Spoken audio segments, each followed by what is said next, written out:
Hello, and welcome back to Sakuramoyu, and let's get started with today's read-through. The girl's story suddenly cut off there.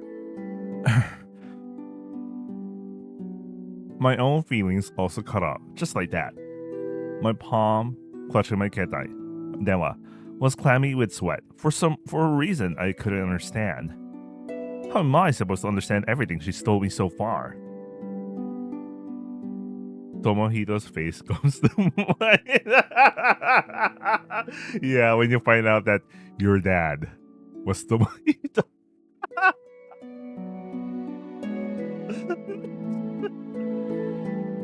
Kind of base, I guess your best friend, so your dad all thought.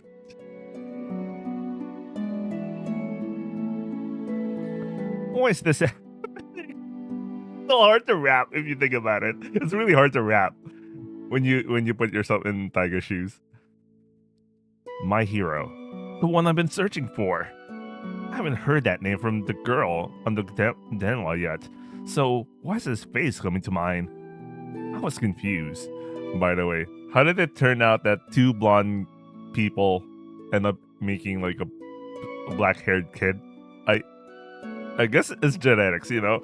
It happens sometimes. Maybe it's skipped like their because it's because they're blood related. Sometimes that happens, right? Maybe that's how it works. Yeah, that's how it works. I think that's how it works. At least genetics, as far as my understanding of genetics. I'm perplexed. Tokorode, I murmur, like a soliloquy.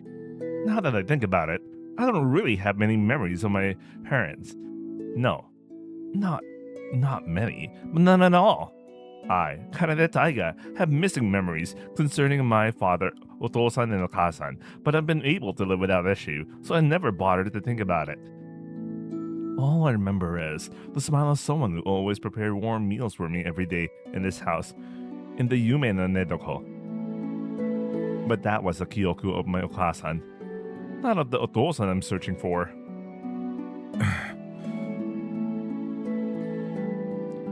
Yeah, it's a Kyoku of someone who seemed like my Okasan. Okay.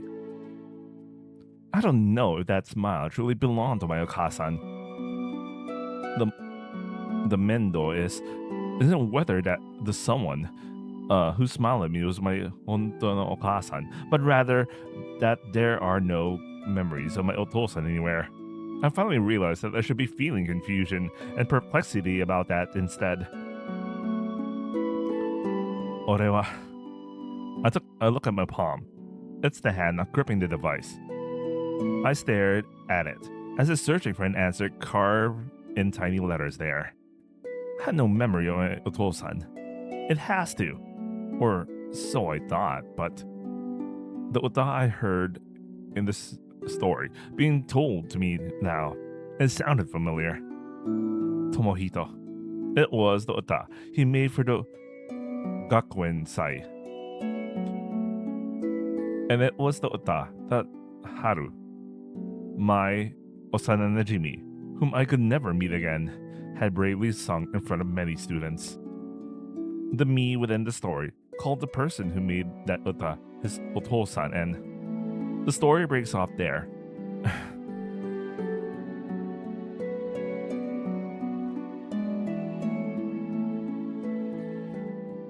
Taiga.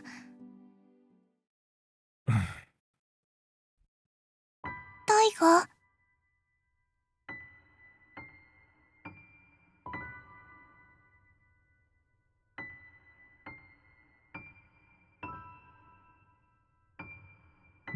Sorry, I was making adjustments to my heater.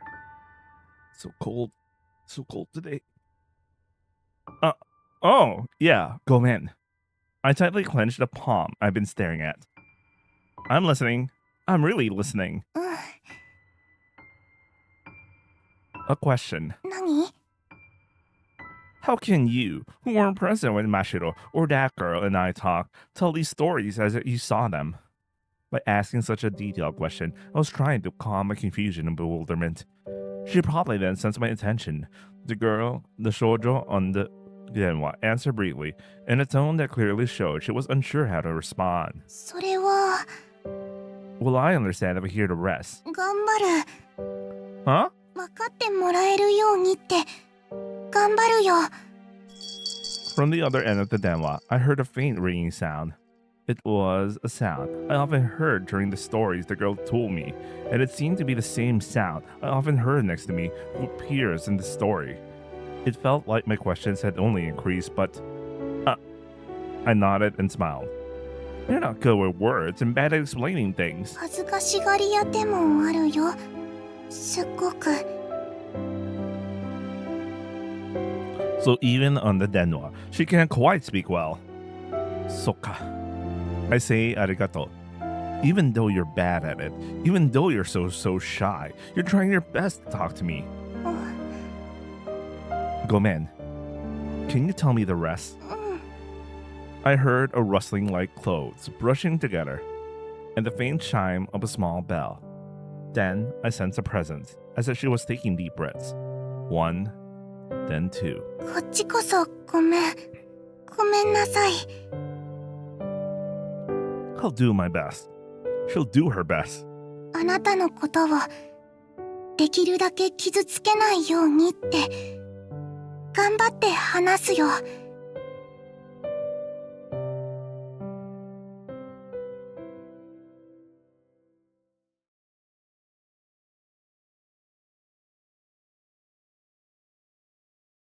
私たちが最初に作った夜はこの時計塔のある巨大な駅だった。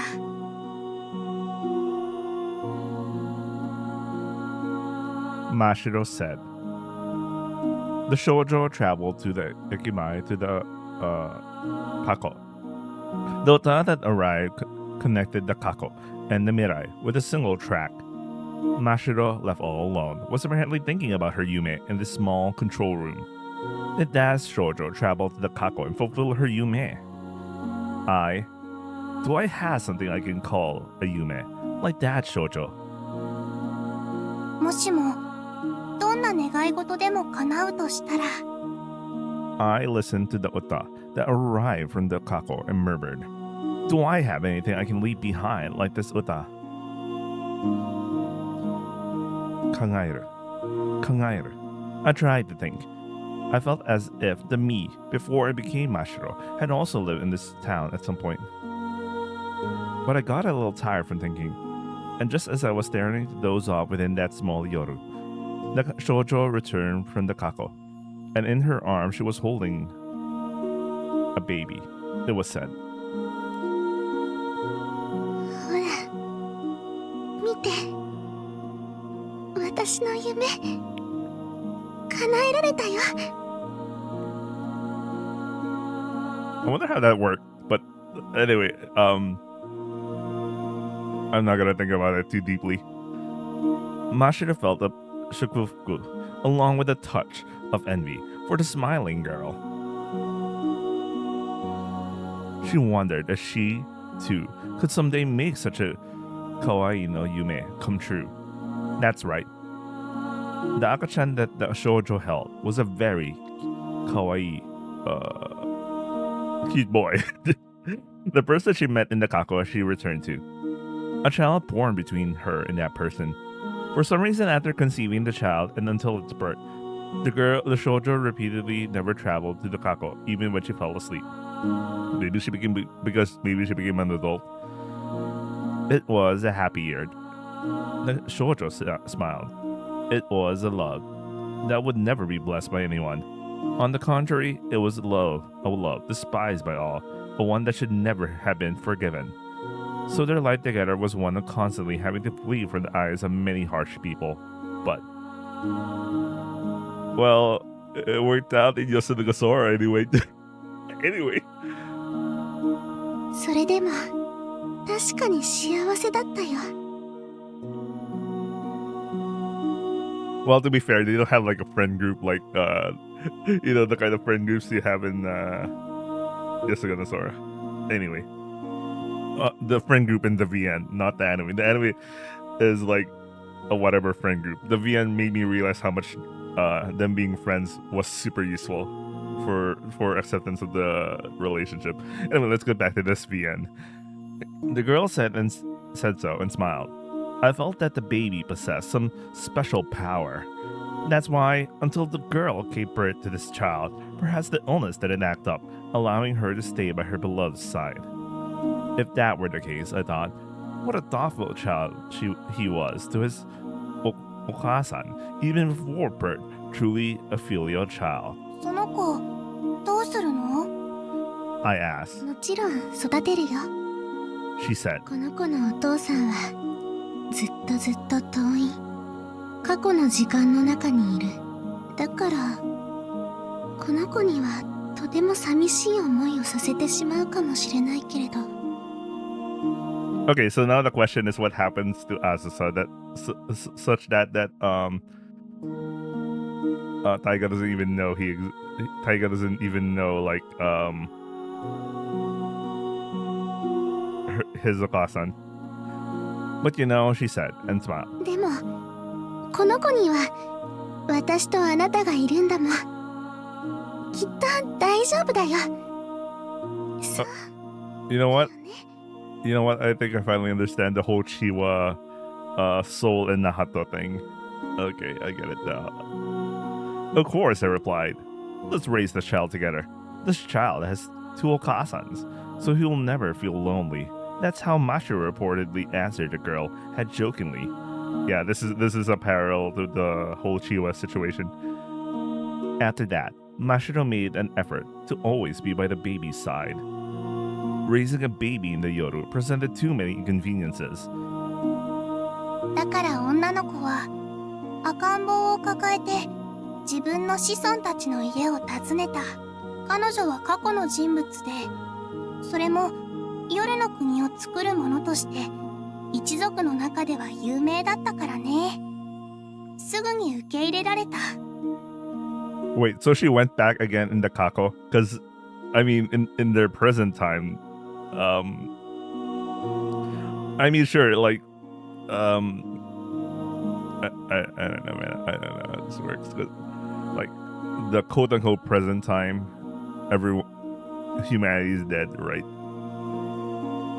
Right? And which point in time did she go back to? At least somewhere far ahead of her lifetime, at least, I'm guessing. I, too, secretly followed beside the two of them. My form was semi-transparent. It seemed the girl couldn't see me when I left the Yoru. But it was strange. Only the baby seemed to be able to see Mashiro. I mean...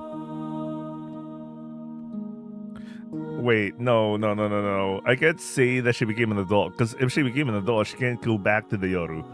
Unless being its creator granted her some immunity from the whole mechanic, unless...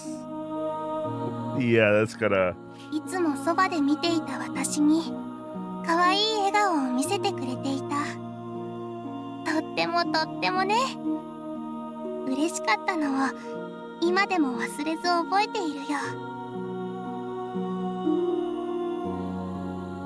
The baby was named Kanade Taiga. I wonder where they got the name. In fact, where did they get the whole full name idea? Why is it not Toa, you know? Why is that Toa Taiga, like, you know? Like that uta that was played in the hearts of many people from the distant Kako, delivered to the Mirai with the flow of an unending great river.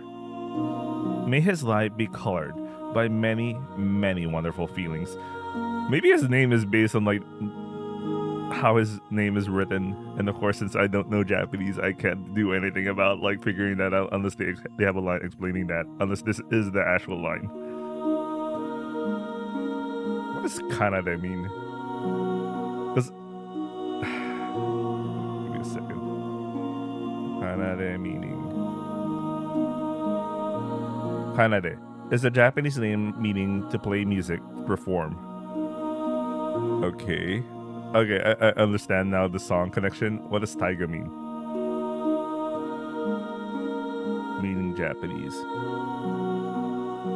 In Japanese, Taiga primarily means great river or big river, using kanji big and river. But it's also popular name with various kanji combinations, like big self, big sore. Kana de Taiga. Alright, let's combine this.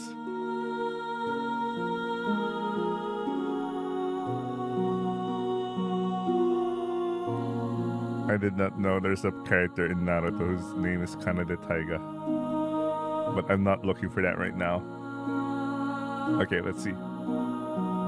The Japanese name Kanade Daiga combines two distinct meanings based on their common kanji characters. Kanade comes from the verb kanaderu, which means to play a musical instrument or piece of music. Taiga, dai, big, river, big, great river. Taiga translates to great, big, large river. The name invokes imagery of a strong, flowing river and the art of music. Let me try an actual LLM. we're trying to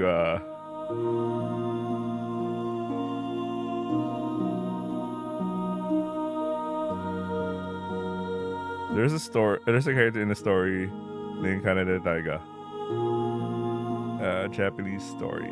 Okay, we're asking Gemini.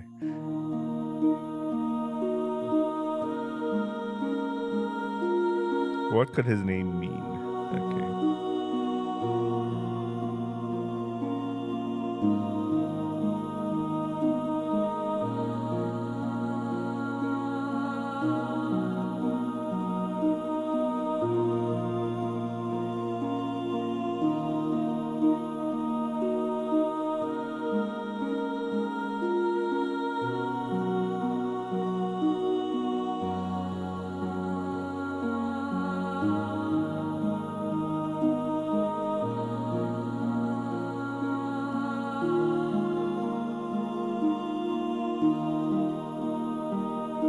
What is taking so long, Gemini? Maybe I should have said it. I shouldn't have said it thinking.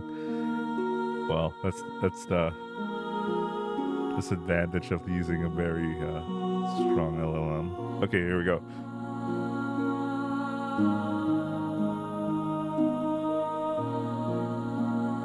Together, Kanade Taiga could be interpreted as playing with great elegance or a grand, refined performance.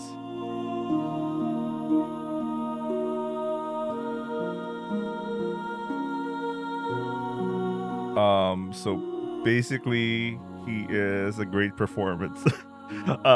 Great musical performance or something like that. Okay.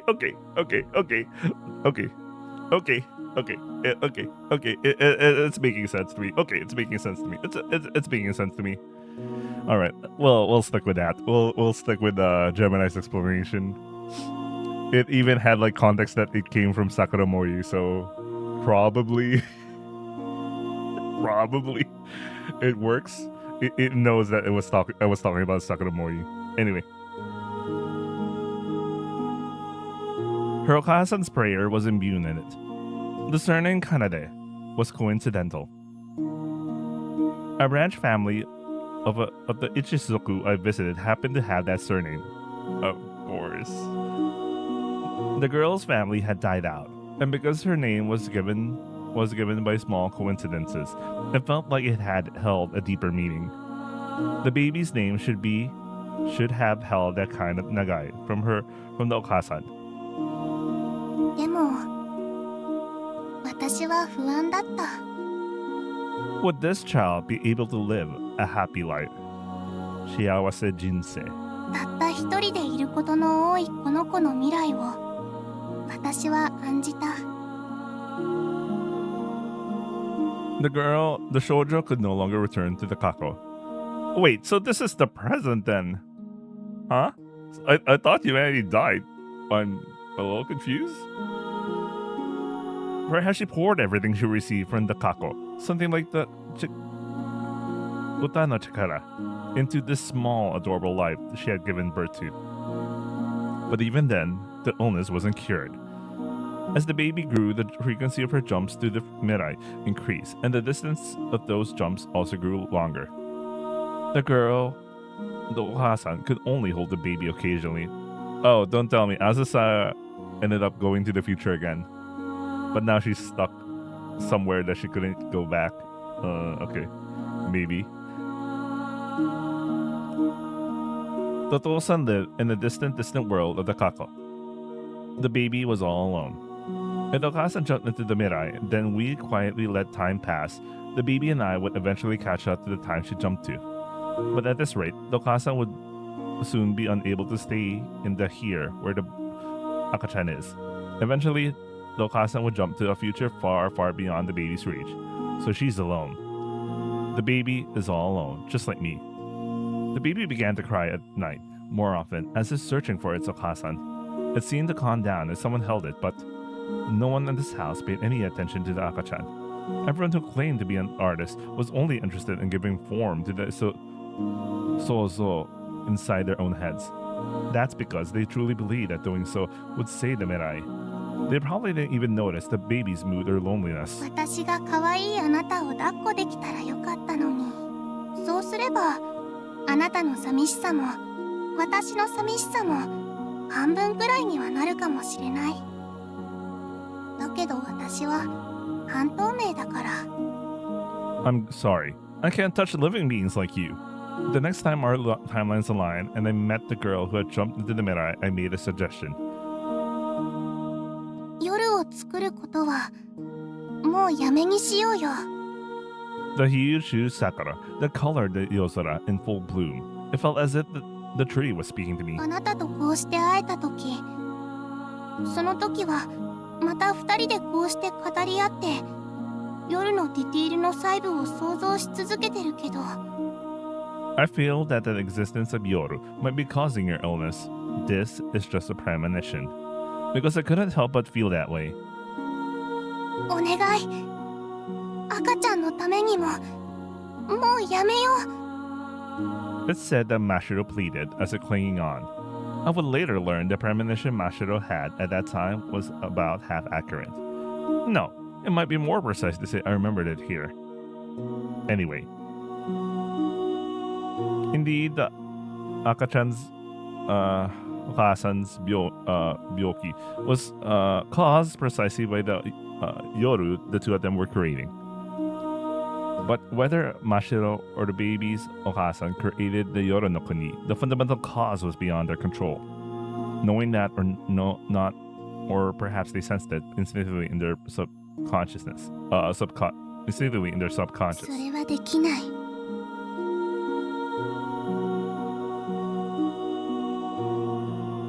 The girl said. どうして私たちがこうして夜を作ることは私が大切な人に会いに行くためのものだった。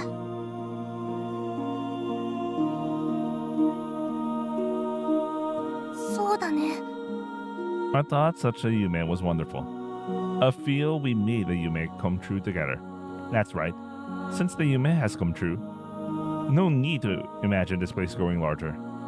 Bringing up that logic as well, Mashiro reiterated her insistence on stopping the Sozo at this place any further.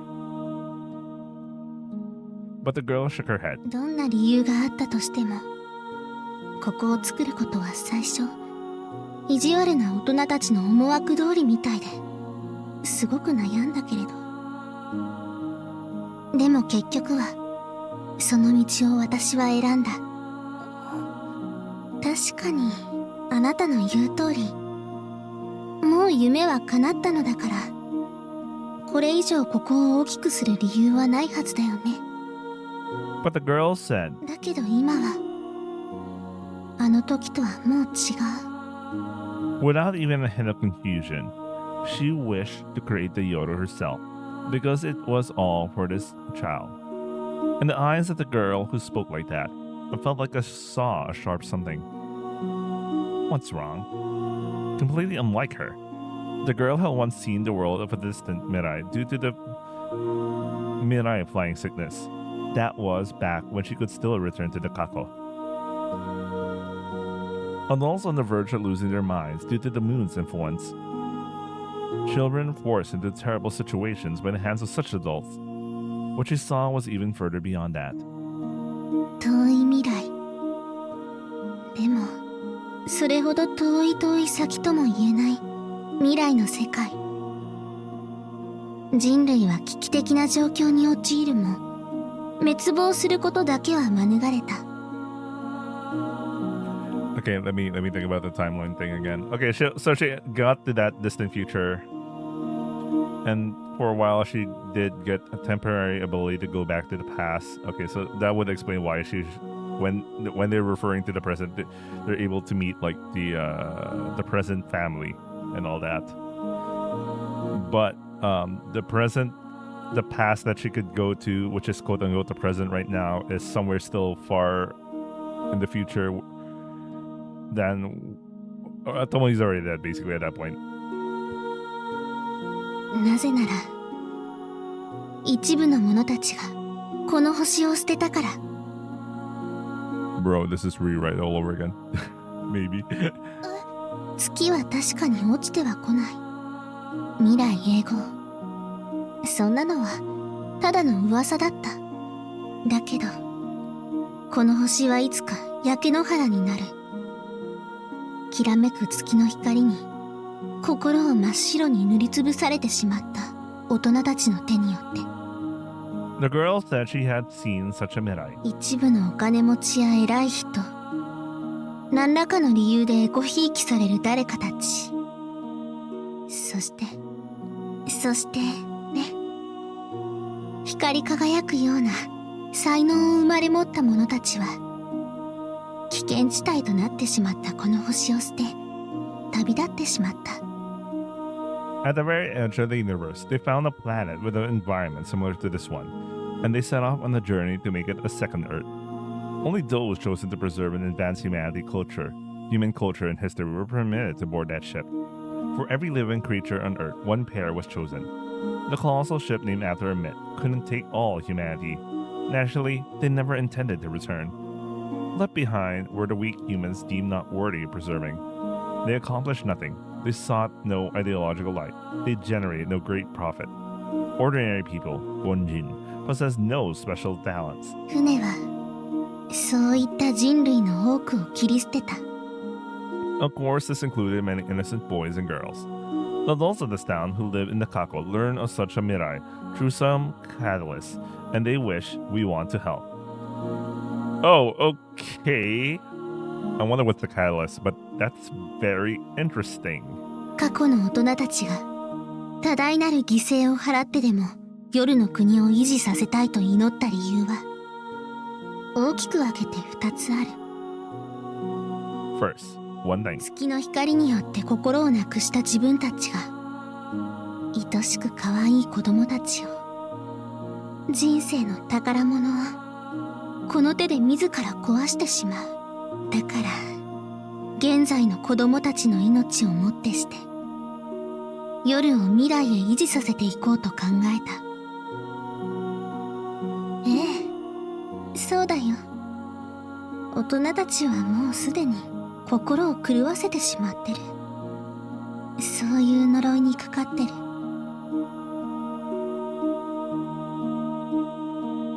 The adults whose hearts have already been broken couldn't realize the contradictions inherent in their own yume. They were under that kind of noroi. And now the second reason. 自分たちの子孫には才能の有無に限らず美しいこの星で幸せに暮らしていってほしかった。 Adults largely left artistic works, like heart fragments, not only to make their children's world fun, bright, and vibrant. They were also meant to deliver a warning to the adults of the future. They would preserve their hearts as works of art. They wanted the future adults who encountered them to regain their gentle hearts. They didn't want them to hurt their loved ones any further.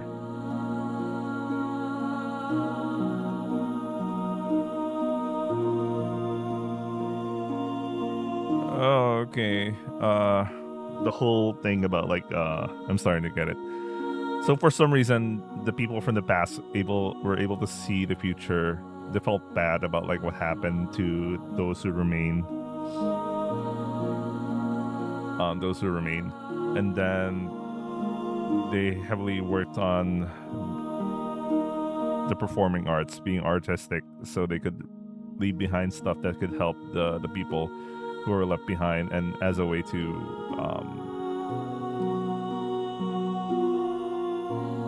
change the minds of the people in the future. But by doing so, they ended up becoming the thing that that in the process of doing so, they ended up being contradictory to what they intended, and so yeah, we as we are now are inescapably utterly trapped by a Noroi that forces us to be cruel. So with a faint trace of sane mind that remain, they pray. They wish for future adults, present children, not to become like them. Eno, stories, uta, were tegami filled with such feelings. That uta also connected their feelings from the past, from the kaka to the mirai in that way. To fulfill all those things completely, the Yoru no Koni was necessary. この場所がありさえすれば、たくさんの人たちが救われる。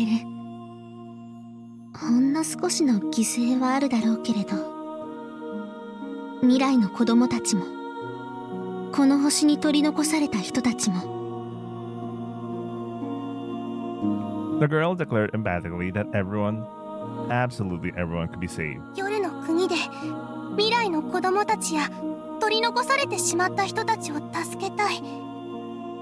でもどうやって？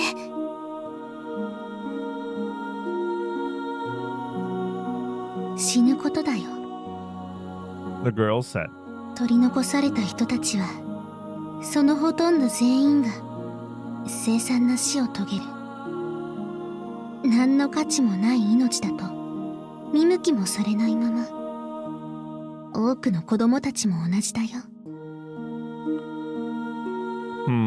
So, well, yeah, there's the whole mechanic about like the Yoru no Koni being a place where dead people get to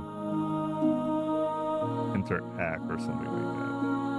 You know what? I'm starting to remember a little of the virtual world solution in the Hachaku Umu no Aojashin. You know. Oh wait. Oh wait. That's like an ultra spoiler, but without context, it should be nothing to you guys if you haven't read this story. But you should read it. You should read it. It's worth it. It's really worth reading it.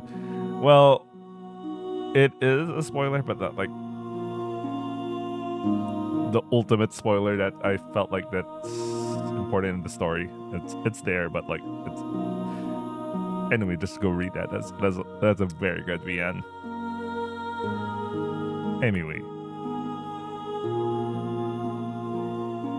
I mean, without context, it means nothing, honestly. Anyway. でも死んだ人間はまた次の世界で生まれ直す。夜という名の死後の世界に。そういう風にこの世界の時間を私が作る。私が新しく創造する。私たちがここで夜の国を作るまで、人の命は死ねばそれまでだった。よく言う天国だとか地獄だとか、そういう死後の世界と呼ばれるものは存在しなかった。So the Yoru no Koni acted like as a place for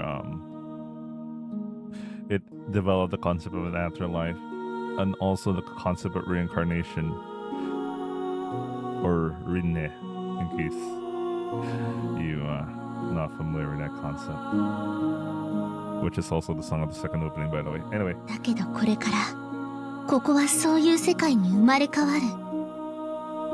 遠い星に旅立っていった人たちにも負けないくらい面白おかしく暮らしていける。私はそれを作りたい。この子のために。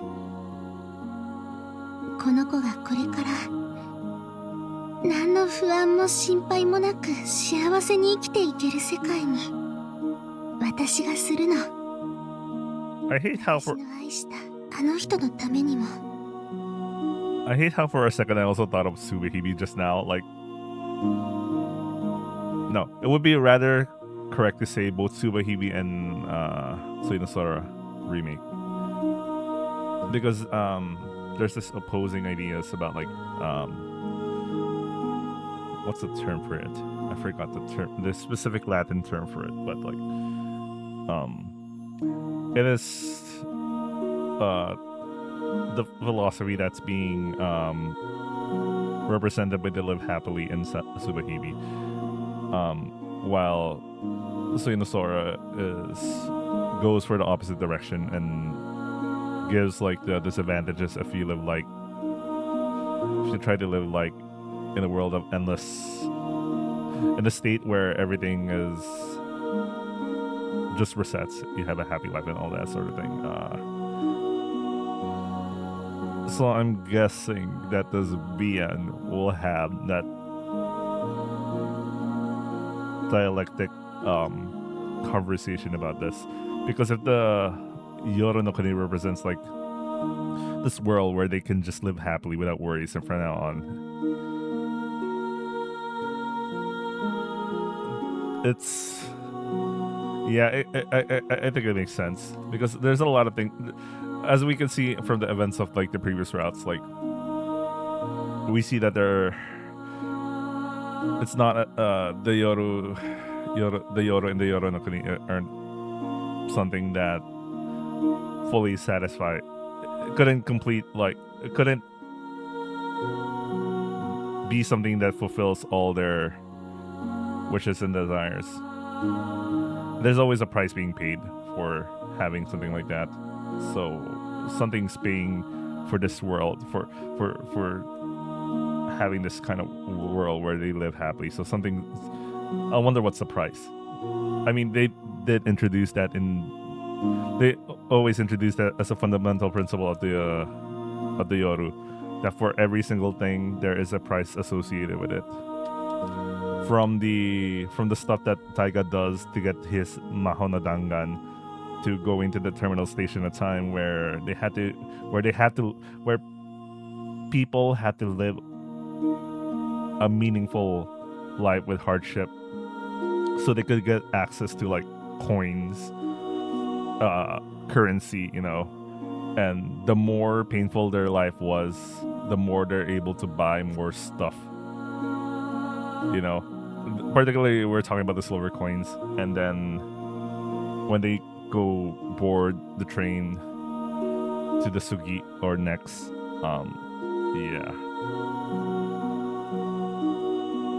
anyway, even if we say a sayonara, we can meet again in the afterlife. If I knew that, then that shouldn't be scary anymore, even if this life is filled with nothing but pain and sadness. 多くの命がこの夜に生まれ直して、第二の人生を大切な人たちともう一度暮らす。The girl smiled. 望むのならば永遠に。The girl smiled as if to say, "Isn't that a truly happy sight?" Maybe so. I think sayonara must surely rank among the saddest things in this world. I wish sad things would just disappear, as many as possible. I feel that way too. Demo. Would everyone truly be happy then? 例えば、大勢の死者たちが夜の国で暮らすようになったとして、もともと夜に暮らしてた生き物たちはどうなるの？ The precious person she left behind in the kako. May it be a happy world for that person. The Yoru was wished for and created like that. That's why the creature Nikimono, who unconditionally loved Ninyan, were imagined and lived there. Yoru no Ikemono and Ikemono outside the Yoru, living together peacefully. I just can't see it. Such a sight. I couldn't possibly imagine. You essentially create a set of second-class citizens who love the first-class citizens. Isn't that like this? Yeah, that is the kind of situation they will get.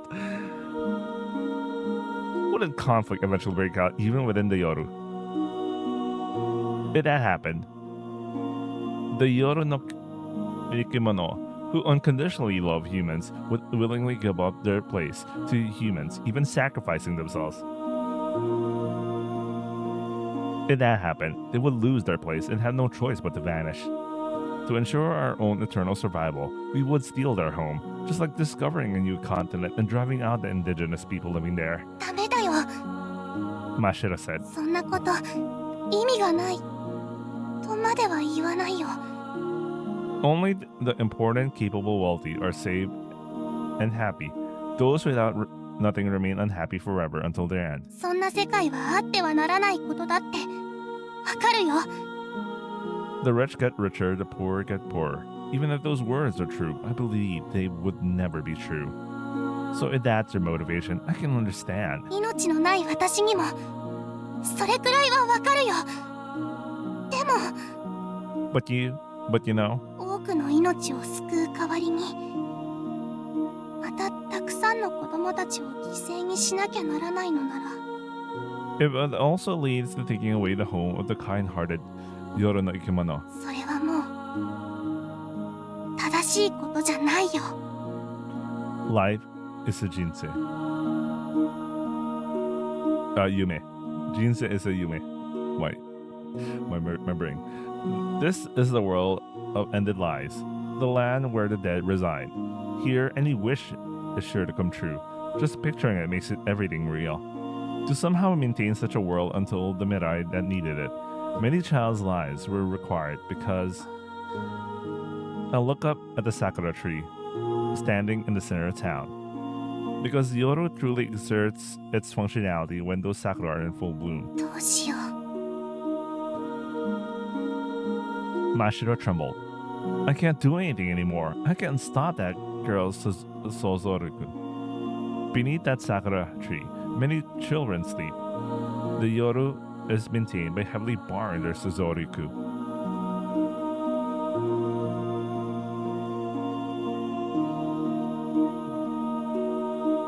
What is she talking about? I know the myth thing, but this is the first time she brought up the whole thing that's powering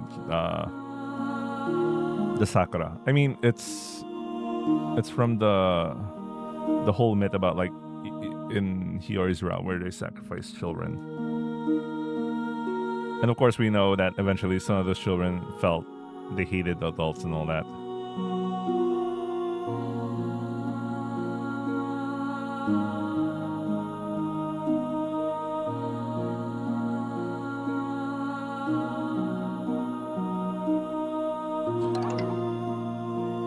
For that, lies had to be continually offered to the sleeping children. Otherwise, the Sakura wouldn't reach full bloom. And we're also aware of that from the Yoru no Kaibutsu.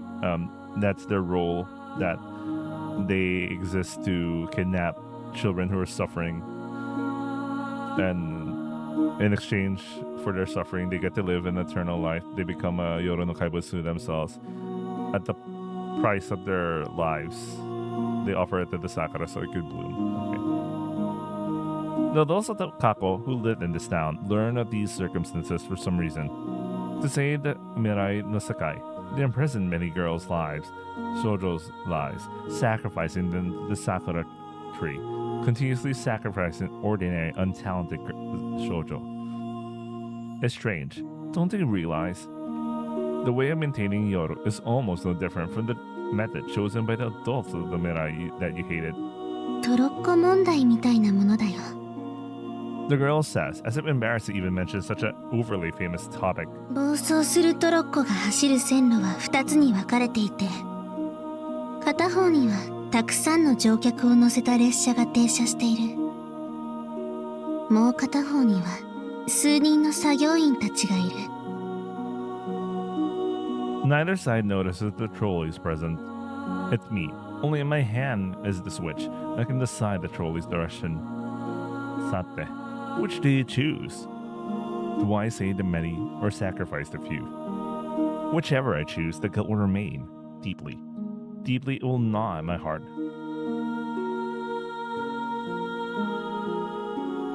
Yeah, if you saw what happened to Emiya Kuritsugu. No, that's another one. 私なら大勢を助けるための選択をする。迷うことなく、いっぱいの罪悪感も抱えて生きていく覚悟がある。 Alright, Emiya Kuritsugu. Of course, we know how that works out. これはそれだけの問題なんだよ。そしてそれだけの問題に関われるスイッチが私の手の中にある。この心の中にはあるの。If one of the few sacrificed was your precious person, would your choice still not change? Mashiro couldn't bring herself to ask such a cruel question.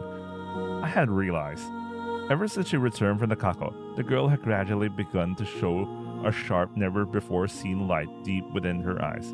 Of course, because she became a Nakasan. She'll do anything to protect her child.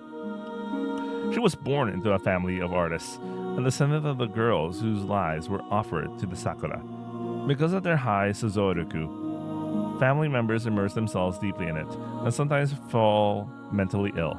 They are fated to this Noroi. What? They just call that a mental illness? I wouldn't necessarily just automatically call it mental illness. It could just simply be as a result that she gained from becoming a mother, you know? Oh, I'm not saying being a mom is being bad by itself, but there, you know how it develops the result to help to protect their children and all, and sometimes that could lead to situations that are not good. The girl who returned for the Kako was already beginning to become an adult. That's how it seemed to Mashiro.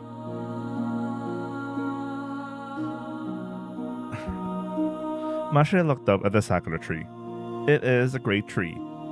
Continues to bloom there, unchanged both within and outside the yoru. Beneath that sakura, Tokubetsu shoujo sleep. Sometimes children are born into the artist's lineage with a special talent. These children are descendants of the girls who sleep in the sakura. It feels like I was among them in my previous life. Oh, okay, so she's one of those sleeping children. Okay. So is my heart, which thinks I can't sacrifice so many people. There must be a way to save even a few lives. Somehow warp without me realizing it. Yeah, that's not it. 違うよ。 Mashiro said, the yoru was already on the verge of completion, just as the girl wished and as the adults of the Kako had expected. こんなのは間違ってるよ。 I want to believe that. But even so, I can't provide the most correct answer because I'm like this. Precisely because I'm still like this. だからごめんね。もう私は手伝わない。あなたと夜を作ることはもうやめる。だから。 I wanted to say, so let's think of another way together. To save the Mirai without sacrificing the Kako. I thought I'd tell her there must be a way to do that somewhere in the present. そう。 But the girl narrowed her eyes and stared at Mashiro. Oh man, you know she didn't like that answer. あなたとはここまでね。あなたは夜を想像するため、語り部の私の話を受け止める聞き手として、あの桜の木からすくい上げたけど、あなたと私は理想が違う。夢も希望も全く違う。 Okay, so let's think about the timeline again. So Azusa went to the far future. She wanted to go back to the past. Somehow, I don't know. Maybe she went to the Sakura at that distant future. She met up with she found Mashiro for some reason. She saved him from the Sakura tree, and then they made the whole Yoru no Kuni. And then she went, and thanks to the Yoru no Kuni, she was able to go back to the past because of the whole phenomenon that making the Yoru no Kuni allows to connect the future and future, the past, and the present. And then they have this situation. Okay. From today, you and I are enemies, the girl said. Her voice was terribly cold. It was as if she had left a precious, gentle part of her heart in the kako. That's why Mashiro closed the yoru. She firmly locked it. As a result, the Mirai class remains unchanged on this fated path. One day, the ski will draw it closest to this planet, eroding people's hearts, and everyone will eventually call it the Yoru no Jo'o, and fear it. And humanity will leave all but the worthy behind, journeying to the edge of the universe. All the discarded lives are fated to vanish miserably. Among those lives, there must surely be someone precious to you and me. Mashiro wishes. The Yoru no Kuni was created to protect humanity, the lives of children, but to maintain it, children with sad thoughts, their very lives are indispensable. To discard such a contradictory method, before the time comes when this Yoru is needed, I want to find a new method that sacrifices no one else. Mashiro continued to pray for that, and finally she found it. 私の見つけた希望。それがあなたなんだよ。タイガ。奏でタイガ。あなたこそが私たちのヒーローなんだよ。How exactly is Kanade Taiga instrumental to this? I know that he's a special child, but like, what exactly can he do that allows them to be able to keep the Yoru no Kuni without sacrificing?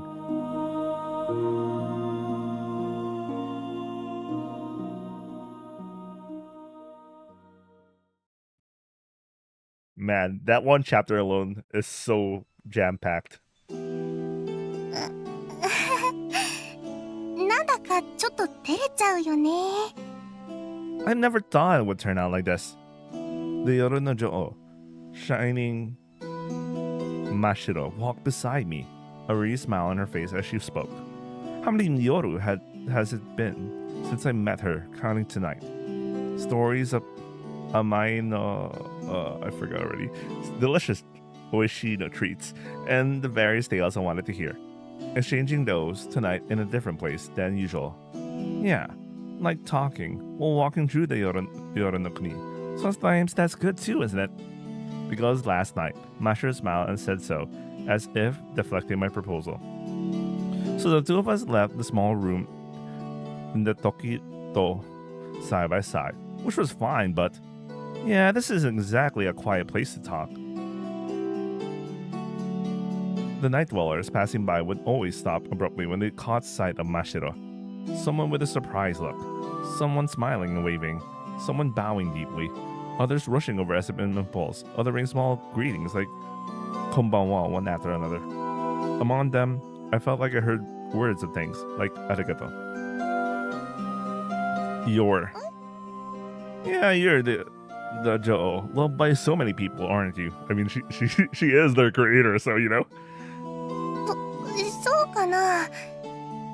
Her Mashiro cheeks flushed red. ダメだよ。 Huh? 私なんて褒めても何にも出ないよ。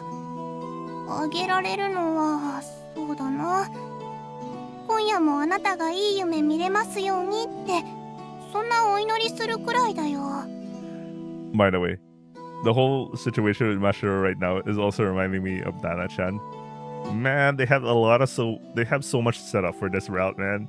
Like even like Nana-chan's personality and whole thing about being like the. I mean, Nana-chan is acting as the Chisai no Kami-sama.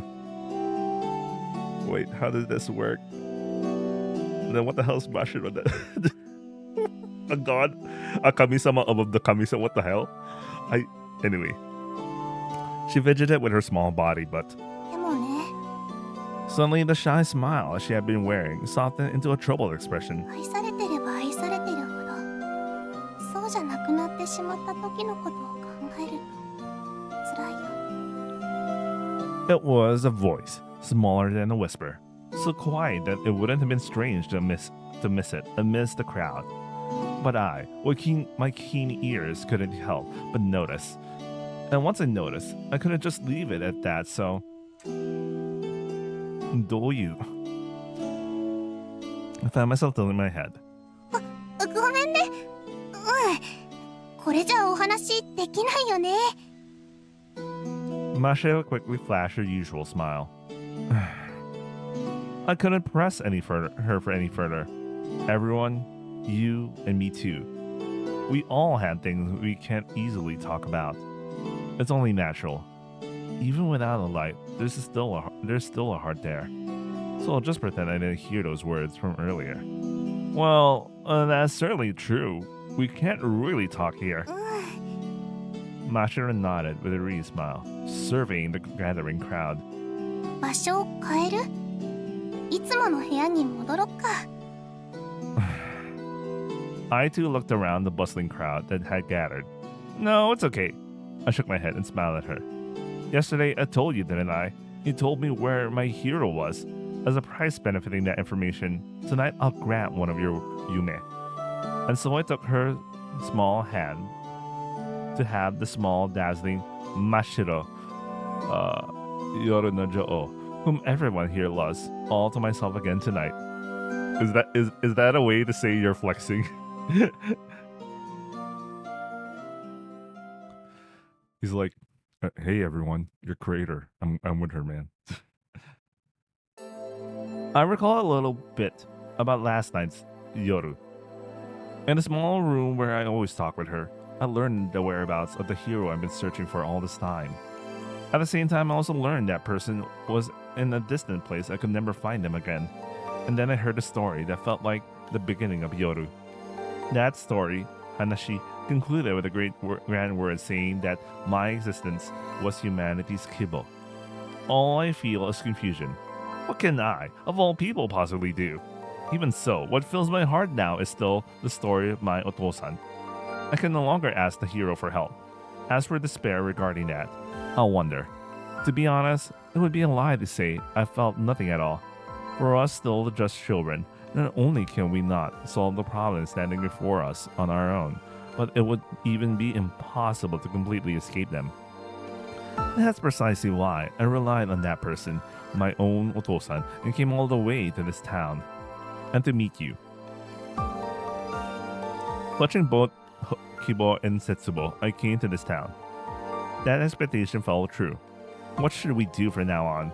There's no one we can rely on. The Kibo I had envisioned for the Mirai has been shattered, but even so, I feel somewhat unburdened. Is it just me stealing myself, or do I have a premonition that a good plan I haven't even conceived of is yet blossoming in my mind? No, it's probably because I was finally able to meet you properly like this.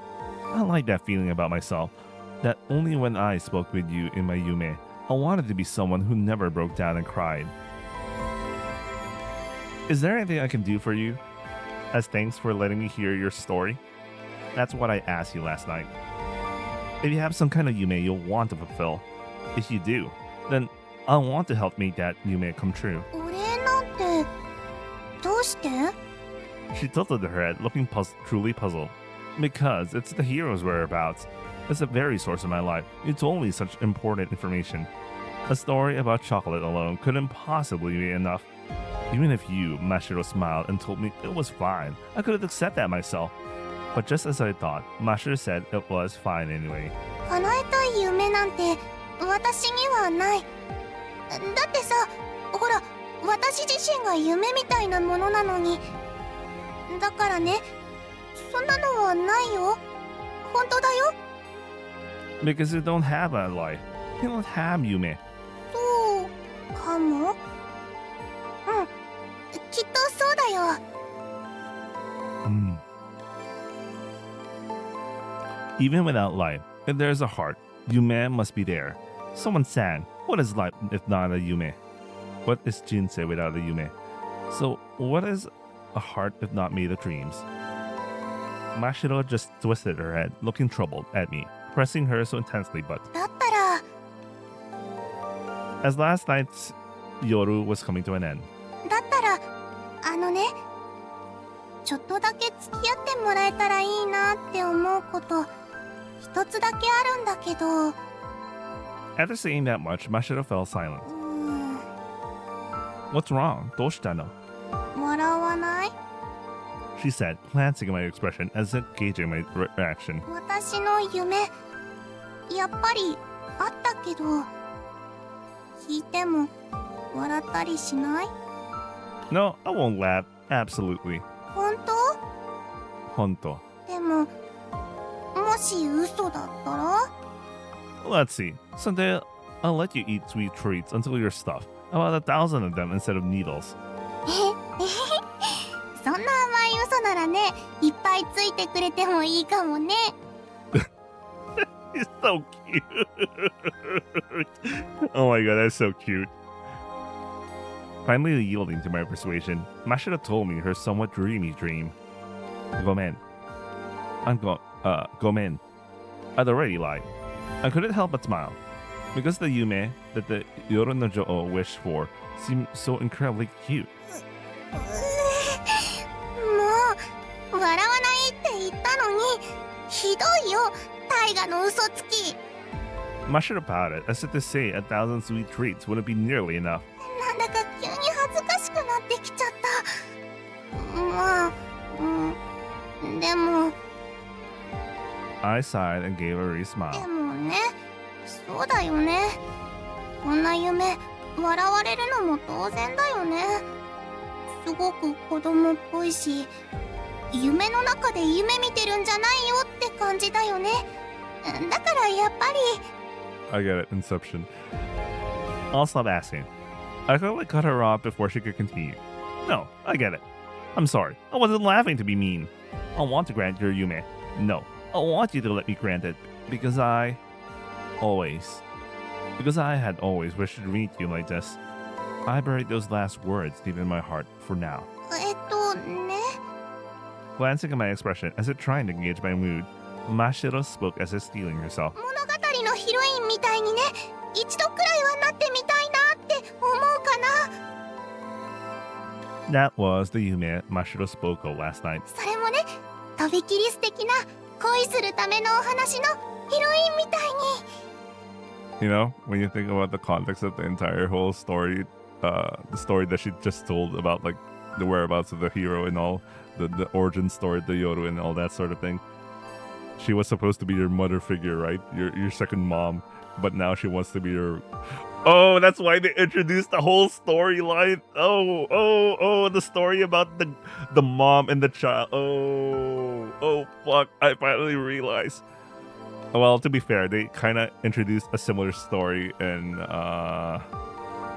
Haru's route. But before this, they really emphasized the whole story of the.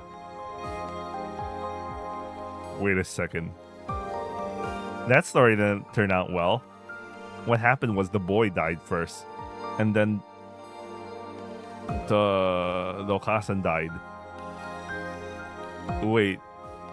Oh, they might do something similar, except the reverse. That's why Mashiro, we couldn't see Mashiro anymore. Oh, you know what? Let's go deeper now. Let the story tell us what happens. Mashiro's cheeks were flushed with embarrassment. I wondered why she thought that. I asked her. それは But last night you pouted and looked away. また笑うから秘密。 I want to cheer you up. 小さな女の子は誰だって一度はさ、お姫様に憧れるものなんだよ。男の子が正義の味方に憧れるみたいに、大人になれば誰もがみんな忘れちゃうけど、私はさ、ほら見た通りまだまだ全然子供だから、まだそんな小さな夢の外に出られていない。最後は必ずハッピーエンドで終われる物語。そこにいる誰もが私たちを笑顔で祝福してくれる。そんな絵本みたいな物語に憧れてばかりいる。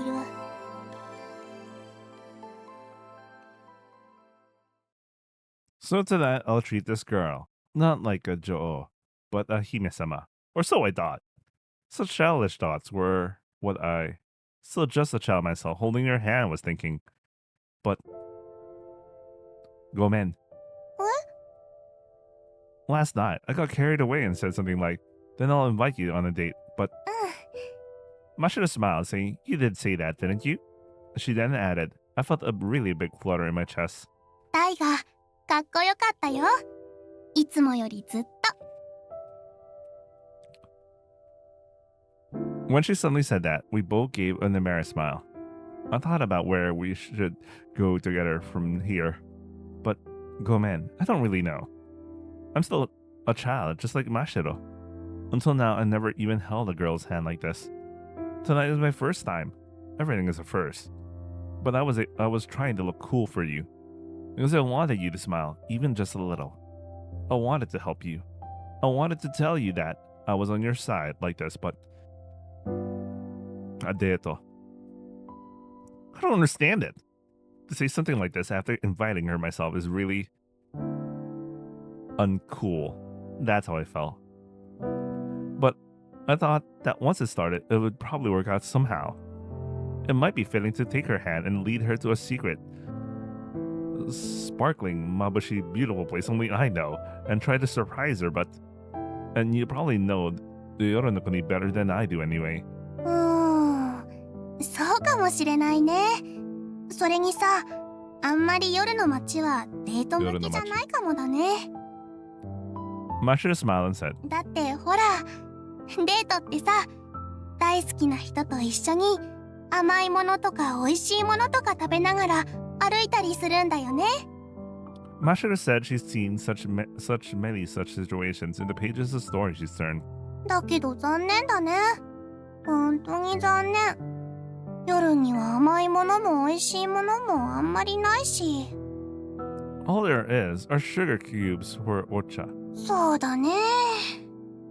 Mashiro sighed. でも、私がまだ知らないだけで、どこかに甘いものも美味しいものもあるかもしれないけどね。秘密の宝物みたいに、どこか分かりにくいところに隠されちゃってるだけで。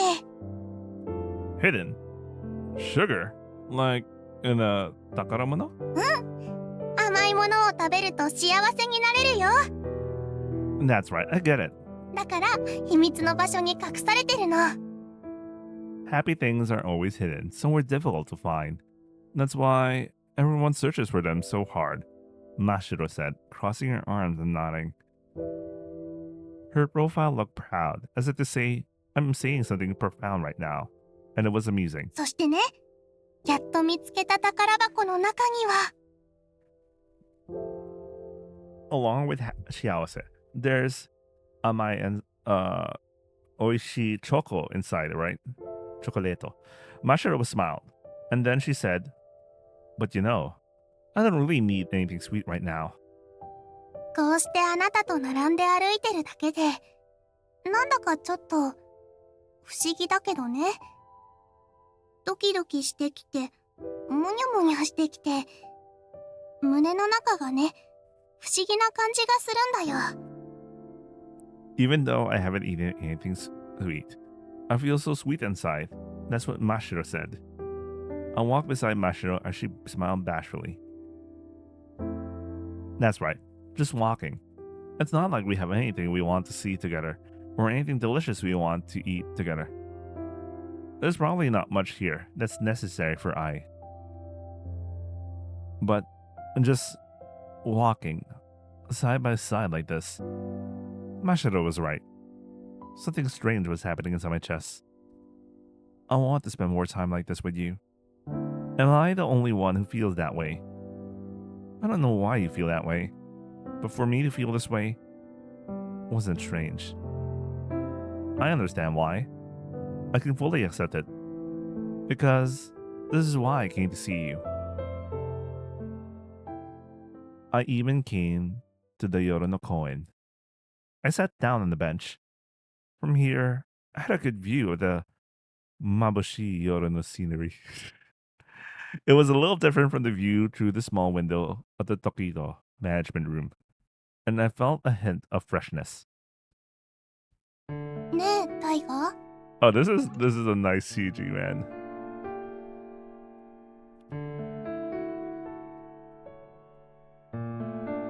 Mashiro, sitting beside me, said, Huh? 何、マシェロ？どうして？あ？どうして私にこんなことをしてくれるの？ All this, you mean? 物語のヒロインになってみたいだなんて、改めて自分で言ってみても恥ずかしいよ。そんな私の夢を叶えてくれようとしてる。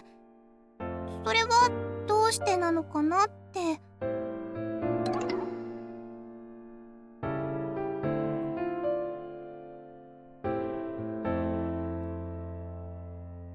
それは I think I told her last night too, but sweet treats and the story I want to know aren't a fair trade. I told you I felt that way, didn't I? I need a lot of change back. So this was my way trying to return that, but I had no idea how to make that Yume come true. All I can do is drag you around here and there, not really force her to really smile like this. Besides, それに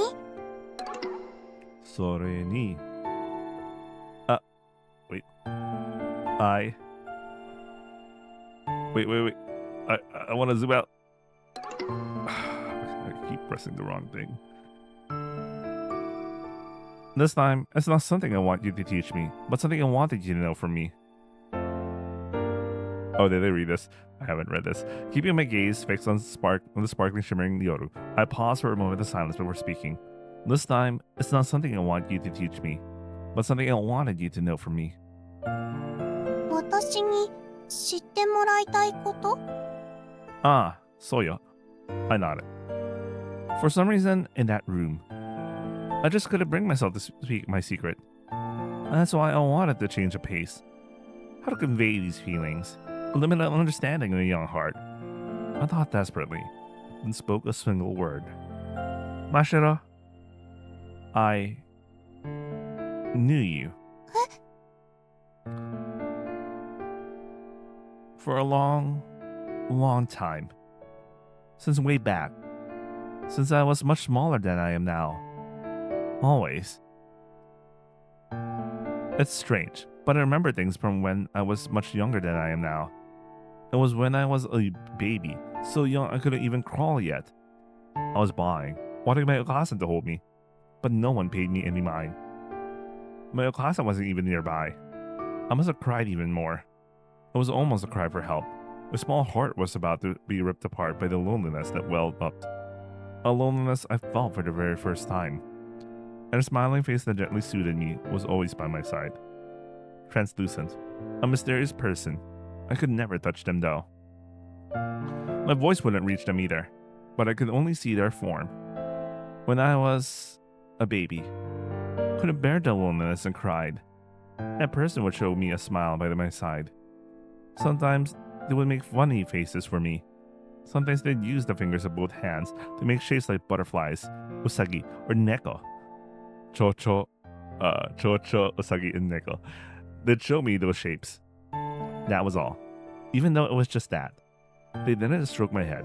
They didn't even gently hold me. Yet, even so, I, as an akambo, felt at ease. Before I knew it, I naturally stopped crying and simply laughed together with that person. I couldn't talk. I couldn't touch them. I grew up next to that translucent person, simply exchanging smiles. Even though I should have still been an akambo.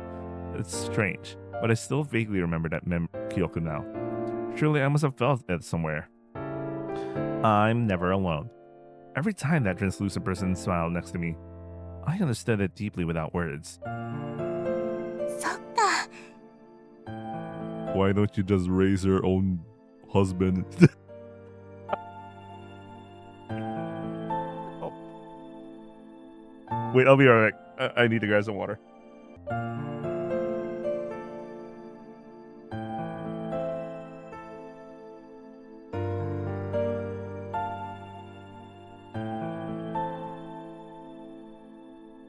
Okay, back.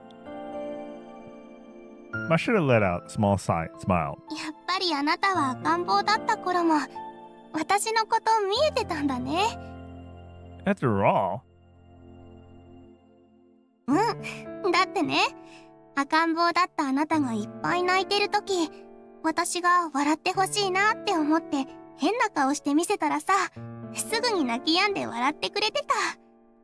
Seeing how cute I was, Mashiro's eye crinkled with a smile. あの時、すごく嬉しかったよ。ああ、私のこと分かってくれる子がいる。話せないけど、触れられないけど、それでも、ちゃんと笑顔は届く。そう思うと、この子は私が守らなきゃって、絶対嬉しいこといっぱいこの子の隣に届けなきゃって、そう思えたの。どうして? I tilted my head and spoke. Why didn't you tell me about that when I first came here? そうだね。別に隠すことでもないのと同じくらい、わざわざ実はねって感じでさ、得意そうに言うようなことでもないし。I don't know what to think about it, but I mean, okay, technically, you know, it's in the same territory as, well, you didn't ask. No, it's not in the same territory as you didn't ask. It's more like, I had no reason to just bring it up, you know, until I needed to or something like that. That's what it feels like. Just in line. But, I mean, with a complex smile, Mashiro spoke. 赤ん坊じゃなくなってからも少しの間、一緒にいたよね。だからあなたが、大河がもし私を見えていたとしたら、私のこと少しくらい覚えてくれていたら嬉しいなって思ってた。でもすごいね。赤ちゃんの頃のことずっと忘れずいられるなんて。Just a little, really. Just a little. Maybe I thought. Perhaps it's precisely because I'm in the Yoru that I can remember and speak about my babyhood more clearly than usual. When baby me was clutching candies or sweet snacks, you'd be sparkling your eyes right next to me, wouldn't you? そんなこともあったかもしれないね。本当に覚えてるんだね。恥ずかしいな。When I was clutching, was it a candy drop or caramel? It might have been chocolate. You were fixated on that, and her face softened. She was salivating to the point of salivating. Oh, that's so cute. And she drew. Masher is so cute. That semi-transparent you was somehow amusing, and probably I thought you were cute. I wanted to laugh and eat sweet snacks with you. If that wish came true, I'd be so happy. Of course, I started thinking that way around the time my self-awareness began to sprout. At the same time, I knew it would be difficult to make that come true. Nazenara. Not only could I not touch you, but even if I tried asking, "What's your name?" with words I just learned, my voice wouldn't reach you. You would simply tilt your head, still smiling. I wonder, when that mysterious you disappeared from my side. That morning, when I casually woke up, the smile that should have been always by my side was gone. I searched everywhere, but she was nowhere to be found. Even though I tried to call her name, I didn't know it. I thought that everyone had a translucent being like her by their side. Totally understandable. Totally understandable. I thought they would always lend their strength with a smile. So no matter how difficult things might be, I also felt that those living in this world would be able to overcome everything together with that someone. So I repeatedly asked adults, where did that person go? And searched for you, but I learned that was never something to be taken for granted. What I learned then was that I had been in a special time until now, and how about you, Mashiro? The adults around me told me stories about you. 私について。Hmm. あなたの周りの大人たちは、私のことをどんな風に言ってたのかな？ちょっとだけ興味あるかもだね。I recounted it simply, the story about you that I heard from the adults. A time long from now. That's how I began, with an introduction as if to tell a fairy tale. Mokashi no mokashi mokashi. Basically, isn't that's how they usually start the fairy tales? Anyway, once upon a time, under a certain sakura tree, children would gather every night. The children had grown tired of living in this world, unloved by anyone, shunned by everyone. They lamented and suffered repeatedly from a cruelty without reason. It was a childhood filled only with pain. Those who trapped the children in such a situation were supposed to be adults, who, by rights, should have smiled at them with abundant love, but Tosan, Okasan. It was precisely those adults, called by those names, who gladly abused the girls' hearts and bodies. Bakemono. The adults were now like terrifying bakemono, smiling at a cruel story. Would they also someday become like that cruel, monstrous adults? Yeah. Chigao. Anyway, they cornered them, tormented them, manipulated them to their own convenience, and scorned them as if to say children were at fault. They too would surely grow into such kaibutsu someday. Yet, to become someone unable to be kind to anyone but themselves, to have such a heart, if it meant becoming like that, they'd rather stay children forever. Please, help me. Every day, as my life and heart were violently, cruelly chipped away, I always sought help from someone, but no one ever came to my aid. Children learn that there are no heroes in this world. Ah, that's right. This is no time for stories about love. This is Jikoku. This reality, with no room for gentle stories. Then why don't we create the world we wish for ourselves? Every child who gathered was special. Each was rich in talent for speaking of dreams.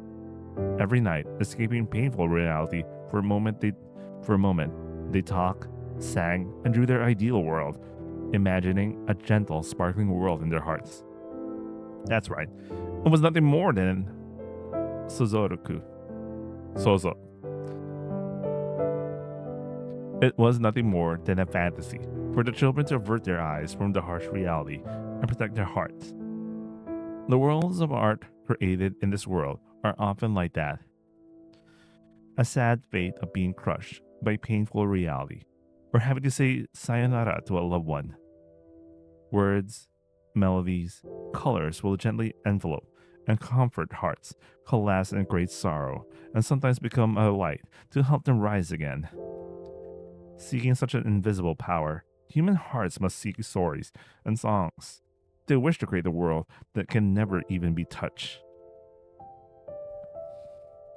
And so the girls named the creation they created for themselves the Yoru no Kuni. It was a secret country that only opened its existence on the nights they gathered, and only within each of their hearts. That Yoru, which existed commonly only in the hearts of comrades, was a country where everything the girls imagined came true. Of course, it doesn't actually exist. Even if I try speaking the things I imagine living there, no words will return. Of course, nor will my fingertips ever be able to touch them, but if that world existed, if only that gathering existed, if only that time when I could talk about dreams with my comrades wasn't lost. Or just that children could have avoided defeat by adults who treated them as less than human, or by painful, worthless reality and not cried. What is this all about? Perhaps those children were all geniuses. Their talents for creating virtual realities, stories, songs, landscapes were too unreal. Before long, the boundary between the girls' fantasy and reality became blurred. First, it was the sakura. The sakura in this town all bloomed at once. Their petals were like snowflakes that wouldn't melt. They fell and piled up, layer upon layer. The town instantly sank into a pale crimson depth. When night fell again, the town transformed its appearance. From the gas in the night, unfamiliar, mysterious, and bizarre creatures appeared and began to prowl everywhere. They whispered to each other and... what's that? School... I have no idea what that is. Even as spring passed, the strangeness showed no signs of stopping. The adults were afraid. If things continued like this, people wouldn't be able to live in the town. If things continued like this, they would drown in countless petals. Someone might have been devoured someday by the strange creatures that appeared at night. The petals, piled up to a person's height, didn't just threaten people's lives, but also... As some of the cruel-hearted adults who had hurt children were to accidentally touch it, their bodies would slowly disintegrate over time. The sight of them suffering, gasping, writhing, and eventually ending up like that. It was as if it were almost exactly the same fate they had inflicted upon the children.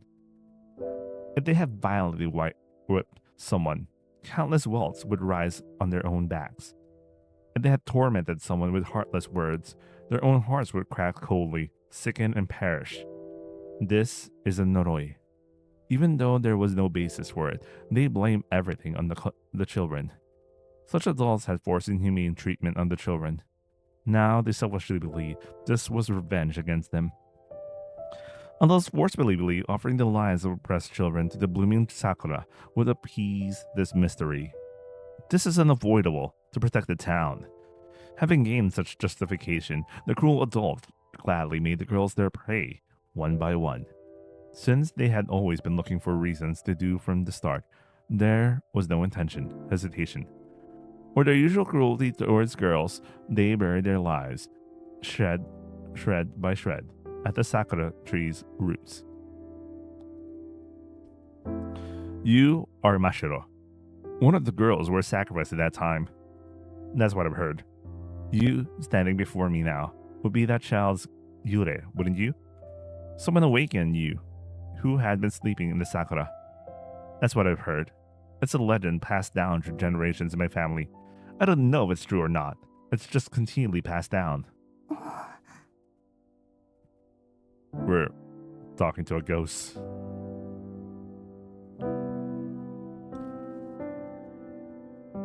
Together with that someone, you created this Yoru. You brought the world envisioned by several girls, a place to escape cruel adults into reality. That was everything I've heard about you from the adults. That's how I told it. You told me you don't have a life, didn't you? But I also heard from the adults that your very existence is life itself. So perhaps you're a little different from a Yure or something like that. You're a girl, Shoujo, who should have left this world a long time ago. The adults say you're the embodiment of that life. I also heard that you, in your current state, are protecting this place. The Yoru no Kuni. Unchanging from the past to present, the hearts of some adults are hopelessly cruel. They also said that because you are here like this, they can't interfere with the Yoru. I swallowed those last words without uttering them. そうだね。 Mashiro nodded deeply. そういう記憶が確かに私の中にはあるみたいだね。 Memory, Kyoku. Mashiro nodded and answered, yes, that's right. そういう記憶が、思い出がね、私の中にあるんだってことを、あの子が去って一人ぼっちになってから、少しずつだけど気づいてはいたんだよ。一人ぼっちは時間だけはいっぱいあるからね。だからたくさん自分のことを考えたよ。そして、その記憶を自分の中に見つけられたんだ。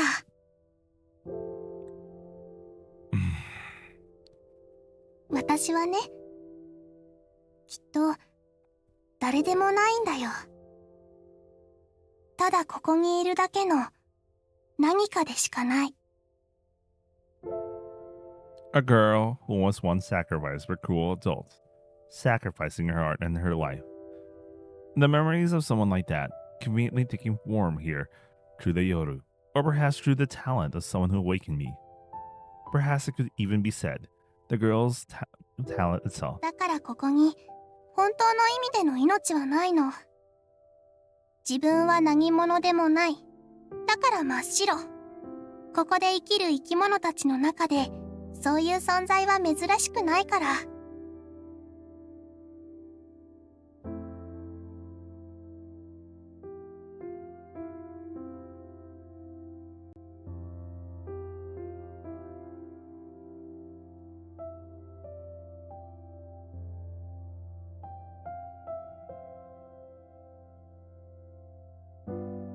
Oh, okay. So she doesn't believe that she's an actual person. She wasn't the actual person who was sacrificed in the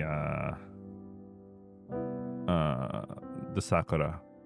She believes herself to be either the lingering memories of someone who was that person, or Azusa somehow was able to look into one of those people who was sacrificed, and from her understanding, she made Mashiro. Either of the two interpretations work for me. I don't know. But considering what was introduced in the story so far, I mean, okay, there's two things that you could base it on the story so far. The first one is the one I mentioned was the situation with Azusa, where there was an actual Azusa, but there was a second, but Azusa ended up in the future, right? But her feelings and her love for her Ototo Tomohito was created like some sort of virtual personality of sorts. I don't even know what you call it. So that could be what Mashiro is right now. The other situation could be similar to what Nahato did when he had Toya act as soul.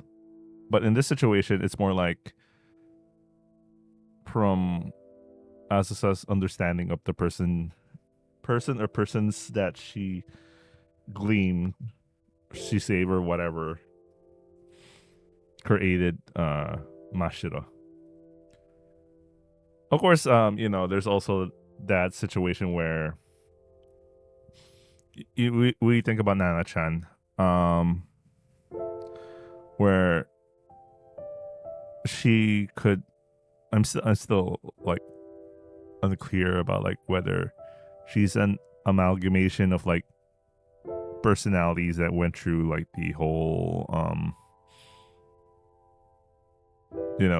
what she does when she brings people from the dead to the terminal station of time, or like she was Hiyori's Okasan, who became a creature of the night, and somehow she became a small little girl. It looks so different from her past self. I don't know, man. There's a lot of things going in the story, man. I'm just one of those not uncommon things myself. I should have said that. Then her gaze, which had been fixed on the town, wavered and fell to her feet. She didn't try to say anything more. Even when I called her name, there was no reply. Only a faint squeeze of strength in the palm of her hand, still intertwined with mine. But it's strange. What should I do? Musher might be lost in distant memories right now, thinking in silence. For our joined hands, those memories, those feelings. What should I do? They're pouring into me ceaselessly through the yoru.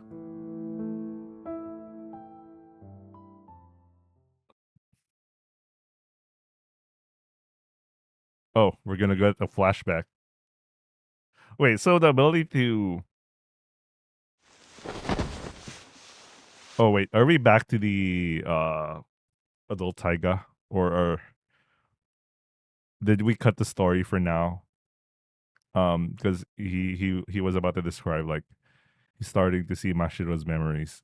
In a similar way when he holds one of the former Mahou Shoujo, and then he is able to gleam into their memories. Anyway, I woke up. My mind returned from the Yoda to the morning. I vaguely looked at my right hand. It was the palm of the hand I held with her in the Yume. Oh no, this is the kid. This is the kid Daiga. Jesus Christ. From there, the girl's Gyokko from before she became Mashiro flowed into me. Even without closing my eyes, I could clearly see the scene in my mind. Even after waking from the Yume.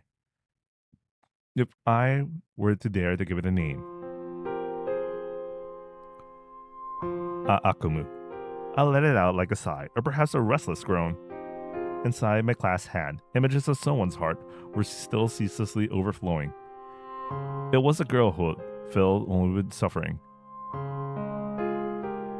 It was a pitch black room. A small girl was crying and lonely. The girl loved her Okasan very much. Oh, this is very similar to Haru, okay. And her Okasan had not an ounce of interest in the girl. So she kept the girl locked away for a long time in the dark, damp basement. She wanted to make her existence disappear from the outside world. The girl in the basement suffered from a serious illness. Her heart function was very low from birth. With every passing moment, her heartbeat grew weaker and smaller. Neither medicine nor fate, no one could stop it. Unable to bear the pain, I called out for Okasan in a thin voice, yet no one came running to the bedside where I lay. From the basement ceiling, I always heard nothing but cheerful laughter of a happy family drifting down. Okay, so similar to Hiyori's situation now. Oto-san, Okasan. And so the three-person family became another one. ねえ、教えてよ。 Alone in the pitch black room, every time she hears the happy laughter of that family, the girl always looks up at the ceiling and asks a question. あなたは誰なの? The girl answers with delight when she's called, yet the name should have been the one given to the girl in the basement. I'm sure I let them both down. My child can't do anything. I'd care for them my whole life. The girl's parents eventually despaired of such a future. That's why my Okasan, whose heart had been devoured by despair, Zetsubo, adopted a sweet baby girl from a distant town's Byoin. Jesus Christ. They were a well-known couple of artists, well connected across various industries, and they had planned to hire a top-class underground doctor. First, had to raise the baby to a proper age. At first, they planned to have the hired doctor swap their daughter's weak heart and all other failing organs to make her healthy. My Okasan, she figured it out. Nothing but flaws. I'm nothing but weak spots. Wouldn't it be a lot less trouble to raise the kidnapped kid as your own than to help a child like that? Man, every solution they thought of is still messed up, man. It's like the feeling you get when you don't land your favorite item and decide to just hit the reset button. Even my Okasan, even my Otosan, they could so easily repay the person who would have been the recipient of their love. Because the girl I kidnapped was so adorable, so utterly charming. Ah, yes, this one's already perfect. That my heart has come to feel like that all over again. My parents had noticed. Huh, that's right. Guess I'll just leave it at that. Our child was never sick. She was perfectly healthy, so they convinced themselves cutting their weak child from their lives. Ever since then, the frail girl has been kept locked away underground. Since that day, the house has existed without any basement.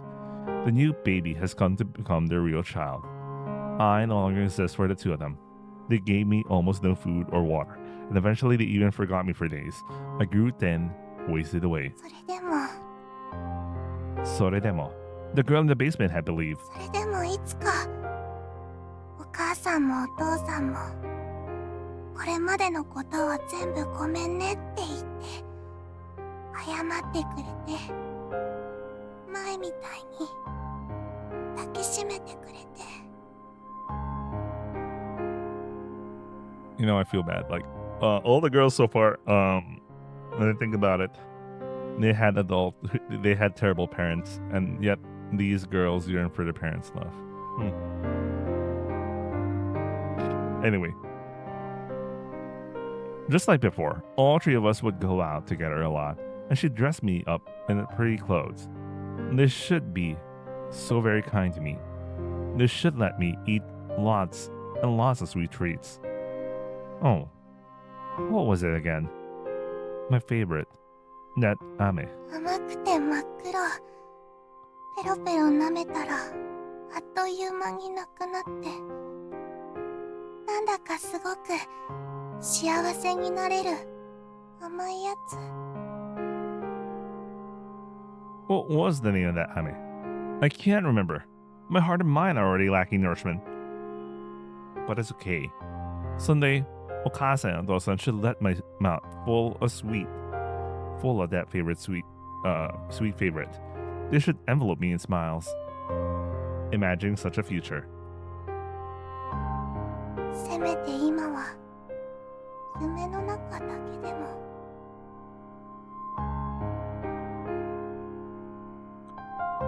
Before I knew it, I was under a Okino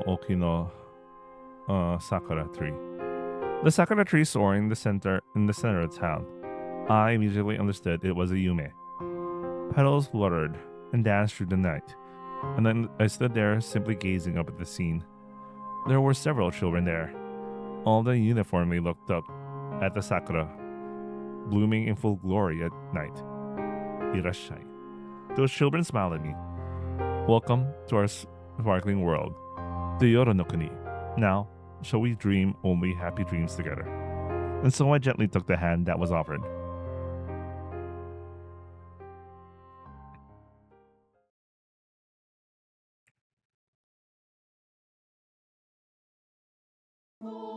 As the girl in the basement, I could be free at night. This is the world of Yume. It lets me dream of happy times I always imagine all alone in the dark, cold basement.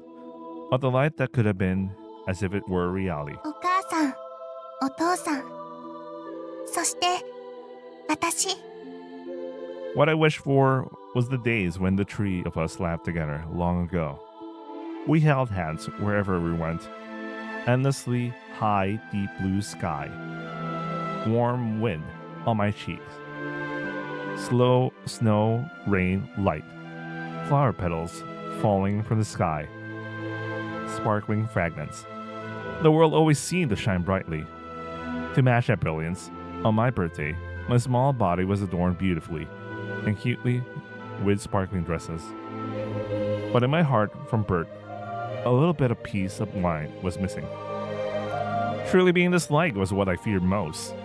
So I was pointed at everything in the dazzling world and myself and asked my two beloved people. ねえお母さん、あの綺麗な空と私、どっちが好き？ You, of course. Okasa would answer that. Then I would feel relieved. ねえお父さん、お誕生日にくれた可愛いドレス、テレビの中のあの子と私、どっちが似合う？ Of course it's you. Isn't that obvious? Her Otosan would answer that. And then she would feel so proud. And so they each hold one of the girl's hands and walk with her. She felt safe. She was happy. However, Hokasan said, if you were a good girl who listened to us properly, then more than that sky, more than those clouds, more than anything in the whole world, I'd love you. Oh, that's right. Her Tosan said, I want you to stay cute, always soothing, glittery, fluffy dresses. You're Otosan's precious princess. Forever and always, I want you to stay that cute. Otherwise, we might come to dislike you. Perhaps it was just a casual, playful remark. But even such a small adult unkindness made her young heart anxious, scared of being disliked, of being abandoned, of being left behind. To avoid being disliked, the girl nodded, saying she'd be a good girl, she promised. I'll always be a girl who suits these clothes. Yes, if you continue to be a good girl who listens to us, a cute child we can be proud of, then we'll love you very much so. 二人に大好きだよと認められて初めて、自分はここにいてもいい子なんだ。そう思えた。そう思えていたから。That's why back then, she was happy. She was so happy. The girls met every night in the dark, cold basement, dreaming of such dreams from long ago. But because she betrayed their expectations, she became sick and couldn't listen to Okasan. She became a girl who didn't even suit dresses anymore. That's why I'm confined here like this. They must have found a new good girl, a cute one. But it's okay. I'm fine. No matter how much they ignored or roughly treated me that day, or if my I love you went unanswered. また夜が来れば、まるで現実みたいな幸せな夢を見ることができるから。I should have been able to keep living somehow. だけどもしもまた現実の中ででもそうできるなら、もう一度だけ二人に問いかけてみたい。That was the girl's Yume. Even though I couldn't be a good girl or a cute girl, I wish more than anyone to be that kind of person for them. ねえ、お母さん、お父さん、教えてほしいな。新しく家に来たあの可愛い子と私、どっちのことが。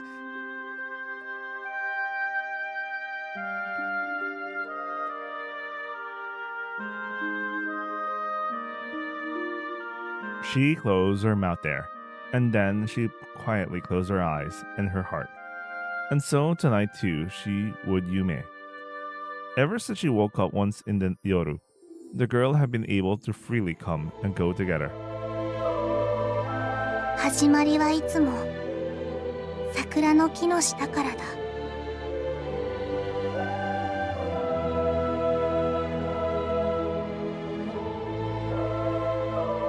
She would close her eyes on the hard, cold bed, then open them to see flower petals fluttering down.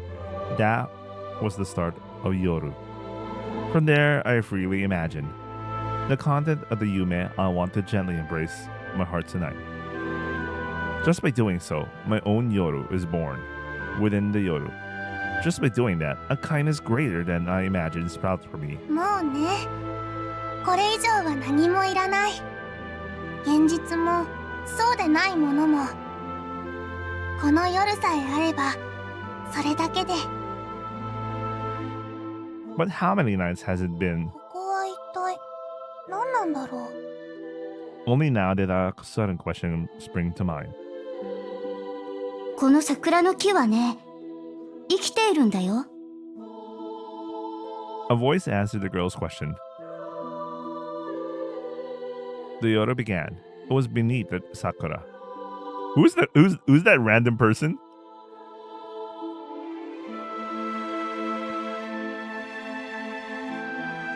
Tonight, I closed my eyes for happy dreams, but opened them to a small child who answered my murmur. 長い長い時間をかけて成長し、この町で生まれては死んでいく。そんなたくさんの命をここでこうして。この木はね、今も昔も見守り続けてきた。そうした長い時間の中で、いつかこの桜の木には僕ら人間の心とよく似た何かが宿ったんだよ。It was as if, just as objects of works created with deep care can, after many years, be imbued with new life. そういう心のことを人は昔から神様と呼ぶのかもしれないね。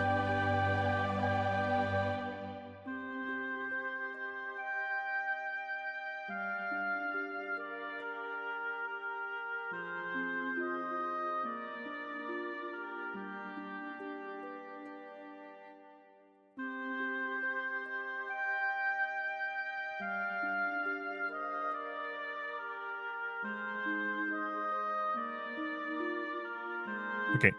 Anyway, the child continued. そうして桜の木の中に生まれた心によく似た何かは、辛く寂しい思いをしている子らの命に強く共感したんだろう。何とかして救ってあげたいと願ったんだろう。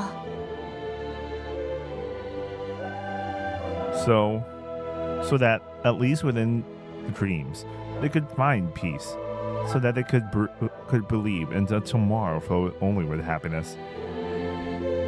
日々理不尽に傷つけられてばかりの子供たちの思いを、あの桜の中で神様みたいに育った何かは、自身の中に生まれた心を受け皿として迎え入れていたんだ。That is us. And here, that is here, the child said.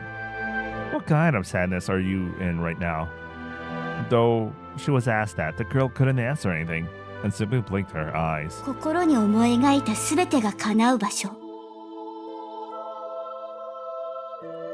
The boy continued. それは現実世界に打ちのめされ、泣き濡れて倒れ伏してしまった子供たちの心を慰め、あるいは再び歩んでいけるよう応援したいと願う、あの木が宿した心そのものだ。Using such Sakura's kokoro as a canvas, let's draw our own pictures. Let's sing songs. Let's weave stories. そうすることで、現実よりも幾分か生きやすい世界が出来上がったなら、今も寂しさや悲しさに押しつぶされそうになっているたくさんの子供たちを、もしかしたらその人生だってここに芽生え始めた夜が救ってあげられるかもしれない。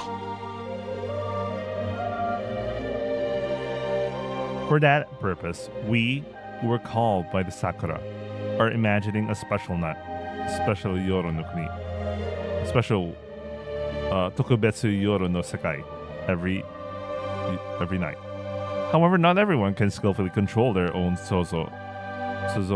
きっと寂しさや悲しみを人より多く感じられる心にこそ、絶望の底にいる誰かを勇気づけるような、そんな夢を語るのにふさわしい思いがより多く眠ってるんだ。 The boy wore a somewhat sad expression. 悲しみも寂しさも、もしかしたら大変な苦しみの中にもキラキラ光る特別な何かが潜んでいたりするんだよ。この世界や人間の心を作った誰かは意地悪だから。 That's why the boy continued. That's why I think it was natural for you to become our center like this. The boy who said that spoke to the girl about the dream scene he wished to see tonight. わかった。 The girl nods. Then she brings her hands together as if in prayer and closes her eyes deeply. She embellished each word received into a courageous story for the child, imagining it, then passed it through the Sakura's budding heart to the what is this? To the boy. Arigato. The boy こ smiles. れで今夜も想像以上の夢を見て過ごせるよ。ここにこうしてやってくるってことは、君だって相応に外の世界でひどい思いをしているんだろうけれど、でもね、こう言ってしまうと不謹慎だろうとは思うけど、君がここに来てくれてよかった。本当に。 The boy fell asleep within the yume, so he could see a yume like a yume. Then children gathered one after another before the girl, forming a not so short line.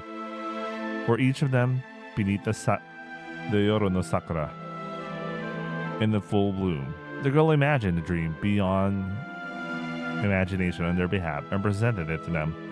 Sometimes she would listen to the dream telling of a talkative child and imagine various scenes together with them. She also played the role of a listener. The Dark Brotherhood? Anyway, since when was it, I wonder?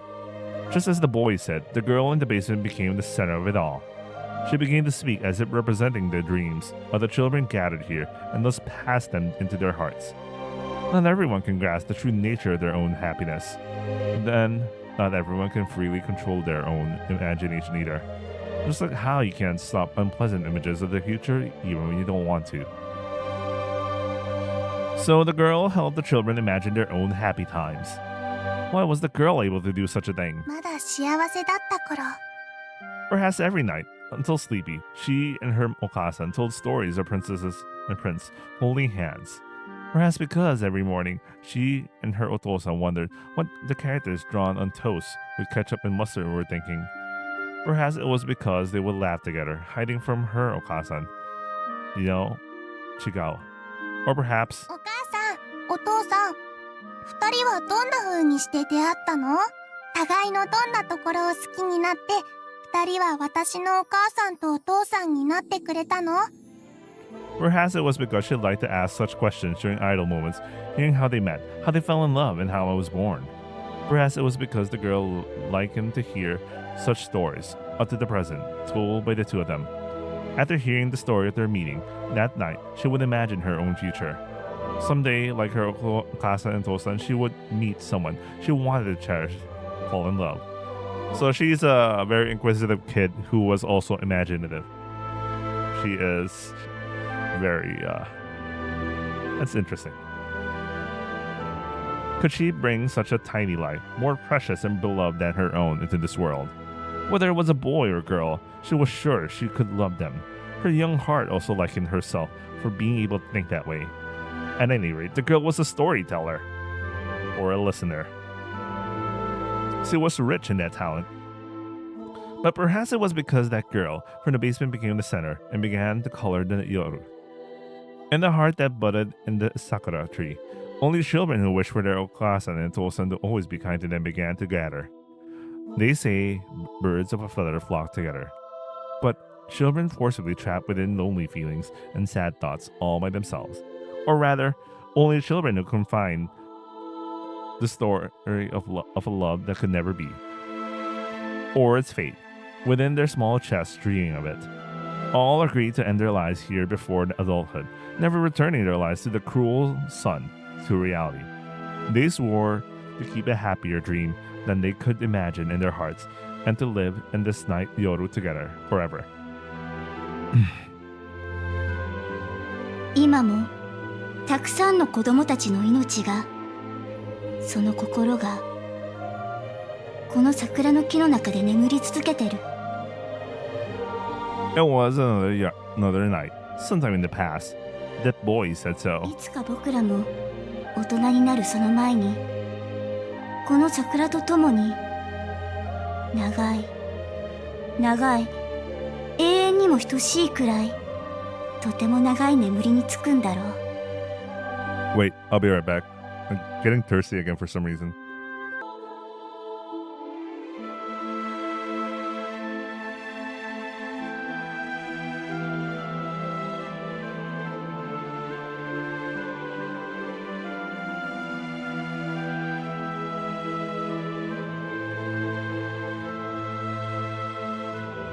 Okay, I'm back. Let's continue. そんな僕らの命が尽きるとき、この特別な時間もまた終わるんだよ。桜の中に芽生えた心は、子供たちの思いを力に変えて満開に咲くもので、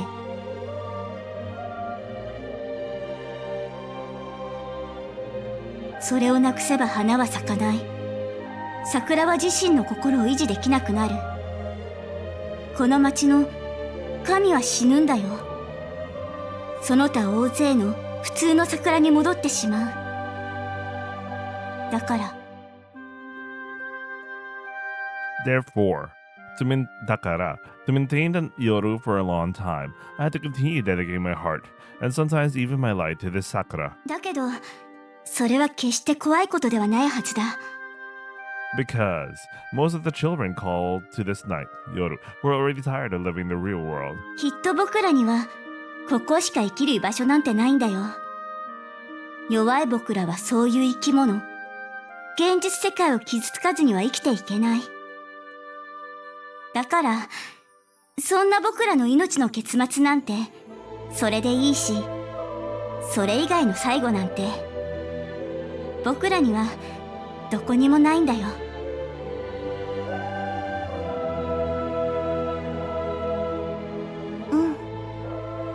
That's right. I certainly thought that was fine. I had to admit it. It was sad, but I had to finally understand there was no one in the outside world who would love me. And I had no confidence in the way to love myself. Then, perhaps, living here in a dreamlife state, as a mere existence of heart, forever wouldn't be so bad. Beyond that, there was nothing more I wanted to know. Nothing I felt I needed to understand. ただただ似た者同士の子たちと一緒にこれからもずっと今夜も幸せな夢を見ていられれば。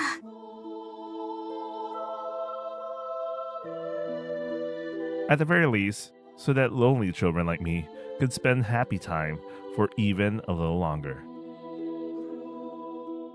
Perhaps dedicating my entire existence to the sakura to maintain the yoru wouldn't be so bad either. I had just begun to think that way around that time, to simply have happy dreams within the special sakura tree. But the hearts of children who just couldn't find peace with that alone began to be called to the sakura every night. Those children were already broken, overwhelmed by intense feelings like hatred and desire for revenge towards the adults who abused them.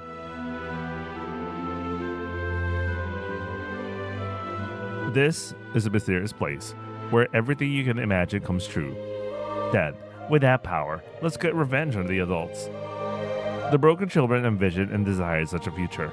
そういう子らの思いはとても強くて。The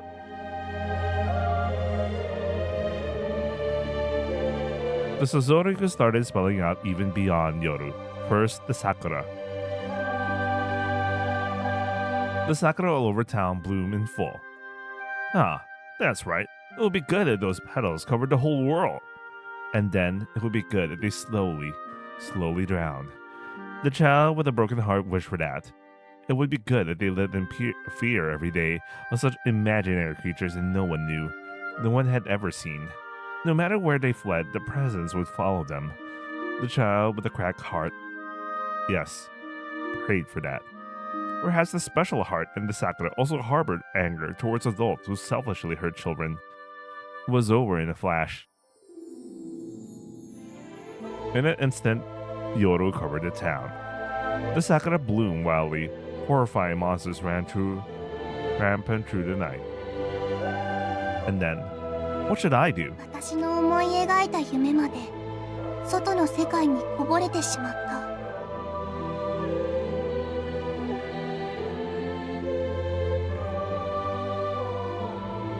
I want to return to being a happy family of tree again someday. That scene I envisioned appeared inside the girl's house, like a movie projected onto a screen. I woke up to my mother's scream. A pitch black basement, on a cold, hard bed. I could hear her voice. The latter I always envisioned in special dreams. My Okwa-san and Oto-san from when they were kind and what's this? And me? The latter three people echoed from the basement ceiling. And then a scream. My real Okasa and Oto-san, who were no longer kind and the third person. The latter screams of three people mixed together, audible. The two in reality must be confused by the scene that suddenly appeared before their eyes. I don't know what will become this world now, or what will become the new Yoru, where the girls tried to envision. Whereas all of it is destined to be swallowed by the flood of hatred and vanish. お願い。 I wanted them to remember that this scene. Nah, don't you remember? It was just a little while ago. This time was fun. That time, I was happy. They still didn't treat me as if I didn't exist.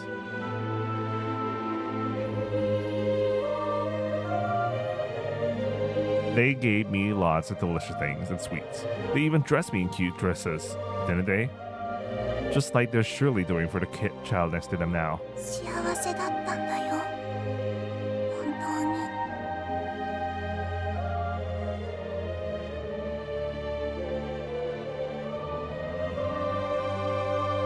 「Was I the only one who felt that way? Were they different? When did I become a nuisance to them?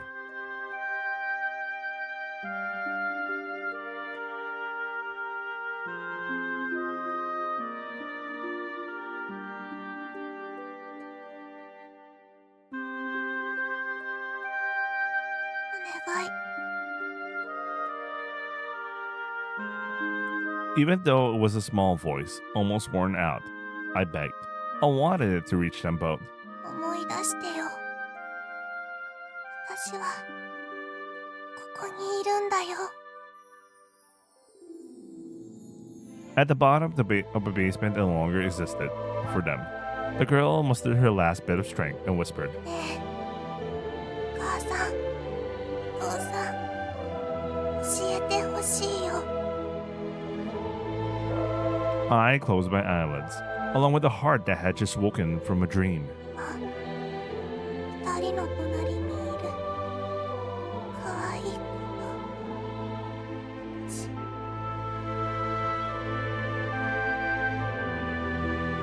と。 Which one did you love more?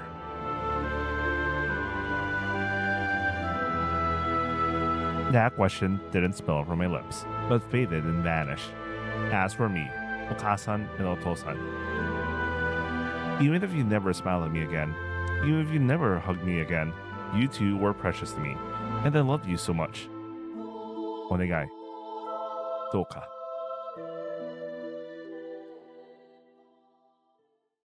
いつか誰かが、私だけのヒーローが、こんな寂しいばかりの悪夢から、私を連れ出してくれると願い、祈り、信じて。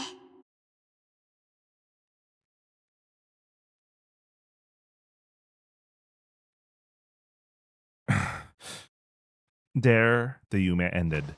I suddenly let go of the hand I was holding. ごめんね。つい考え事しちゃってた。 Then Mashiro stood up, as if to put distance between us. もしかしたら、変な夢を見せちゃったかもしれない。ごめんね。気にしないでね。本当にごめんね。もしも何か見ちゃったとしても、お願い。 気にしないでくれたら嬉しいな。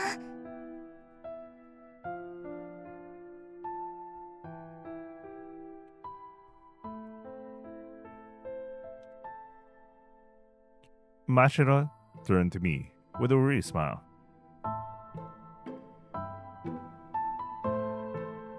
The hand she had been holding with me until just now. She held tightly to her chest. ごめんね。本当に。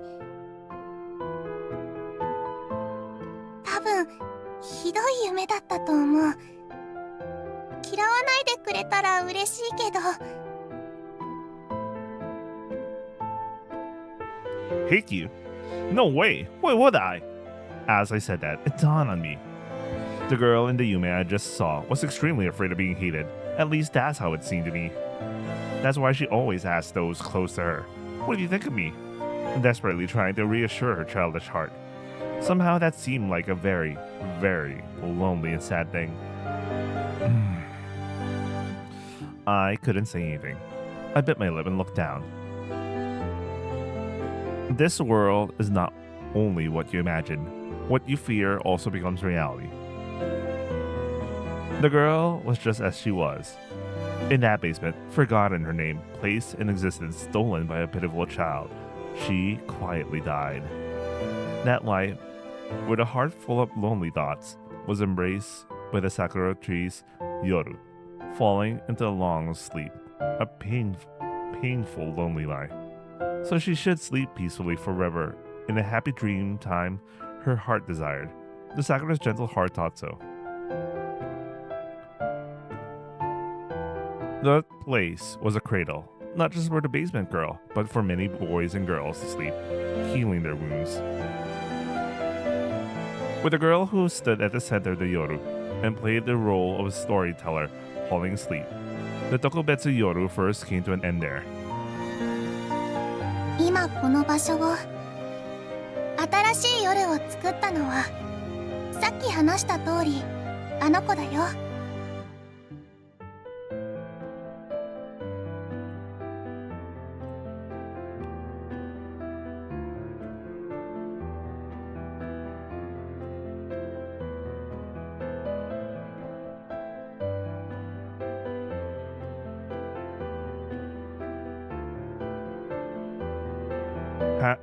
Kanade Taiga. She's your Kasan, a girl who, throughout her life, was continually at the mercy of her own illness, or rather her sinew. あの子と私は遠く遠く道筋をたどってみればどこかで血がつながっていた。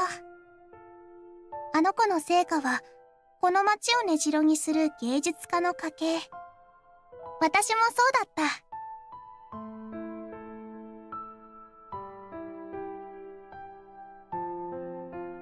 だからあの子が夢を語るための才能に恵まれていたのはそのせいで。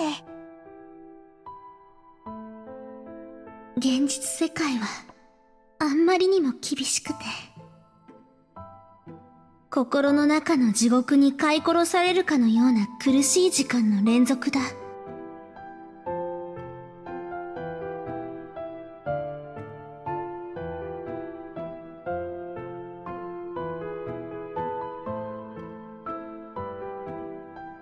At those words, she left だ behind. からせめて眠る時だけはいつでもどんな時でも安らかでいてほしい。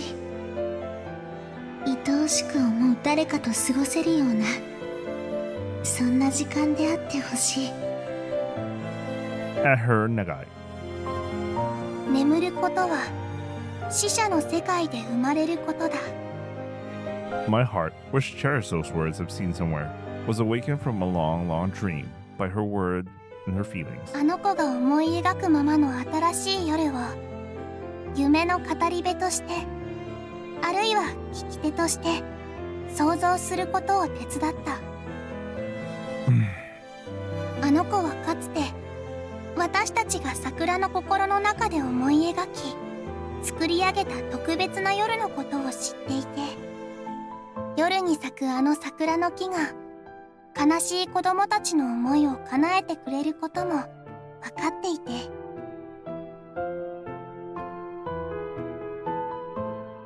だから桜の木と深くつながっている私へと夢を語りかけることで夜へと思いをつないだ。 So, that's how this yoru, this Atarashi Yoru no Kuni, was reborn into its current form. Thus again it began. A konomachi stretching as far as the eye could see. The sparkling Yoru no Kuni. Each one of these sparkles was created by the Suzoruku of a single girl, or perhaps because of the Yume no Kibo she wanted to fulfill. It seemed like an impossible feat. Ah, yes, it truly felt like Maho. 今夜はありがとうタイガ。 Huh? 物語のお姫様になってみたい、そんな無茶なお願いを叶えようとしてくれて。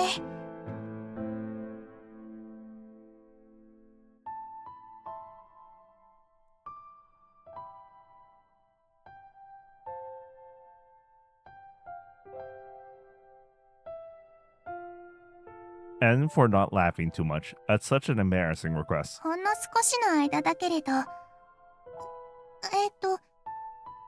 ートできて楽しかったよ。どこかに隠されてるかもしれない甘い宝物は見つけられなかったけれど、でもね、あなたに手を引かれて歩いた時はなんだかね、王子様に怖い場所から助けてもらうお姫様になれた、そんな気分だったよ。それにね、昔々のことを覚えていてくれたんだって分かって嬉しかったよ、すごく。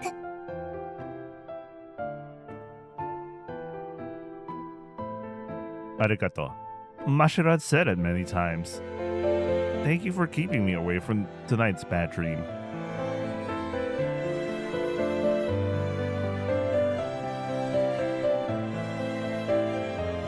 Mashiro. Her body, which had been looking back at me, began to turn translucent. It was as if she was telling me goodbye for tonight. また次の夜で会えたら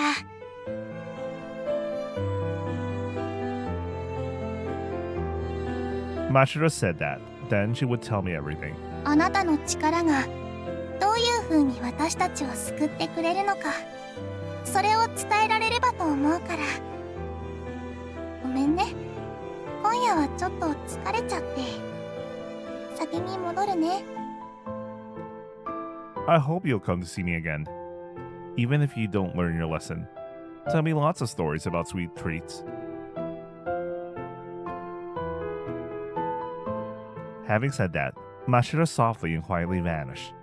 She must have returned to that Tokito. All alone. What thoughts would that girl, Mashiro, have as she spent her time in that room? Left all alone, I simply gazed at the Yozora. What was that about? It's a very lonely feeling. There was no grand confession of love, leading to spectacular failure. No. In fact, being left all alone, of course, yet no. Wait, that's a weird sentence. Of course, yet somehow that's how I feel right now. A hero. I murmur. A hero. Where did you go? I already understood his whereabouts with cruel clarity, but that habit of mine wouldn't go away. Probably forever. I sighed once more, and just as I was about to close my eyes, I heard a voice calling out to me, and I turned around.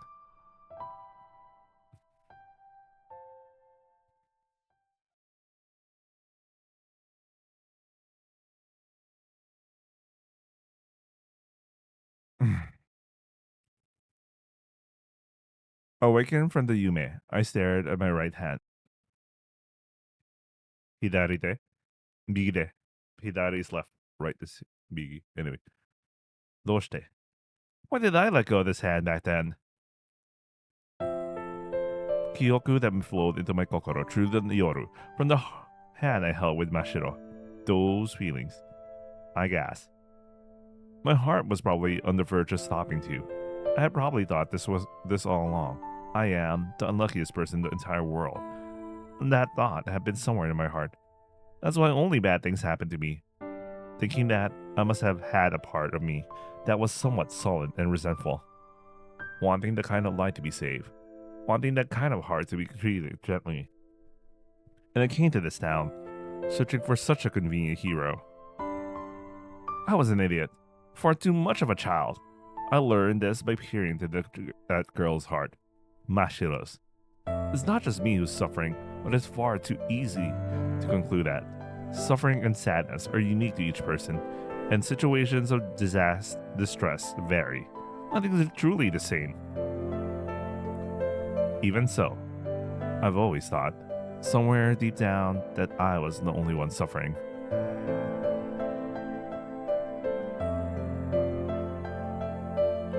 Because I was taught that such a thing was just as unlikely, a self-evident truth by Mashiro's hand clasped in mine.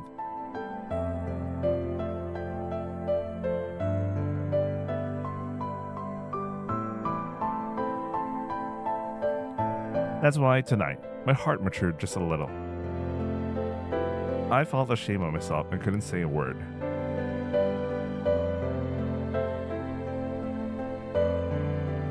Just as I hastily let go of Mashiro's hand, the memories flowing in from her abruptly cut off. I can't forget Mashiro's profile from that moment. I held my head in my hands and muttered that, "Gomen ne, Mashiro." It was a lonely face. That girl that let go of my hand simply smiled faintly, never meeting my gaze. See that expression? I understood. Mashiro's heart is still, and always has been, tinged with pain from memories of a distant past. Her heart is still waiting in that dark, dim basement for her loved ones to call her name. Even though I understood that, I couldn't say anything. I just stared blankly at Mashiro's trembling, lonely smile. I understood. Not with words, but my heart. That my silence would only make Mashiro feel even more alone. Or so I should have. Instead of saying I won't let you be alone, I should have grabbed her hand again. It's no use. I can't. 今夜はありがとう、タイガ。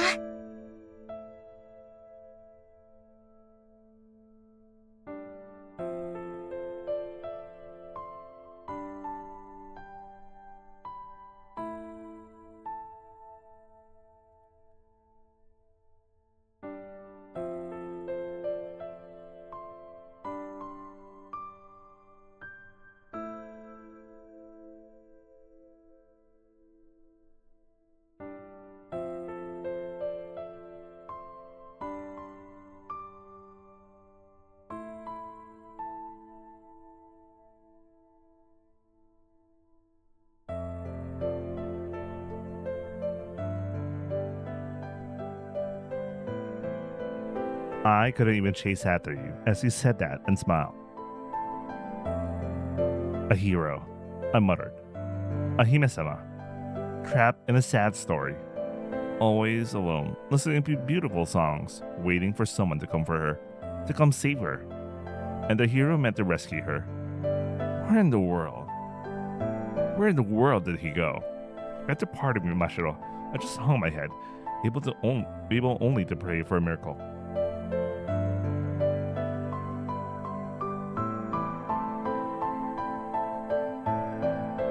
It was the inhabitants of Yoru who called out to me then. When I turned around, there were various creatures. どうか僕たちの女王様を助けてほしい。 Suddenly, I was asked for such a thing. 彼女は自分を犠牲にし、僕らのことを、夜の世界を守ろうとしている。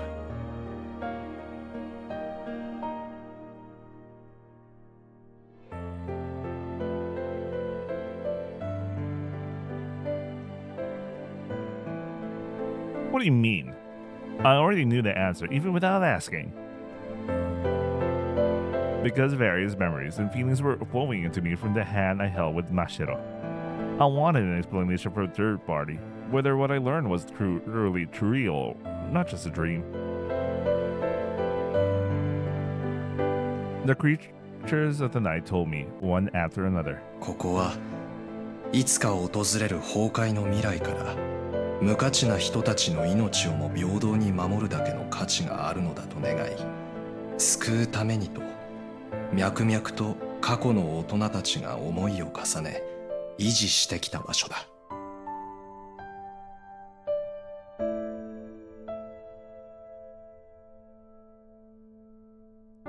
Its beginning lies in the distant past, and yet simultaneously it also exists in the present. そうだね。この場所は複雑回帰だ。 Here, in the present, a certain girl completed the Yoru no Kuni. To do that, this place appeared next to every era. だけど、始まりがあやふやならば、終わりもまたあやふやなんだよ。 They patiently indulged my questions as I tried to organize the information. どこかの時代で、一度でもそれが途切れてしまうようなことがあれば、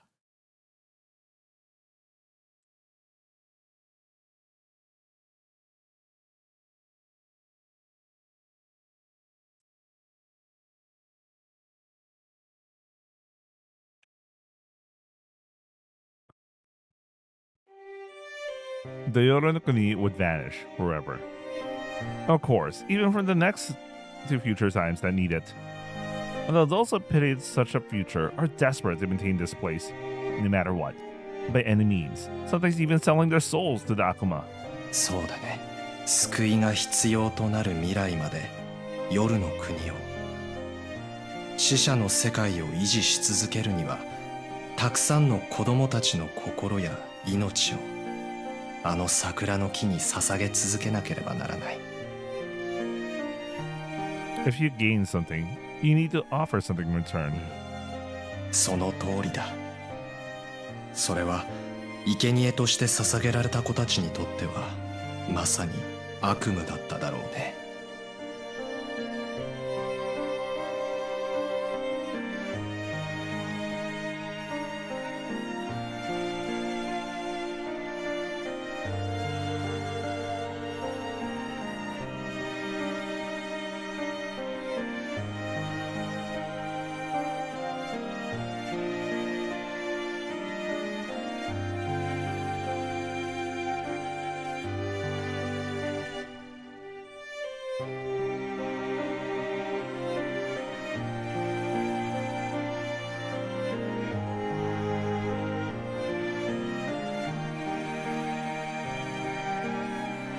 そこにどんな理由があろうと、そうすることで人類の未来が救われようと、命を奪われた子供らの未来はそこで終わるんだから。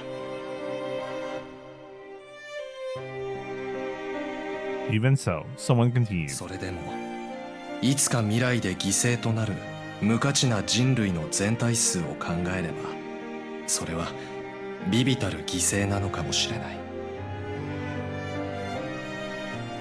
That's the trolley problem you were talking about. Someone said, sorry for eavesdropping, they added. Many versus few. Which to sacrifice? The switch for that is in my hand. だけど女の子は、真っ白は、僕らの女王様は大勢を救うためのボタンを押す。そんな選択ができる子ではなかった。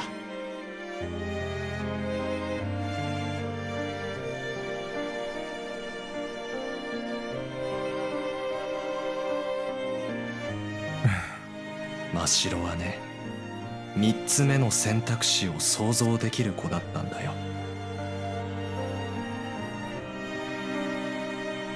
A third.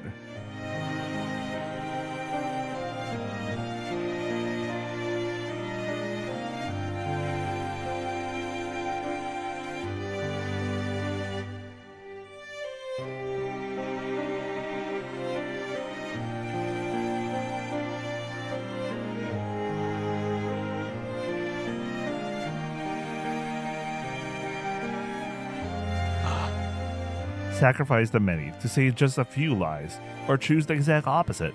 There were only two options given. だけどあの子は自ら進む道を自ら作り出すことのできる子だ。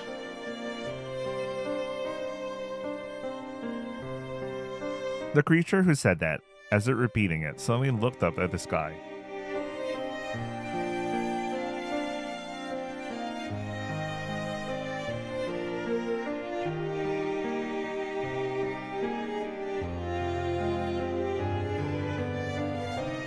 I, too, looked up at the Yoru at the same way at that moment. Full bloom. The sakura are in full bloom. And beyond that, the ski. A mangetsu, shining silver or perhaps mashiro. 月が地上に落ちてくる。Huh? そうして自分たちへいっぱいの残酷さを押し付けてきた大人へ報復を。そう考え想像した黒色な子たちの命もまた真っ白の命と同様にあの桜の木の大きな心をゆりかご代わりにして眠ってる。いわゆるそうした過激派の思考は、その想像力はね、実のところ未だ夜から外の世界へ少しずつだけれど漏れ出し続けてる。だから Takara. So over a long period, the ski will eventually fall to the earth, or at least come closest. そうだね。そして大人たちの心は壊れてしまう。殺し合いと崩壊の歴史はそこから始まる。 The moonlight drives people mad. In every era, it has continued to create haibutsu. 月の光が人の心を壊してしまう。そんなのは迷信だと思われていた時代には、狂気に落ちる人物は遺伝子の異常とか遺伝する頭の病気なのだとか、科学はそういう風に結論付けたがっていたけれどね。あるいはその非科学的な月の光のその効果さえ漆黒の子供たちの呪いなのかもしれない。ともかく人類の破滅はそうして始まってしまうんだ。そんな愚かで自身の心を律することもかなわない無価値な人々を見捨て、価値ある人類たちは人知れずこの星を去る。 And then, 残された人類は殺し合いの果てに愛すべきこの星のあらゆるすべてをぐずぐずに破壊してしまう。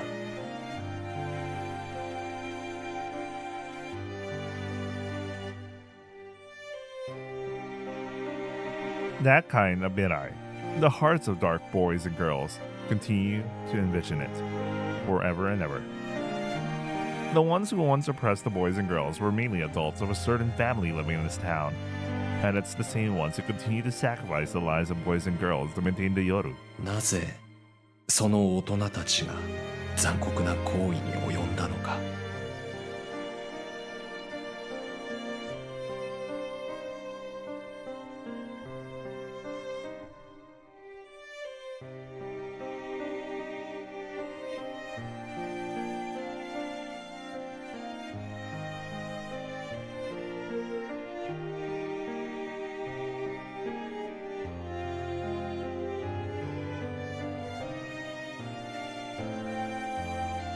彼らは自身の作品のためなら自身の想像力をより完璧な形で出力するためならばまるで手段を選ばない。まさに人手なしだったんだ。Ongaku, emo, stories. The small monogatari, the small worlds they created. They first sought reality in everything. Real life experience was the shortcut to achieving it. If I wanted to depict the mind of a serial killer, laying hands on the weak was the shortcut. To depict such suffocating loneliness from being ignored, locking a child in darkness to observe their heart was the shortcut. Wait a second, that basically means... imagine trying to write Subahimi, but like... Well, I know Subahimi is written with like interviews with like people who are bullied and all that sort of thing. But imagine if you did that to your child to understand the shit you need to write, so you could write something like that. But anyway. そういう家に生まれついたのだから仕方がない。作品作りにしかまるで興味を持てない大人たちは本気でそんな方法が正道であると信じ込んでいた。リアリティだなんて笑えるよね。Someone says coughing. 虚構と現実を混同しているのはいつだって大人たちの方だ。創作物に現実だなんて必要ないの。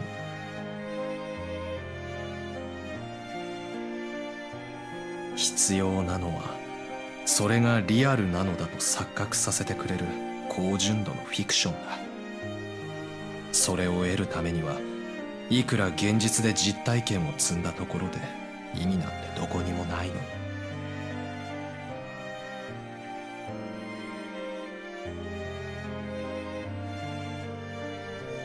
What's always needed is a Zoraku and the abundant feelings that blossom from it. With just that, reality is easily surpassed. Another reality is born in our hearts. Seeking that experience, we always seek new worlds.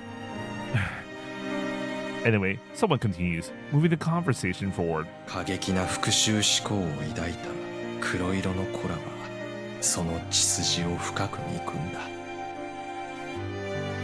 I wish to carefully inflict upon them an injustice even greater than what they had done to us.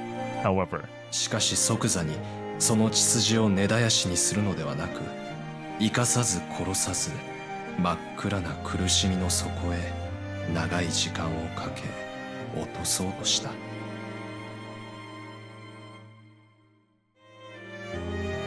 ほら、あれだよ。末代まで呪ってやるっていうあれだ。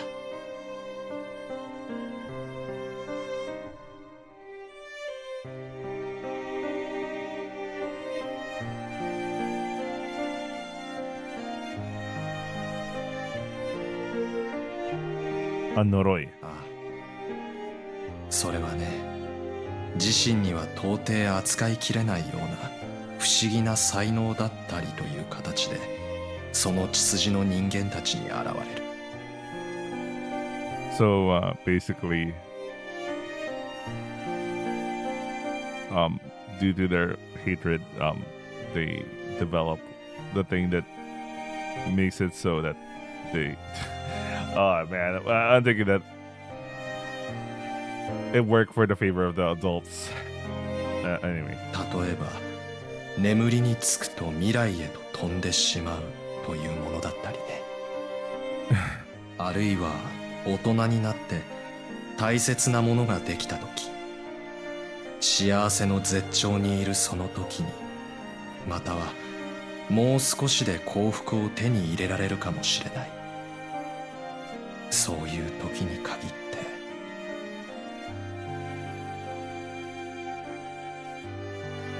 I poured hatred into it, so that their hearts would collapse, and it would destroy what was precious with their own hands. 例えば、世界で一番愛しているはずの我が子を暗闇の底に閉じ込め落とす。自分たちがそうされたように、そして失った後でその大切さを思い出すといった具合にね。then it's just like what the adults of the past did. As a result, it's become the same. Besides, why must we, innocent, be punished for a distant ancestor's sin, a stranger's crime? I couldn't help but feel an unparalleled sense of injustice and despair there.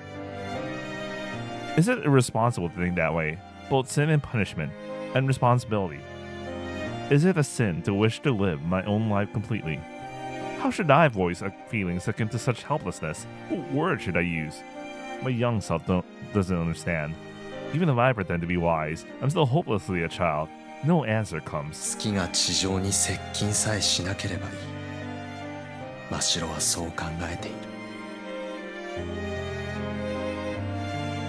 The one who keeps speaking is still looking up to that moon. そうすれば、大人たちの心はさらに壊れることもない。Wait, let me review something. 戦争は始まらないし、ごく一部の人間がこの星を見捨てることもない。かもしれない。そうすれば、僕らの夜も必要とはされなくなる。Sumari kakikaeru the premise that the runaway trolley doesn't come at all like that. それがあの子の描いた三つ目の選択肢。そもそも意地悪な大前提そのものに乗ってなんてやるものか。そういう意志の表れみたいだ。運命に抗うとはこういうことみたいなさ。そう思わない？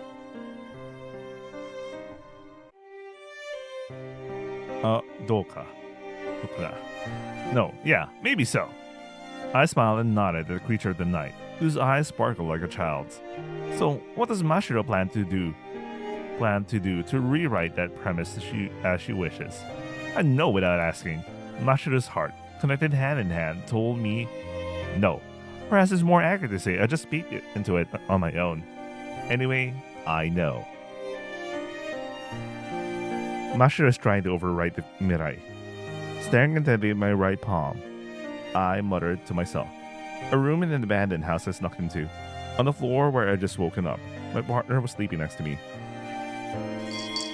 I was just thinking about the Yume I had been having. The future of destruction painted by the children of black. There, Mashiro imagines a new future and overwrites it. The moon will fall to the earth. People's hearts will be protected. That's how she overturns the premise. I see. So, a hero. My power is needed for that. My innate talent, that one eye, Kanade Taiga possesses. Yeah. From our previous discussion, that might be more of a Noroi than a talent. But in any case, its effect is to connect the Yoru and reality. Okay, that's really a lot then. When I think about it. Oh yeah, that is really a lot.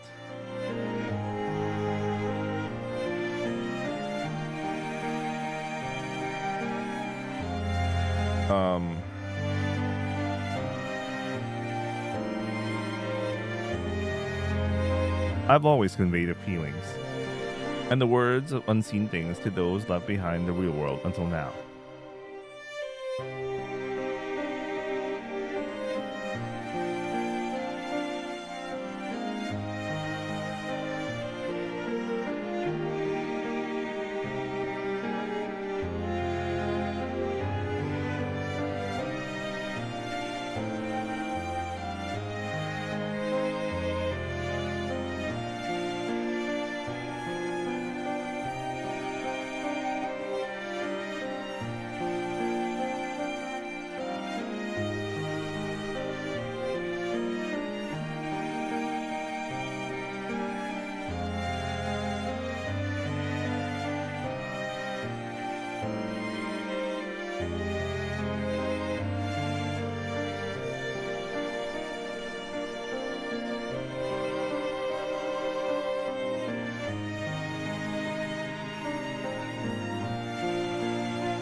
I've always conveyed the feelings and words of unseen things to those left behind in the real world until now. Instead of Mashiro's feelings or words, I'll connect her Suzoruku to the real world and summon it. The two of us will combine our strengths. I'll connect Mashiro's Suzoruku to the outside world, bringing it forth to overwrite the black children's future of revenge with Mashiro. And in some case, using that Suzoruku as a weapon like Maho. We'll confront the gigantic Akamut, drawn by the children of black.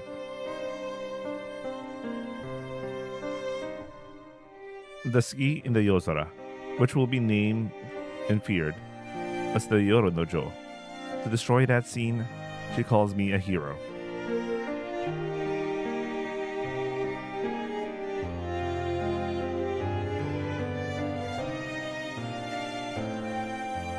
But no matter what path you choose, a price will be demanded.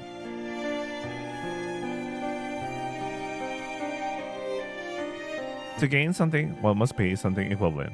That's the rule of Yoru.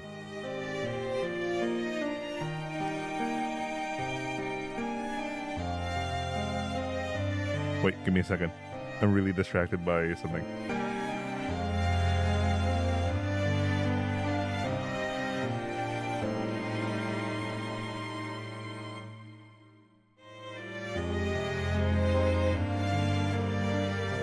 Okay. I'm back. Okay, let me just do 20 minutes more. I'm also doing something on the side, which unironically also is related to this VN, but like it's not an immediate thing, but I need to deal with it as well. Anyway.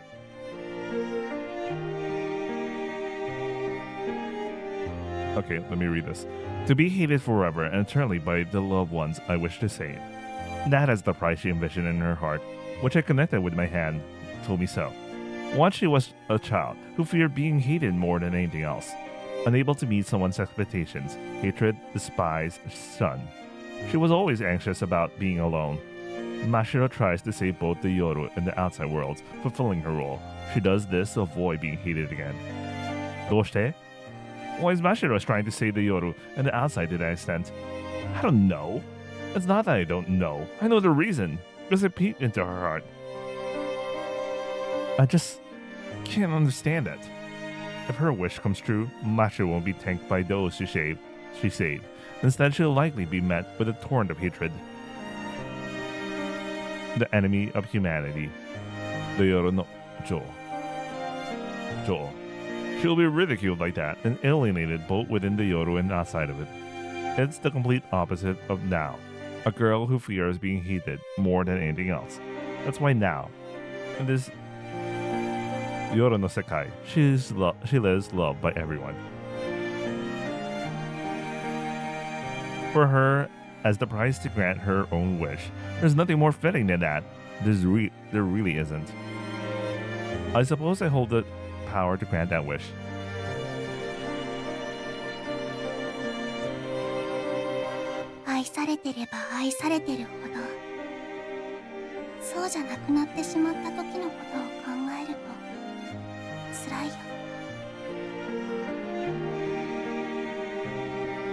Mashiro's murmur suddenly crossed my mind. お願いだ。あの子を助けてあげてほしい。 The voice of the night creature also crosses my mind. I kept staring at my empty palm. Nah, Mashiro. Where do you go so far? I don't want that. The life of the girl who died at the bottom of the cold misfortune. The kami-sama that sprouted from the sakura, or something that could be called a kami-sama. It wished that kodomo like her, who lived lives of only cruelty and loneliness, could at least see happy dreams.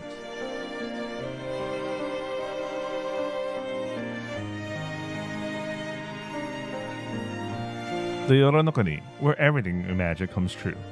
Originally, it was a place solely for them, to materialize the happiness they sought, if only in their dreams. But now, having almost unilaterally woken from that warm sleep, I knew Mashiro was still seeing Akumu in that room. She didn't say anything herself, but she always was on a brave face and welcomed me every night when I came to that small Tokito room. But Mashiro was still suffering from memories of her childhood. when she was in love with her parents. I learned that from this hand I held with Mashiro. Mashiro and that child, Meguca-san, and their Atarashi Yoro no Kuni, past suffering became recurring Akumu, repeatedly bearing sharp fangs at the heart. Even so, Mashiro didn't try to sleep in the Sakura again. I understand the reason, but I can never truly comprehend it. For that reason, will Mashiro continue to see Akumu forever in that small Tokido room? From now on, even after saving the world, both within the Yoru and outside the Yoru, hated sufficiently yet forever. The night creatures really wished that someone like me would save Mashiro. Please, take that girl from the Yoro no Sakai. I don't want her to suffer for us anymore. Only your power can do it, right? I should be able to. I believe my right hand can connect with her heart and all, and lead her out of the Akumu, out of the Yoru. My power is the ability to see that. And if it's the ability to connect Yoru and reality, Genjutsu, by delivering the voices of the dead, for example. And so, like some distant day, forever unchanging in her cute, translucent form. I think I could even wish for her to stay by my side forever, just like when I was a baby. But that's impossible. I realized that the hero I sought in this town was nowhere to be found. Then there's no longer any reason for me to stay here. I have to escape as soon as possible, or I'll be brought back. Even so. Gomen. I'm regretting it. Why did I let go of Mashiro's hand? How pathetic. Even if it's sayonara just for tonight. If a true hero were here, they never would have let go in that moment. And they might even try to lead you out of the Yoru to join forces and save the world, even the Yoro no Sakai itself. That might even steal their resolve in such a way. But it's no good. I can't do it. Even if the same situation happened again, I would probably let go of her hand just the same. So I had to rephrase it as not having any regrets. Because my escape from this town will protect you, Mashiro. So hurry. I had to escape this town, even a second sooner. We will ignore the adults' expectations. That's why I can't stay here anymore. Not for a second, not even for an instant. Mashiro, Gomen. Truly, I don't think I can live up to your expectations or theirs. I shook my head. I bit my lip. I quickly prepared to escape this town. This is for the best. This should be for the best. I took your small hand, and I tried to run. Yes, this is for the best. I'll never see you again. By doing this, the Yoru will remain locked. No one will be able to lay a hand on you. That's why I believe this is for the best. And yet... and yet...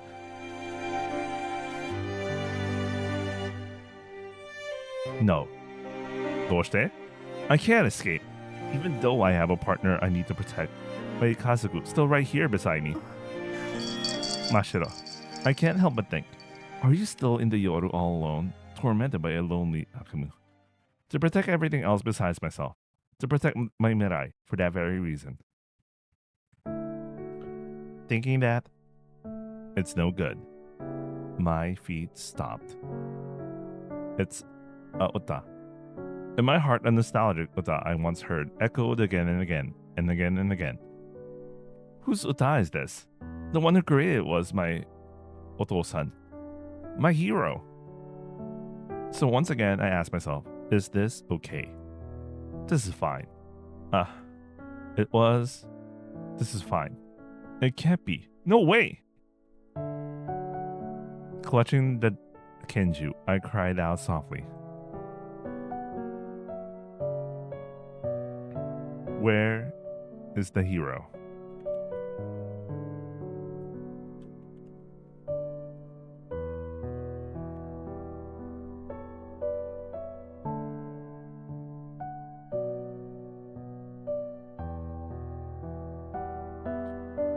Within those usual words, now I searched for the place to find the courage I needed.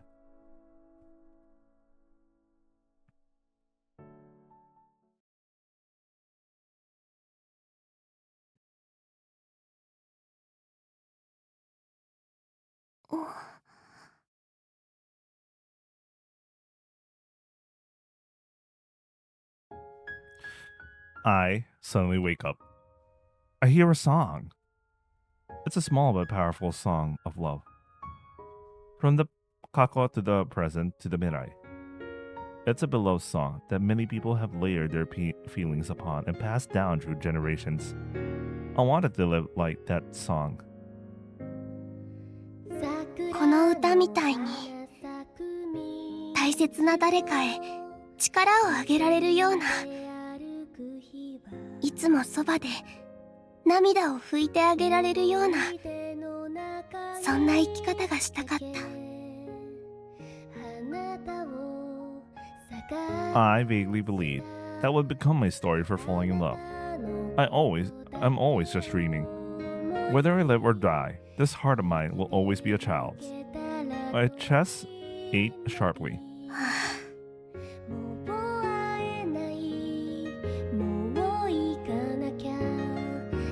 I sighed. The pain in my chest grows stronger. Tonight, too, the dream begins. A bad dream of nothing but suffering. It's a sad memory from some distant past.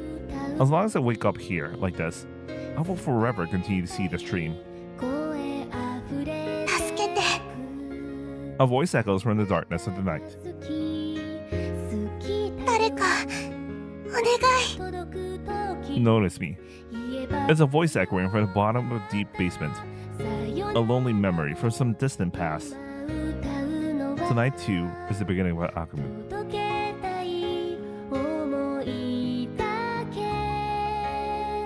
The happy girl, suddenly unable to run freely outside one day.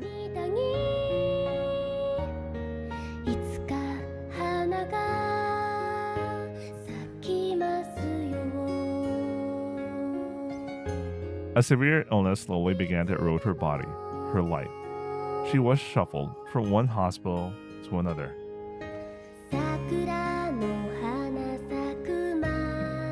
The reasons were always things like no available hospital rooms, or that was too rare and difficult, a disease for any doctor dared to handle.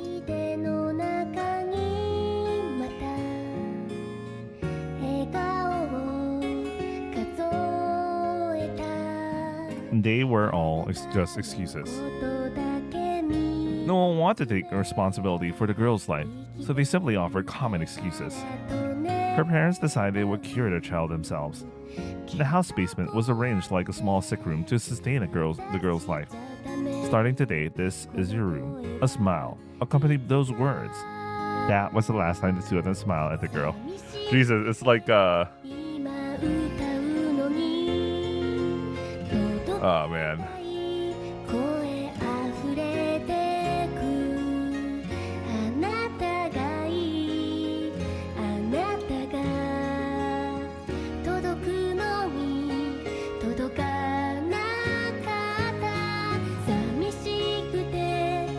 The parents who care for the girl grew thinner, both in mind and body, day by day, a fact clearly visible to the girl.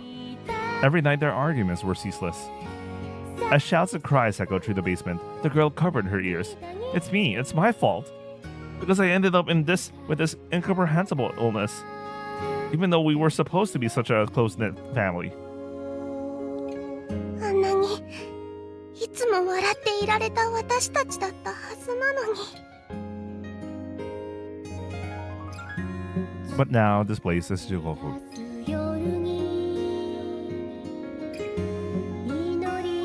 私が全部壊してしまった。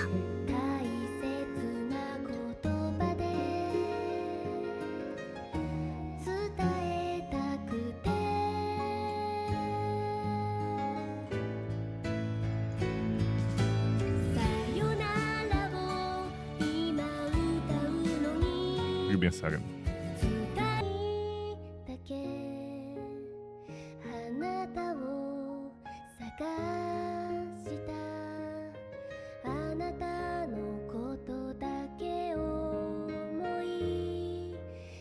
Okay, let's back.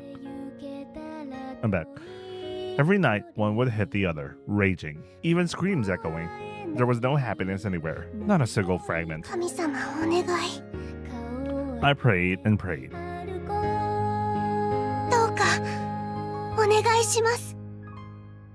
大好きな二人がまた笑顔で過ごせる世界にしてください。 Because I don't care what happens to me. だからお願い。私の夢を叶えてください。 With an Suzoraku that colored even reality, with the sinew she was born with, she prayed intensely.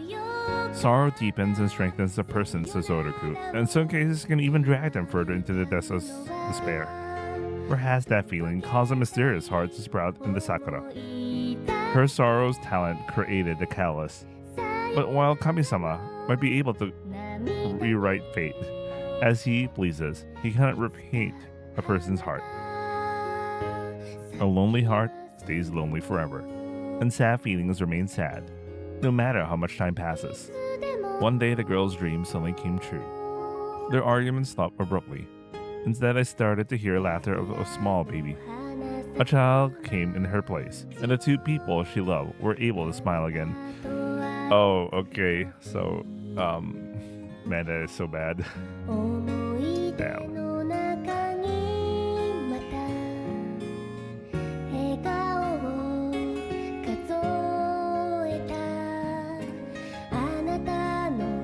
After that, the frequency of the two of them coming into the basement sharply decreased. By the bedside of the bedridden girl, something like a wireless receiver was placed. She had been told to call them if anything difficult happened. It was mostly just a child's toy, but it was enough to contact the basement in the first floor. However, ever since someone new was added to this house, no matter how many times she called out through the speaker, no one would answer her anymore. In the summer, the basement was hot and humid. She wanted water. She was hungry. She wanted her body wiped clean. On her legs, she had become unable to move at some point. Some large, unfamiliar insect was crawling. Even if she cried, even if she screamed, of course, no one would come to help her. I'm lonely. She was sad. At times like that, she would turn on the microphone switch by her bedside. When she heard the laughter through the speaker, that alone made her happy. お母さんとお父さんはすごいな。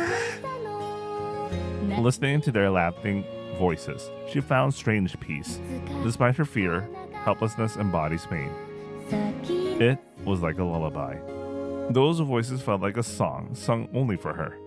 And that's why she wanted them to be smiling. 私がいない方が二人はきっと幸せになれるんだ。 So, this was fine. Staying like this was fine. 私は死んでしまって初めてこの世界の二人の役に立てるんだ。 Through the speaker, the two of them were calling someone by the name they should have given her. Oh, that's right. She wasn't anywhere anymore, was she? Because I don't care what happens to me. Because she wished for that, and this is what happened. Kami-sama always grants our wishes. お母さん、 That night, too, the girl turned on the transceiver. 教えて。お父さん、 The girl, gasping for breath, always alone, called out through the speaker. 二人はまだいい子だった頃の私とその子、どっちのことが好きだった？ I couldn't possibly get an answer. Laughter. Everything was drowned out by happy voices. I felt relieved. I was glad my selfish question didn't reach them. And so the girl closed her eyes in the cold basement, quietly, all alone. That was the end. And then Takuma returned to the beginning. My Yoru would repeat like this forever.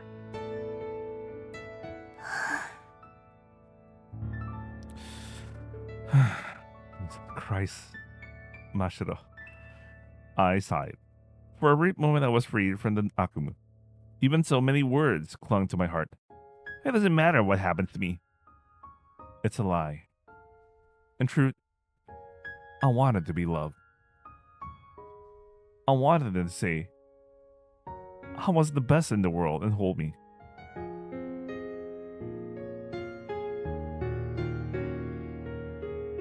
I'll be with you until the very end.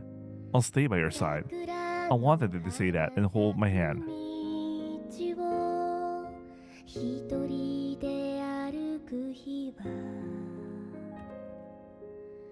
思い出の中にだけあなたを探したあなたのことだけ思い生きてゆけたらと But the two people I love most were smiling at the small child I didn't know, holding them, saying, "You're the best in the world." I'm empty. My palm always, forever remain unconnected to anyone. I often thought Kamisawa is cruel. どうしてこんな寂しいことばかりな世界に私たちを作ったの。 I had pushed such words back into my heart countless times. Then immediately, the unending nightmare would answer, because your life isn't worth being loved. To act so pitifully for something like this, how arrogant. Children suffer worse things. Yet you only seek your own happiness. No one pays you any mind. そうだね。 If I didn't want to see such Akumu, I just had to return to the Sakura's bed.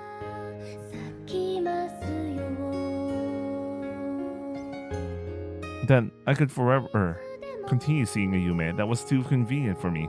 あそこでなら二人は世界で一番私のことが大好きなままでいてくれる。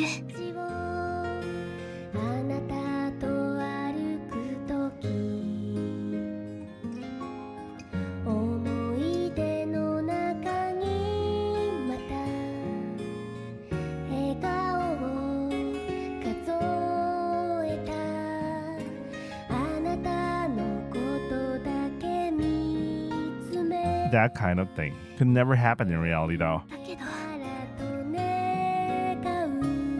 I slumped down on the table, propping my cheek with one elbow and closed my eyes.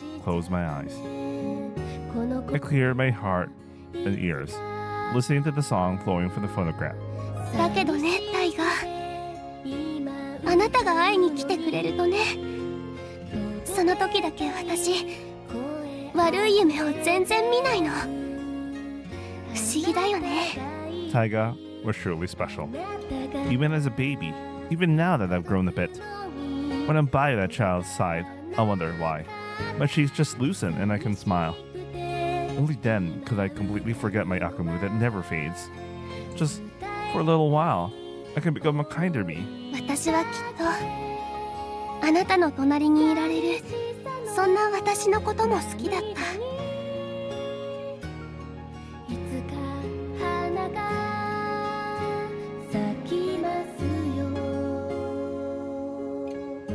Wait. Let's go deeper now. I'm starting to think something. I'm starting to think something here. That's why I always wanted to make you laugh.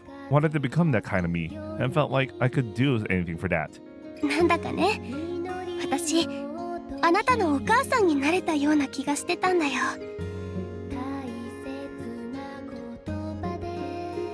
Kinda makes you think. Kinda makes you think.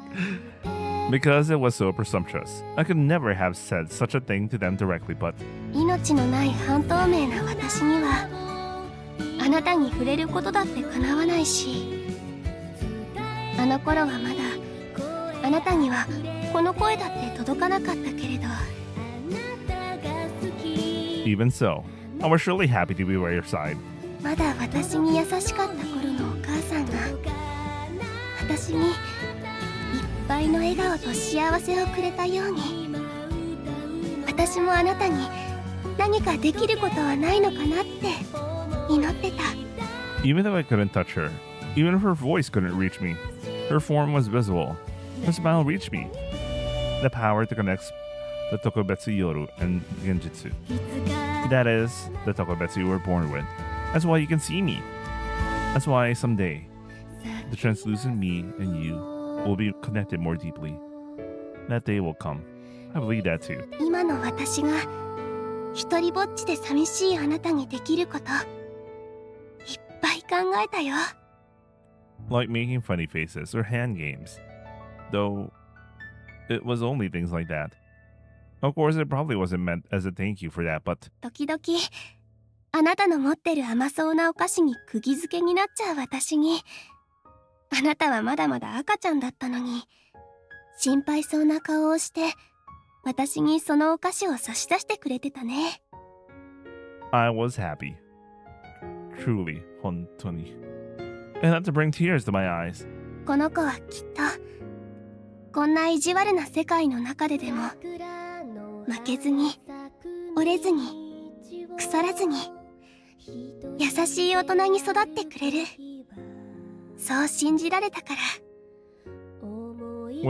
Will this child, when he becomes an adult, stop being able to see the translucent me just like many other adults?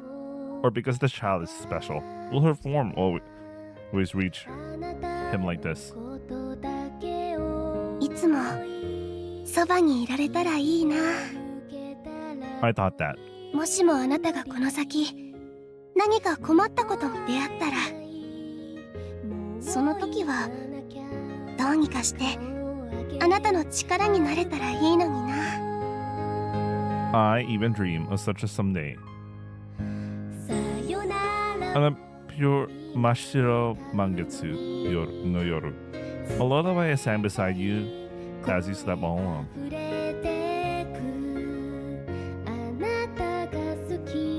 It was a spring song, Haru no Ota, that reached me from the kako.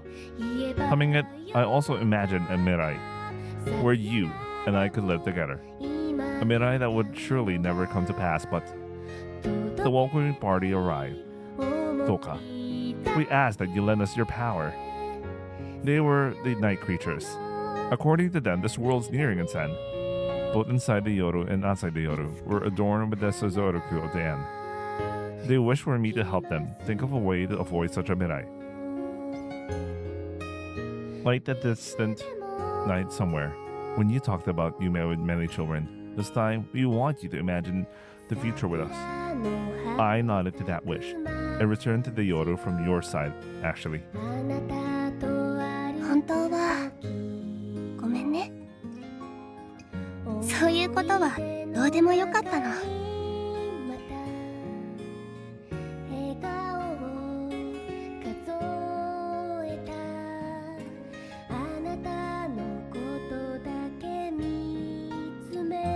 The future of humanity or the fate of the Yoru no Sekai. Truly, I'm sorry. I had no interest in such grand things. 私に興味があったのはあなたの未来だけだった。あなたが生きていく世界、その未来を守っていきたい。 That's why I returned to the Yoru. In this small room, I discussed with many night creatures about how to avoid a future ruin, and then I found it. 夜の世界も外の世界も同時に救う方法を見つけたよ。 For that, Taika. The power to connect the Tokobetsu Yoru and Genjutsu. Surely my plan will require your power. The night creatures were strongly against my plan itself, but I couldn't reach any other method besides doing that with my Suzoruku. The lullaby I sang to you is that guidepost.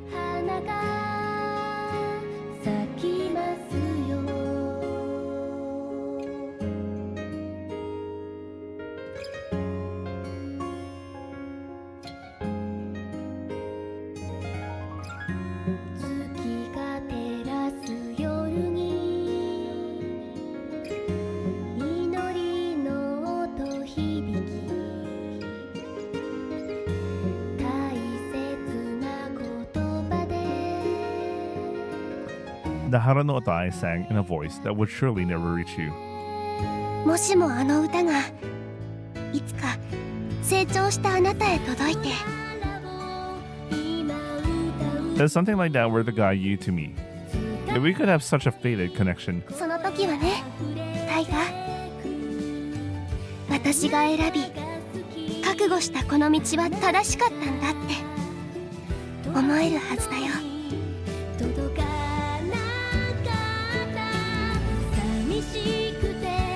今歌うのは届けた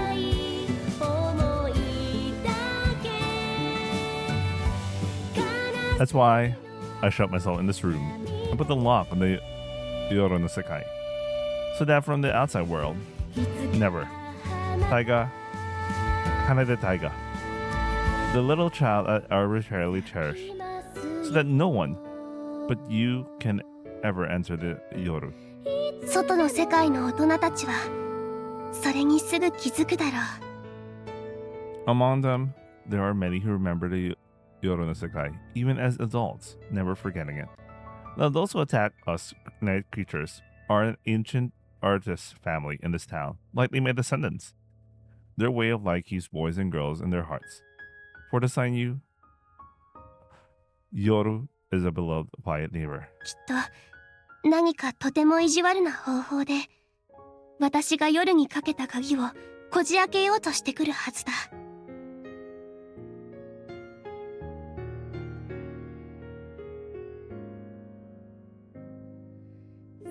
My chest aches sharply. The pain in my chest is the sign of the Akuma beginning again. Over and over. Countless times, I'm sinking into the lonely feelings of the past in this small room. タイガ、 I suddenly muttered in the Akuma. 今夜はタイガ、なんだか遅いな。 Soon, you'll probably fall asleep in the outside world. Normally, you'll be coming to see me soon. Only when I can be with you am I freed from my past.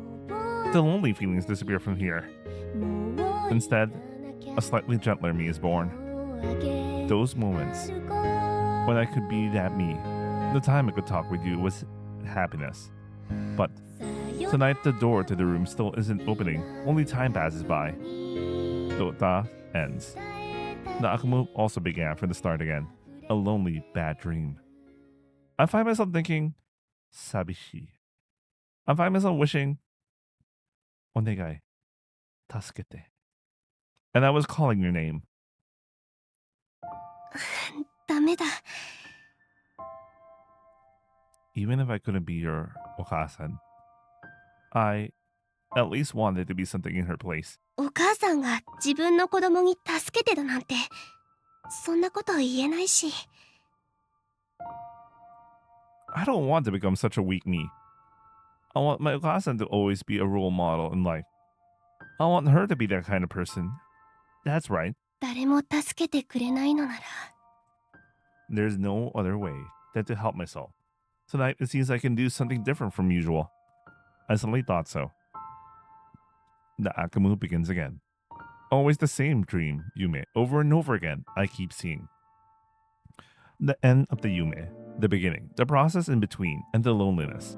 Everything is the same, as if fatefully traced. だけど、タイガとまた会えたからかな。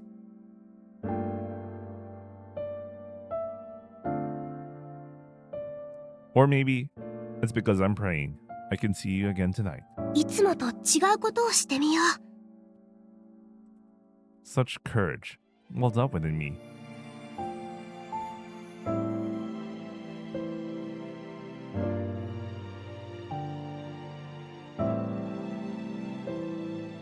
In the Akumu, I tumbled out of the bed I was confined to. I crawled out the stairs and reached the door, separating the basement from the first door. I can hear laughter. Laughter from the tree people from beyond the door. If I open this, could I join them inside? This is a Yume. It shouldn't be strange for things impossible in reality to happen. I opened the door. Then I was enveloped in pure white light. The smile I sought wasn't there. Instead, it was a blue sky. I was under a brilliant blue sky. The outside world was dazzling and fluffy with so many flowers. A single tear spilled from my narrowed eyes, rolling down my cheek. これは This is Akumu. I'll probably be sent back to the bark basement right away. And then I'll see the bad dream again from the beginning. I heard a song. Someone was singing right beside me, as if whispering. Someone touched my palm. I felt that sensation. When I looked back, I was surprised. It's Akumbo. Before I knew it, I was holding you, Akumbo, in my arms. I was surprised. I was about to cry without thinking. The little you looked up at me with a smile. I let out a sigh. 初めてあなたを抱きしめられたよ。 It was warm. I nuzzled my cheek against it. It was so soft. The scent of the sun overflowed. This sight itself is my light, my Yume. If my wish could come true, I think I'd imagine a day like this without hesitation. But I know this light could never come true. A single tear fell, and then Kuroyami. The blue sky, the Aozora, changed into a cold jet black Kuroyami. I lost the weight of you in my arms. また最初から。 My chest ached sharply.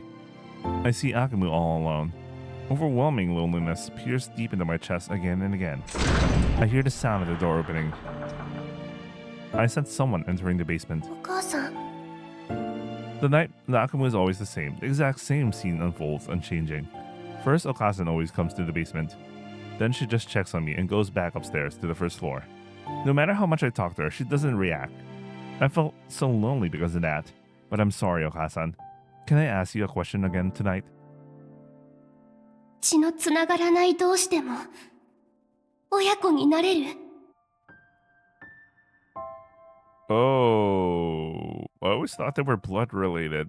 So, okay, so she's bringing that up. That is interesting.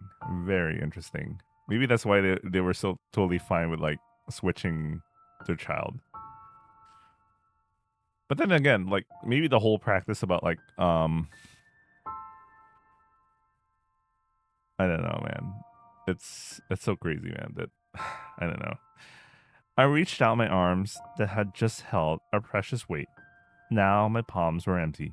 All I could embrace was the Kuroyami. お母さん、教えてほしい。命のない私でもあの子のお母さんになれるかな。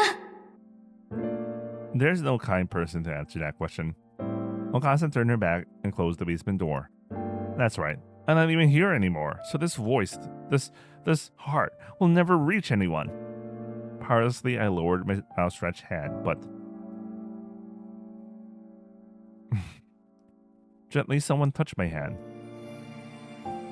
Gomen. The darkness of the basement quickly transformed into Tokito's control room. Gomen. I'm late. I came to save you. My cute baby, now all grown up, smiled like a splendid prince, but with a very sad expression somewhere in his gaze. Man, this is literally like so. You can tell the author's Spanish, man. Anyway.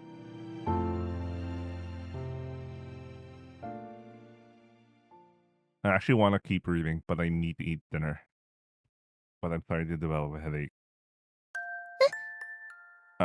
I'm going to pause then. I'm going to eat dinner. I'll be right back.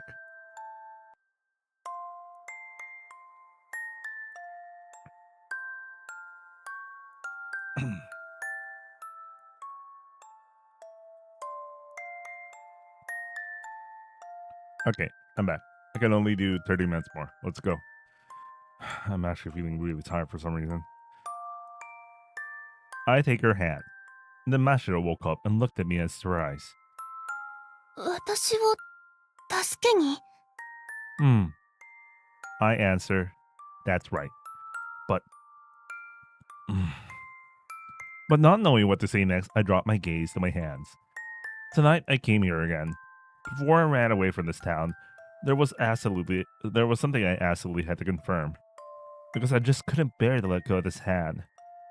Arriving late, I found Mashiro, dozing at the photograph table. Her closed eyes showed she was suffering on Akumu. But now Mashiro in front of me, as if nothing had happened, firmly squeezed my hand back. タイガ、どうしたの？ She was peering worriedly into my downturned face. Precisely because you are like that, my chest ached sharply. Gomen, Mashiro. Mo. It's fine now. I shook my head and replied. Last night, When I held your hand like this, your heart, your memories, and what you're thinking, I learned almost all of it. To be continuously hated by those you protected and saved. That is the price you set in the Yoru to grant your own Nagai. As a result of that payment, Mashiro obtains the world she desired, saving both the outside world and the Yoru no Sakai. The reason he went so far to protect this world, all of it, it was all for me, right? Depending on how one took it, it was a terribly self-important way of speaking. However, Mashiro's silence was an answer beyond words. You'll want to protect my Mirai no Sekai and save the Yoru no Sekai for your loved ones. And that's why you still suffer alone. If you tell me that you absolutely need my strength, then I want to cooperate with you as much as possible. But I can't. You see, I'm the type of person who chooses to sacrifice many to save just a few. Because among those few, I found the faces of people precious to me. That's why I can't push it. I could never push a button that sacrifices you to protect the future of many. タイガ。It's fine this way. No, that's not fine. I don't want to have that kind of back and forth. I didn't come here to meet you for that purpose. So, I'll tell you why I came here tonight. Gomen, I can't live up to your expectations. I can't grant your wish. I can't use my power for that. So let's run away together. That's why I came here tonight to tell you that. I want to protect you from your own Akumu and from that massive something called the fate of this entire planet. To do that, there's no choice but to flee headlong from the huge problem standing in our way. Especially for kids like us, I think. Let's run away somewhere far. Away from this Yoru, from these Akumu, everything. So far that nothing can reach us. By doing that, I want to save you, protect you, from the Akumu that torment you, and from the fate you're trying to shoulder all by yourself. それは Mashiro averted her gaze from me. それは無理だよ。私は鍵なんだよ。この夜に外の誰かがむやみに入り込んでこないようにするための。Mashiro is awake again, not sleeping within the sakura tree. By doing so, a lock is placed, and Mashiro, leaving the Yoru is the same as her sleeping. The Yoru's lock would be undone. だから私は一緒には行けないよ。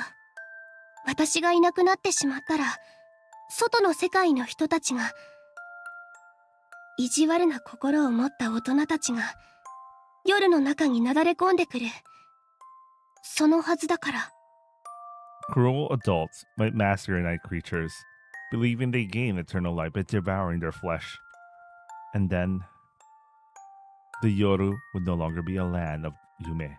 It would become a place as cruel as the real world. タイガの言う通り、私は確かにあなたが、タイガが無事に幸せに生きていける世界を作りたい。そう願ってる。だから夜の中からこぼれ続ける漆黒色の子供たち、その想像力を私が真っ白に塗り替えられたらって願ってる。でもそれはこうして夜に鍵をかけているだけでは止められないから。 That's why my power was needed. My power to connect the Yoru in the real world. ここに住む生き物たちは私のことを好きだと言ってくれる。私が夜の中でそういう風に望んだからかもしれないけれど、 So maybe that liking is nothing more than a fabricated feeling. 私は私のことを好きでいてくれる全員のことも守りたいと思うようになってしまった。 That's why she can't go with me. Mashiro repeated herself, squeezing the hand I held. だから私はタイガ、あなたと一緒に夜から逃げるのではなくて、 Ah, あなたのこの手に殺されてしまいたい。 Oh そう願ったの。 shit. Oh fucking hell, man.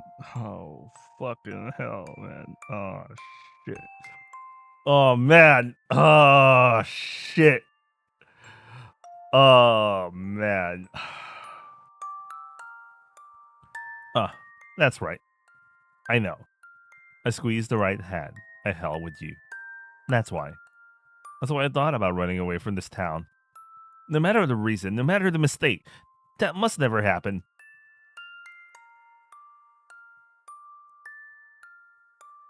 God damn it, man. God damn it. タイガー、あなたなら私を、夜の生き物を、命のない私のことを殺すことができる。 That's right. Mashiro said to me, still holding my hand tightly. 夜と外とをつなぐあなたの手、あなたが持って生まれたその才能なら、それが可能なはずだよ。 I instinctively touched my pocket. I always kept a kenju hidden there. A kenju that the adults made for that purpose. But it couldn't be brought into the yoru, so my pocket was empty again tonight. 私は大河に力を借りたいと願ってる。 Mashiro repeated herself. 夜と外とをつなぐその才能で、夜からこぼれ出し続けてる真っ黒な未来をきれいさっぱり真っ白に上書きしたい。 And that wish, she kept repeating, could be granted. 大河と一緒に力を合わせて、これからもし私が未来を真っ白に書き換えられたなら、 If we could manage to avoid the dark future, Mashiro would have to pay the price. A price equal to a kiseki she obtained. そうなれば私は Surely in some future, she'll point to the shining Mangetsu and become something feared as the Yoru no Jo'o. The Mashiro Suki said to shatter people's hearts. It's Hikari. それは多分代償を支払い、ある意味夜の怪物となった私自身だ。 And then I'll be hated by everyone, both inside and outside the Yoru. そうなる前に大河に私を殺してほしかった。 Mashiro was a shoujo who feared being hated more than anything. She was continuously ignored by those she loved, and ended her life alone and lonely. That price was fitting. So many of the Yoru no Ikemono loved her, hoping to one day hate her. For Mashiro, saving this world was the very act of willingly seeking to be hated by the many who loved her. She must have resolved herself to that extent, but those who had smiled at me yesterday, from that day onward, they would cast old cold gazes and words almost like anger. I couldn't bear such a mirai. The world where those beloved ones live. After saving that place, she would have killed she would have herself killed, and she would likely become a kaibutsu among people. For that very reason, Mashiro called me into the Yoru. Even though I'm still young, I'm no longer a baby. She called me. She was expecting me to pull the trigger. I fell silent. Before I knew it, the song was over. The record wouldn't return. And the song wouldn't start from the beginning again. Only the ticking of the second hand echoed between us. The silence showed Mashiro's strong resolve, having accepted her envisioned fate as inevitable. That's why she can't go. She can't run away with me. You're so selfish. You are, I sighed and said. That's right, Mashiro. You're truly selfish. Have you ever thought, even a little, about those you wish to save so desperately? About me, and all the night dwellers. Mashiro tilted her head. Then she blinked her large eyes. Needless to say, her face asks, "What do you mean?" I focus my awareness on the hand still connected to hers. Last night, from our joined palms, your heart, your memories flowed into me. I tried the opposite. I wanted Mashiro herself to hear the words the Night Dwellers had addressed to her directly. 真っ白な僕らの夜の女王、どうかお願いだ。 These were 僕 the らのことは気にしないでほしい。 words the Night Dwellers entrusted to me last night after Mashiro had left. 僕らを見くびらないでくれよ。自分たちの命くらい自分たちで守れるよ。いつまでも君に守ってもらわなくたって大丈夫だ。 They said. どうしてもまずいって状況になったら月に移住するなりなんなりして人間たちの手から逃れるよ。 Among the stars in the Yozora, there are Yoronokuni, just like this on this planet. The souls of the dead who have used up their time on this planet choose the preferred Yoru in their preferred planet from the terminal station of time. There they fall into a quiet sleep, continuing to dream about their next life. They could choose such as Sugi, but there's no Yoro on the moon. Outside of this planet, no other planet has a real world. But the ski has neither. They say they'll emigrate and escape to the ski, Yorokuni and all, if they ever truly cornered into an impossible situation. So they want her to rest assured. How? Last night, I asked them that. How they plan to move this planet's Yoro to the ski. They all tilted their heads saying, well... それを今からここにいる全員で相談するんだよ。そのためにこうして集まったんだ。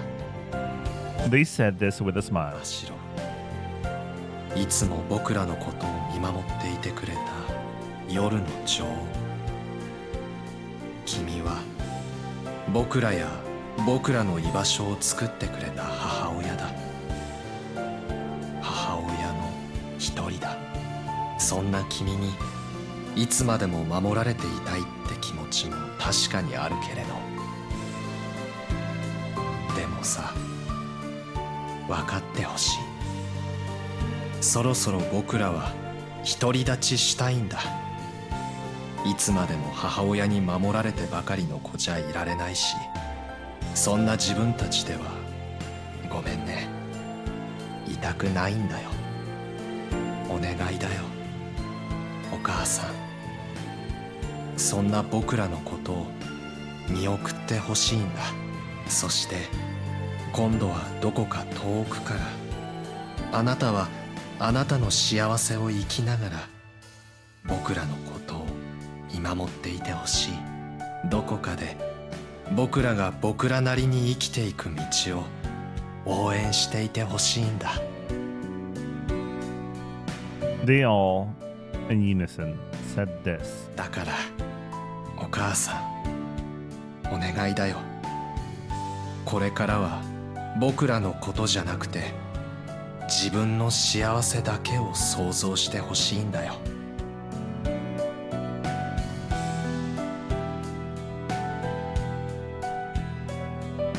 ようやく子供が独り立ちしようって言うんだ。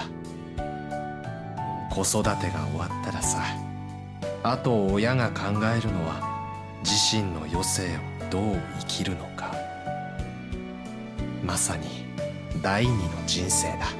君には新しい夢を見つけてほしいんだよ。そうして君には思うままに生きていってほしい。ここにいる全員がそう願ってるんだ。 I had finished relaying all the words entrusted to me by them. For some reason, they had desperately wished for me to deliver these words to you. Mashiro let out a thin breath. おかしいよね。 Huh? 余生だなんて。命のない私が思い描くのはなんだかすごく変な感じだよね。 Suddenly, Mashiro smiled. But It was immediately, though. Mashiro immediately bit her lip, looking conflicted. Her gaze was fixed on our clasped hands. She looked as if she was hesitating about something. No. She also looked as if she were desperately fighting something. Nah, Mashiro. I don't know what kind of new dream you'll think of and envision. But I'll support you too. Just like them. I want to support your dream too. Dakara. So first, let's escape from here together. We'll escape to the outside of the Akamu that torments you. Mashiro didn't nod. Her downcast face looked at me as if she were searching for the words to explain away the vow she had once made. Ah, seriously. I sighed in my heart. I knew it. When I was still a tiny baby, I naturally couldn't understand. But our past few days talking with you like this, I've realized a few things. Because you fear being hated more than anything, you must be more sensitive than anyone to the expectations and gazes of others. Precisely because you have such an inner self, there are times when you seem a little timid, but yet deep inside in your heart, you definitely possess something like this unwavering resolve. Because you are that kind of a person. You could choose to sacrifice a few lives to save many, even with much hesitation. Those few lives, that's Mashiro. You, yourself, just one person. It's precisely because you're that kind of person. Because you can't betray your own feelings once you resolve yourself. You must be suffering alone like this in silence, but I still wish to save you from the deaths of the Yoru, along with all that pain, sorrow, and immense loneliness. You know, I wasn't actually planning to come here today. At one point, I even thought about leaving you behind and running away. Killing you, I absolutely can't do that. That kind of role, that responsibility, I just can't take it on. So, I was thinking of running away from you. It's better if we never see each other again. I was even telling myself that. But you know, here I am again tonight, having come here. Nah, Mashiro. I wrapped both my hands around the hand I was holding with yours. Why did I want to do that? If I don't want to kill you, running away is the best. Not persuading you. Yet I wanted to see you again like this. I wanted to run away somewhere far with you. Did I think that? Do you understand? She raised her face and looked at me timidly. ごめんね。わからない。 Mashiro shook her head, as if asking, どうして? Well, still gripping her hand tightly. But I'm thinking right now, can it get true to you? I asked, gazing straight at Mashiro. Mashiro tilted her head, and then softly. 大河の考えてること。 Mashiro, who had whispered, looked at our still joined hands, and after a short silence, she immediately turned bright red. 俺は好きだ, I said. 本当に好きよ. Our Joe, kinder than anyone, lonelier than anyone. Our gentle Okasan, they're not the only ones who love you. I love you too, I said, staring straight at Mashiro. But it's different. 違うの？ Yeah. It's different, I say. But you understand, don't you? You get what I mean, don't you? My love is completely different from theirs. The Yoru no Ikemono probably loved you as Okasan. But, hahawe. But I don't want you to be my Okasan. But, nice!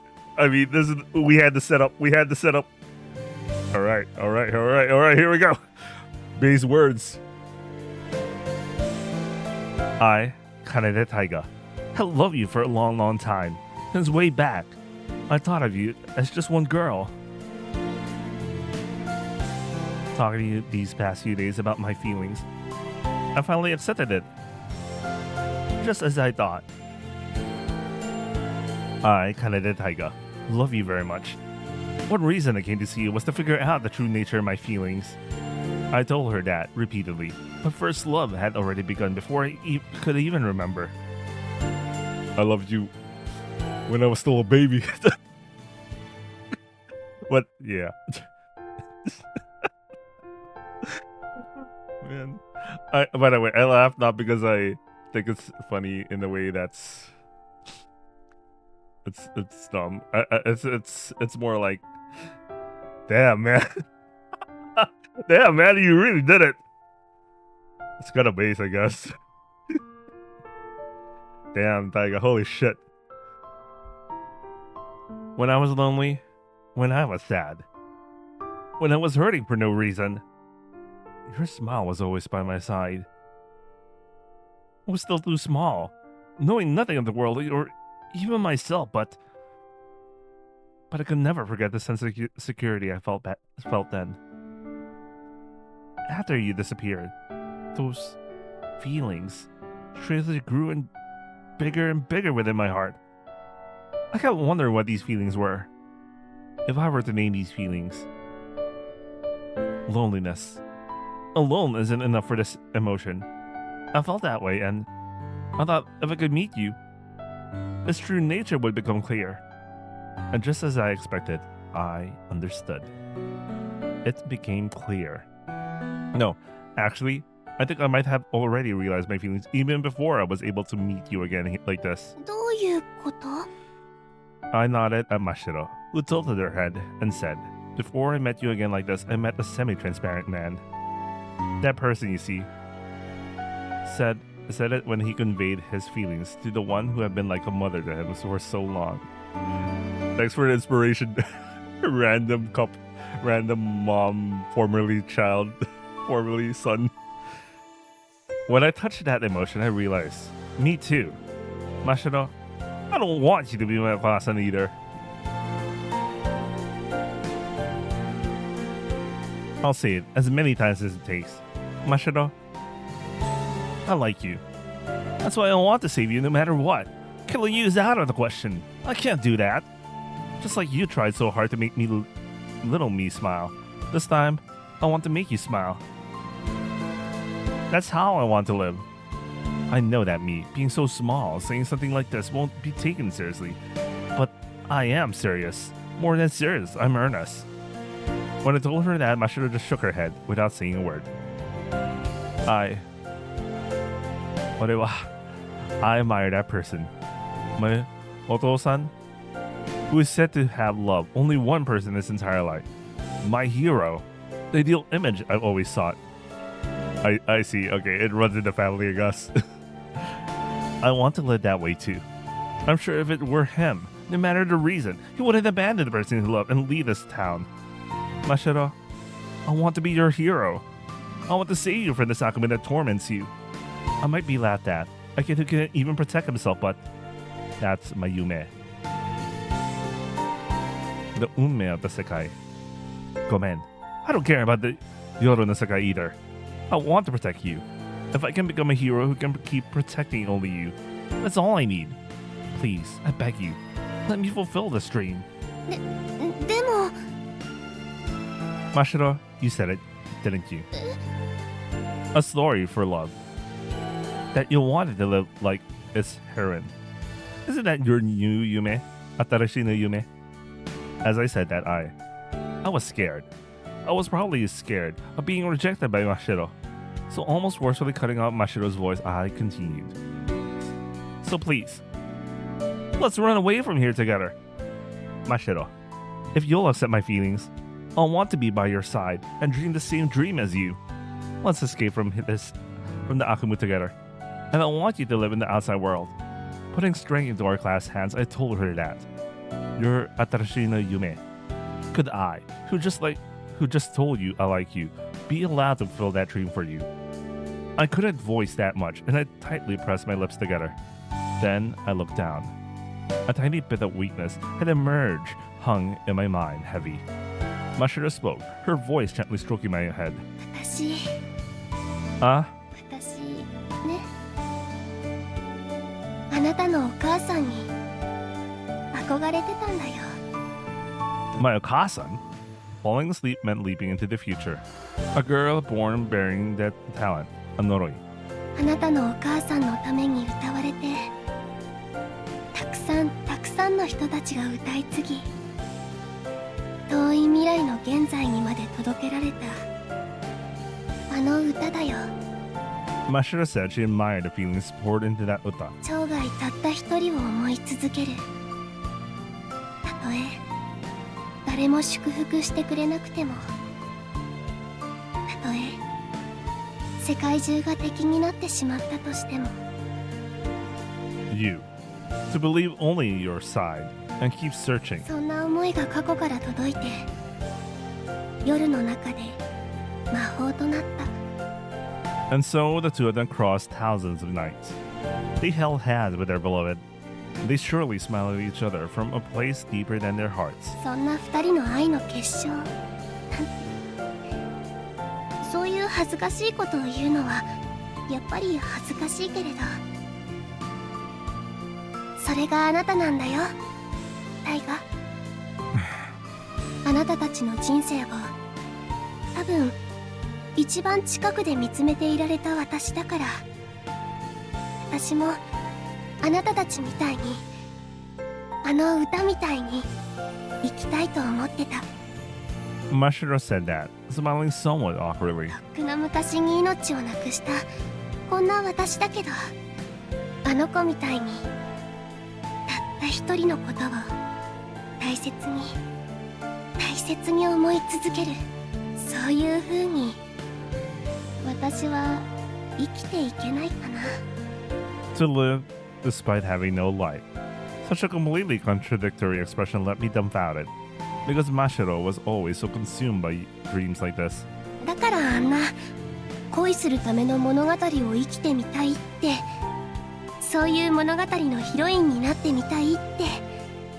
To be loved by someone, just like your Okasan, whom she secretly admired. そんなバカみたいなことをついあなたにお願いしてみたりして。 As Mashiro apologized, I shook my head slightly. Ja. Then could I, to walk that path like something out of a dream together with you? Would you permit it? Accept it? I intended to convey those feelings in you, pouring them into our joined hands. Mashiro closed her eyelids, and then silence again. If Yoru just breaks like this, Mashiro would disappear. We'll never meet again. I suddenly imagined such an unacceptable future, but... 私は Oh man, when this OST played. Oh man. Alright. Alright. In a small voice, Mashiro, who had broken the silence, said bit by bit. 私はね、さっきも言ったけれど、今日まで自分はあなたのお母さん代わりなんだって、そうなれたらいいなって思ってた。Ah, かわいいかわいい小さな赤ちゃん。あなたは私と同じだ。いつもあなたは一人ぼっちで泣いていた。いつかあなたのことを思い切り抱きしめたい。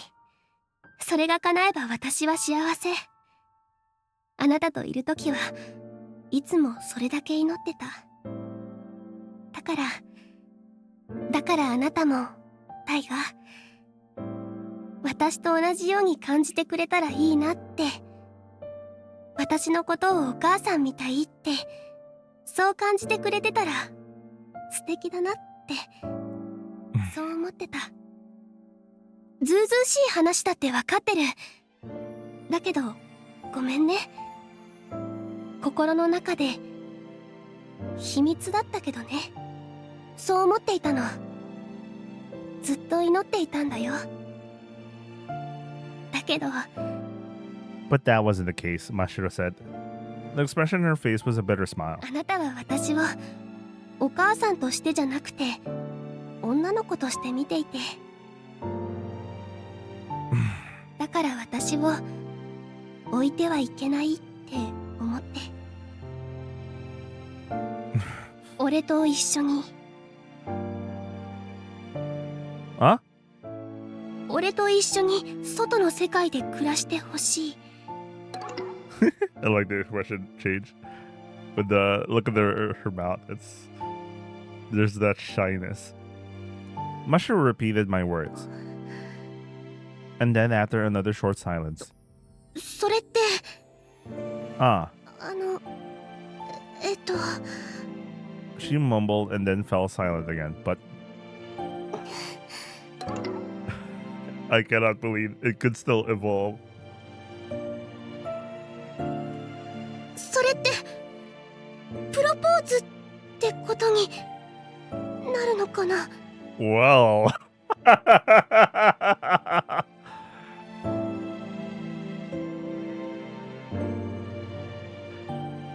I guess.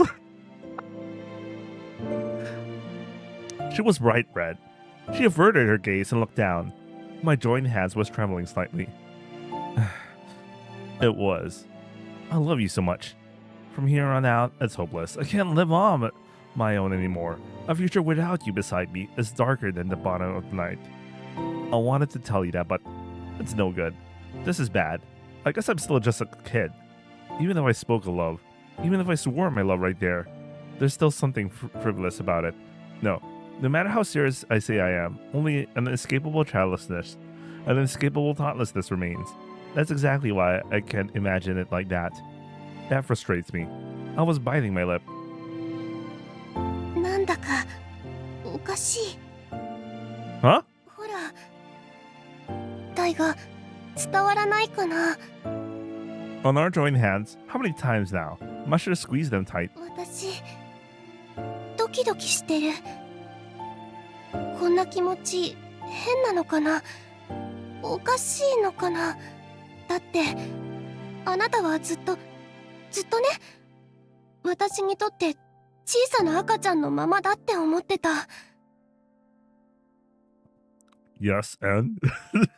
Even though parents are always parents, and children are always children, no matter their age. そんなあなたから好きって言われて、一緒に逃げようって手をつながれて、こんな気持ちになっちゃうなんて。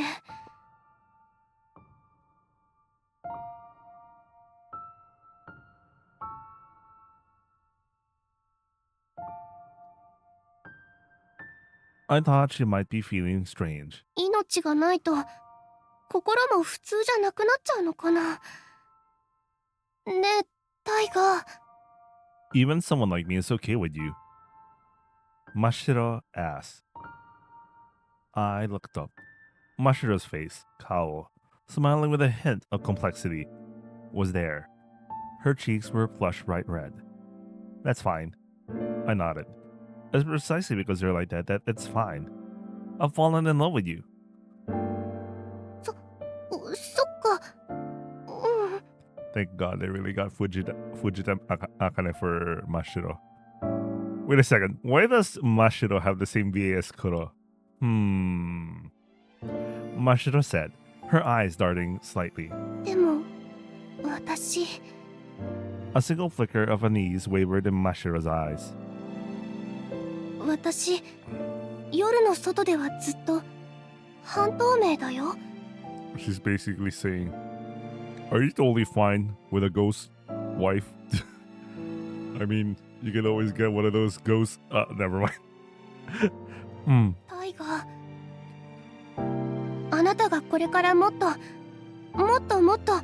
大きく育っても立派な大人の男の子になったとしても、私はずっとあなたの隣で小さいままで。 What if the reason that Taiga is canonically a lolicon?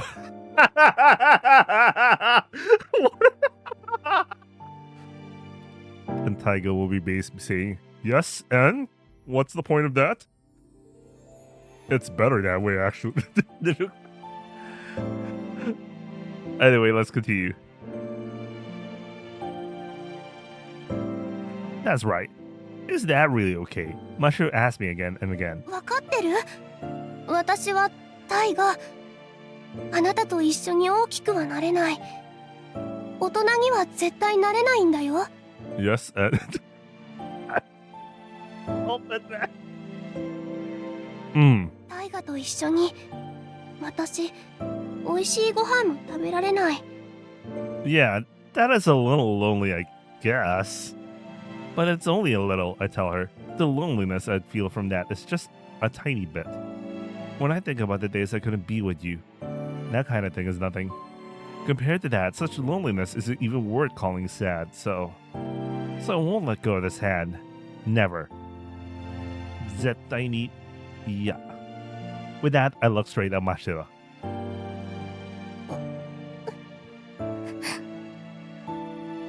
Her gaze darting around in a panic. Mashiro looks down. 半透明な私なんだよ。 Yes, and that never stopped Tomo-san anyway.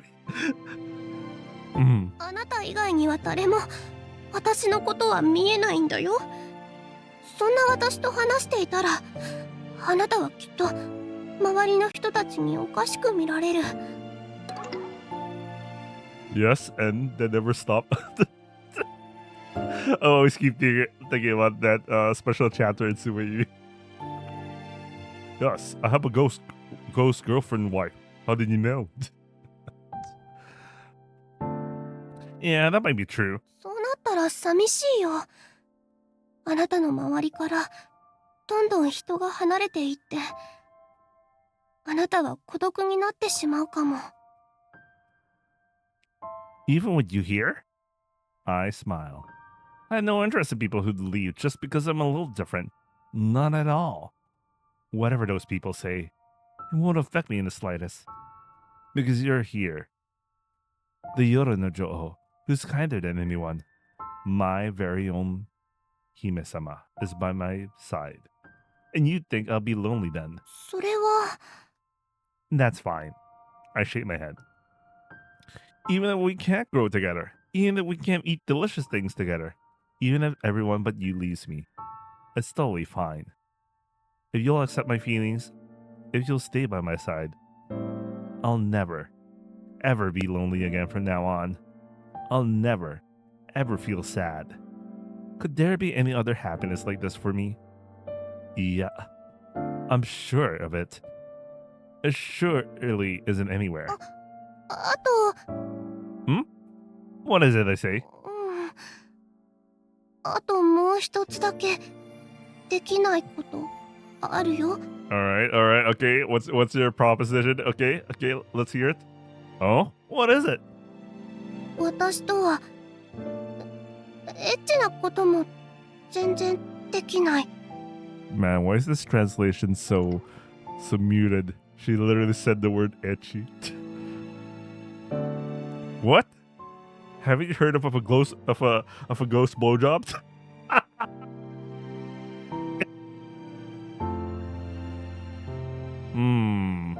Maybe you guys could do something intimate in the Yoru. You guys can hold each other in the Yoru, right? Anyway. Her cheeks reddened even. Mashiro's eyes darted around. 男の子は誰でも大人になったらエッチしないと愛が冷めちゃうって本で読んだよ。 What kind of fucking book you read? I mean, well, some relationships are like that if they're very dependent on that. But you know, saying that should turn even redder. Well, you can do it two ways. I still don't get how the one that I had like ghost and fucking Minakami Yuki. Holy shit, man. That's kind of base, I guess. 半透明な私とはエッチできない。そんな私でもいいの？一緒にずっと二人でいてくれる？ Man, this video. You won't decide you don't need me anymore halfway through, will you? Mashiro's unspoken anxiety, such as that, slipped from her clasped hand into my heart. A girl whose existence was suddenly erased by her beloved parents. She was so lonely, crying, feeling unwanted. What flowed into me were fragments of that memory, so I gnawed deeply. Yeah, of course. For me, you, only you, are my sole treasure. There's no way I'd ever think I don't need you. 私、あなたとの赤ちゃんだって作れない。Mashiro said, trembling. できないことあと一つだけって言ったけど、まだまだいっぱいあるよ。あなたと一緒にできないこと、私にはいっぱいあるんだよ。 That's right. Even so, I said, there are so many things I can do with you. Yeah, it's frustrating, but this world is full of them. Even so, I want to grow old and wrinkled right next to you. Ah, that's right. Spending so much time with you, even as a frail old man. We'll walk outside on warm spring days, just you and I. This year too, we were able to walk together like this, through the spring scenery where the sakura blooms so profusely. Next year too, I'm sure of it. To be able to walk like little by little, towards the end like that. Yeah, I can feel how incredibly happy that is. And when the end comes, I want us to quietly talk about all the memories we've made together until then. Honestly, that's not a very childlike wish, I thought to myself, and even I forced a real smile. I continued. Complimenting yourself there, huh? And then, peacefully, in the real world, to fall into a long, long sleep. Then look into the yoru. We can hold hands again. I can finally touch you. That moment, that's my Atarashi Yume. That alone is enough. What happens? I wonder what happens in between, because him saying this, and then he goes into a route girl's route, and I'm like, man, she's so into yard, man. Obviously, there's something blocking his memories, but like, of course, that's something we'll discover in between as we go along. Anyway, the life I envisioned from now on, being with you in that way, was happier than anything else. I know it's not normal in many ways. I think I'd make things difficult for you too. But this is the love story I can give you. I wonder if you could think of it that way. Just as I thought. Even as I said it myself, I'm such a precocious child. I truly think so. Yes, I think so, but I'll cherish you always, always forever, for this entire life, like a princess, so carefully, so carefully. Now is the time for me to be your hero. I told myself that and chose my words carefully. どうして Hmm? どうしてタイがわからないよ。どうして私にそこまでしてくれるの？ Doshite, you ask? I already told you, didn't I? I like you. In these past few days, I've confirmed my feelings. I, Kaneda Taiga, like you. I love you. A life without you beside me. I can't even imagine a second. If you don't believe me, I'll say it as many times as it takes. Saying that, I smiled at her. Let's carry our loneliness together and walk on. I can say such pretty words, the kind of unavoidable idealism adults would laugh at, with a straight face. Because I, Mashiro, I'll say it as many times as it takes. I love you so much. This love is my first and last. And this heart of mine, young yet more than mature enough, I strongly vow I'll never let go of this hand again. Never. Is that no good? I said. Why I want to do this much for you, I don't need any more reasons than that. That's how I feel. Is this kind of answer no good? After all, it's just a child's nonsense. I might not be taken seriously by you, or accepted. I had those fears too, but tonight I vow to you. Just as I said that, the photograph began to play. It was a song. A spring song of love and courage began to play from the start. I vow I'll keep thinking only of you for my entire life. Man, this kind of sucks when you realize it goes through the other routes. Carefully, so carefully, like the song that many people have poured their feelings into and passed down until today. Like the person who created the song. But this song was for those two. The song didn't become a mahot that would cause a kiseki for us. But couldn't this vow take its place instead? And so the song ended, until it was about to start from the beginning again. Mashiro must have kept wavering in silence for the duration of the entire song. She gently nodded. ごめんね。 Mashiro, she smiled gently and softly. まだ私はあなたの好きにどういう風に答えていいか。ごめん。今すぐはわからない。でもね、 Uh, タイガ、ありがとう。こんな私のことを愛してるって言ってくれて嬉しい。とっても。 Namida. Mashiro, still full of smiles, shed a single tear. 私もあなたが大好きだよ、タイガ。 Oh, man. この好きがどんな種類の好きなのか、これからいっぱい時間をかけて二人で見つけていけたら素敵だなって思うよ。 And so we decide to escape the Seoru together.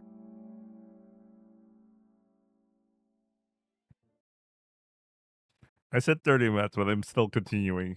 There's no hope for me, guys. Jesus. We really got to the good part when I thought about leaving. I'm glad.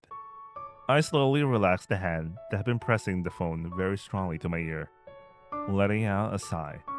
That girl, the Yoru no Jo, at least accepted my feelings. I had been listening to the story so intently, holding my breath, so much so that I haven't even noticed the string I was gripping in my hand. Even after hearing all this, I still don't feel it at all. But this is my story, isn't it? What the girl on the phone was saying was a story from when I was little, a story from long, long ago. This is a story I've experienced once, but just don't remember it, isn't it?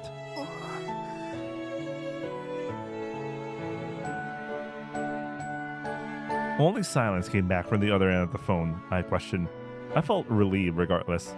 It's complicated somehow, but I see. It worked out, didn't it? Saying congratulations felt strange, but it was also true that I felt relieved after hearing the conclusion. Well, yeah. If this story's true, but that honest thought, I had to swallow it countless times. The girl in the cone silence continued. Yeah, what happened to Mashiro? Because if that happened, what happened to her? Because she's not here. Not once did we see her in the main story other than him randomly having some flashbacks that he couldn't even understand. So something happened. Moshi moshi? I asked, but there was no response. Had my lingering, almost suspicious feelings been conveyed? I thought so, but I was wrong. 続き話してもいい？ A whispering voice replied, that's right. It's not over yet, isn't it? The story so far, for me personally, had simply piqued my curiosity, but it wasn't something to go out of your way to call and talk about, considering we weren't even close. There must be still more to the story, but hearing the rest of the story right away felt suffocating. I just had that feeling, because I had been leaning forward almost eagerly, listening to the girl's narration. Before you continue, can I ask a few questions? Instead of a break, I wanted to know a little more about the girl I was talking to on the phone. What's your name? I asked her. There was silence. It was fine if she didn't answer. I just wanted to ask her, that's all. That was all. But クロ、 a quiet murmur reached me. 私はクロだよ。 Kuro. I murmured the name, searching my mind. A nickname perhaps, or was she foreign? I didn't remember. That name wasn't anywhere in my memories. From the other end of the phone, I heard the faint chime of a bell. It was the sound I've heard several times, even within the story she's been telling me. A aibo. A otomodachi, or perhaps kazoku. The me in the story had repeatedly called that cute someone who made the bell trans by those names. Nah, Kuro, I'm no good. 何が？ I don't remember. I can't recall a single thing. What you're telling me, I can't feel like it has any relation to me at all. I'm sorry. Can I ask you a little more about yourself? That might calm me down. I added that in a voice barely audible. うん。 She replied with a small voice, Iyo. Arigato. I nodded deeply even though she couldn't see it over the phone. Then I spoke. If you can't answer and don't want to answer, you don't have to say anything. It's just that I want to talk unilaterally for now. Kuro, where are you right now? Where are you calling me from? Kuro and Mashiro. Now that you mention it, they're quite contrasting. I wonder if the two of them are connected somehow. You know? I have a theory. What if they're the same person in some different kind of extent? But then again, Kuro already existed in the other story. But what if in the other story? What if Kuro at that point was just an ordinary cat, but she became a bakaneko with Mashiro? I don't know, man. They have the same voice actress for some reason, and they're contrasting for some reason. I have no idea what's going on. Their names are contrasting, but when you see Kuro, she's pure white herself. For someone whose cat form is, she's a black cat, Kuroneko, right? But when she transforms as a person, she has white hair for some reason.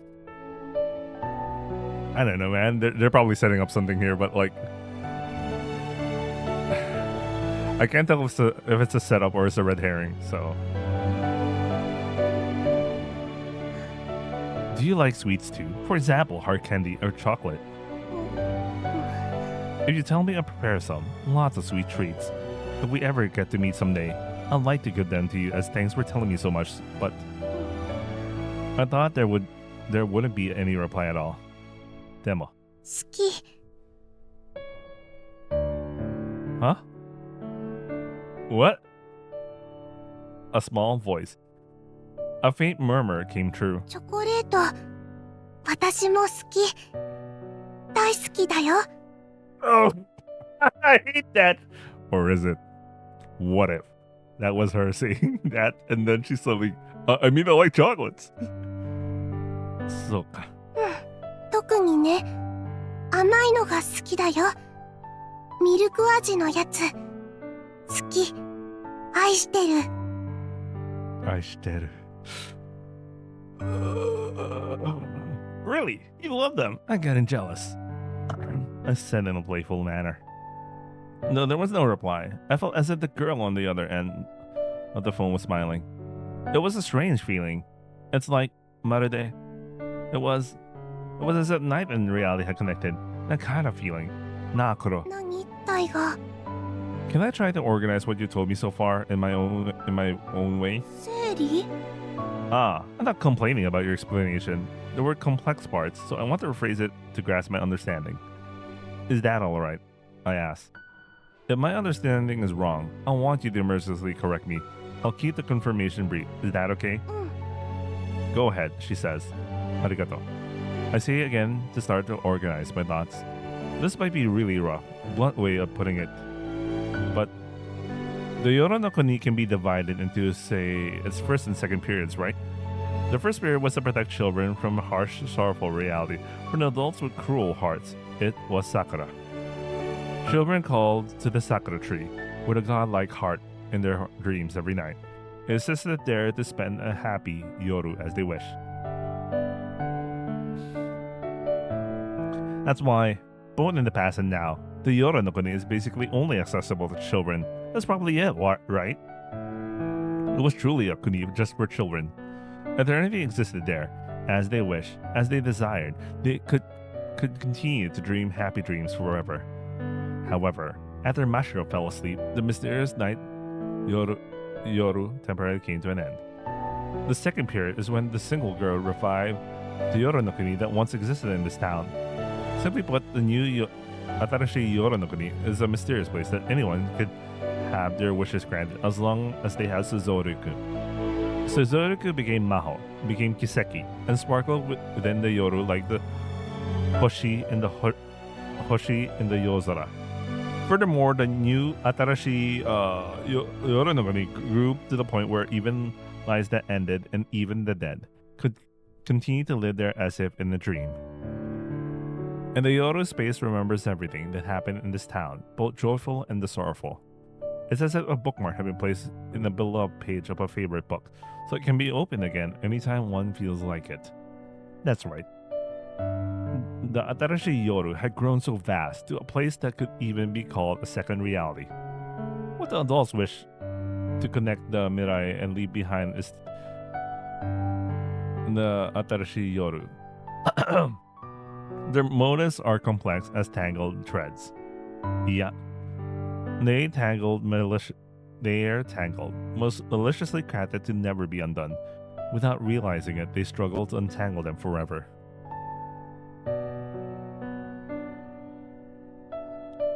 Thinking about the adult's circumstances, I wouldn't go as far as to call it a self-inflicted problem, but that was the image I had. Because of the sins committed by their distant ancestors, Gosenzo, the adults forever and ever are continuously hated by the children who continue to sleep within the sakura tree. That's the complex tangled thread. Because there's no way to untangle those threads, the adults' minds are breaking. Overflowing hatred from the Yoru slowly drains from the Yozora to the earth. Its light drives adults mad. To protect the children from their own evil hands, they want to evacuate them to the Yoro no Kuni.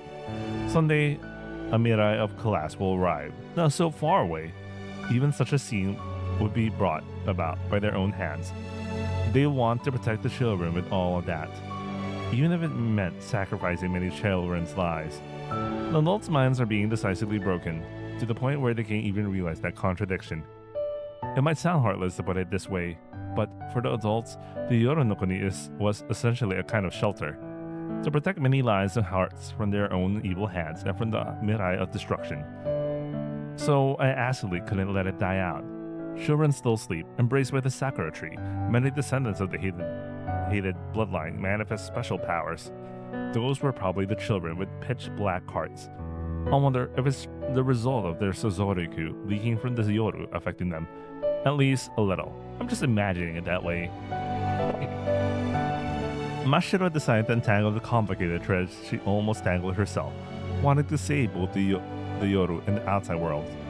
She had resolved to grant out Nagai, making a tremendous sacrifice all by herself. But when Pasmi learned of that, I said it was unacceptable, took Mashiro's hand, and offered to run away together, with plenty of support from the Yoru no Ikemono who care for her. From now on, the two of them won't live according to anyone's expectations anymore, to fulfill their own dreams, to lead this town. I'm sure those feelings existed between them. I can imagine it that way. The story stops there though.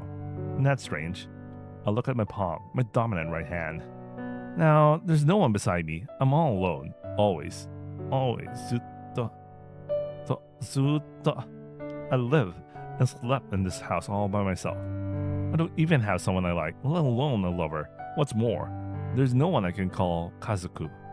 In the story you've been telling me, I think I kept saying in between that I had to help that girl, Mashiro. そうだね。 Where is Mashiro now? I can't see her, but is she still by my side?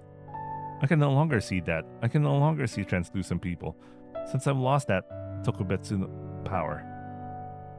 Chikara. Is it just that I can't see Mashiro's form? それはないよ。 I see. So that's not the case. I wonder why. My heart felt a slight ache. This loneliness, that's what it's called. Ja. The line you first said to me on this denwa. Held that girl. Is that girl Mashiro then? Did my past self, this me in the story, fail to protect Mashiro? I don't know who I wanted to protect Mashiro from, but did I fail to fully protect Mashiro? Why do I have no memory of that time? If Kuro's story is true, and remembering is the strangest thing. That's how I feel. Or perhaps Kuro, a girl with a name opposite of Mashiro. The Yoru no Kuni you tell me about is the world of the dead. If so then, you're not by any chance Mashiro's reincarnation, are you? Okay, the good thing they asked, but maybe she'll say no, and there goes our own little theory. ないよ。 Well, there goes our little old theory. She said it definitely. 絶対ないよ。誓ってもいい。 Swear on what? Kami-sama or something? チョコレートとか。 Soka. Then yes, that's definitely absolutely. That's definitely absolute. そう？ Yeah, because I'd never seen a girl lie about her favorite thing. I offered a small smile. Nah, Kuro. I asked. I had a bad feeling. The story you're telling me, will it really have a happy ending? Mashiro won't die, right? I was able to protect her properly, right? Please, onegai, Kuro, tell me if it's true. I ponder the meaning of her silence. No, in the first place, no one ever said this story would end happily. And yet, I'm expecting a bad and an ending that are nothing but unconditionally happy. A part of me wants to protest if it's not a happy ending, even though no one promised me. So many things are wrong. This is all just confusing. How exactly did I get here? How was I born and raised? And I never even wondered about it until now. It's not just the adults who are abnormal, my memories too are nothing but abnormal. Does the rest of the story hold the answers? あるよ。 Kuro says. タイガの望む通りのものかどうかはわからない。でも、答えはある。Hmm. 続き。 Kuro says she'll speak. Yeah. I see. Wakarimashita. And I close my eyes. What kind of hanashi will unfold from here? Will I still be able to recount one by one carefully, as always, the faint love story of my bygone boyhood, now barely remembered? Even when shame is thrown into the mix, it feels so completely like something that has nothing to do with me that I can't even remember it. But I had to hear the rest of the story. I know. I really felt that way.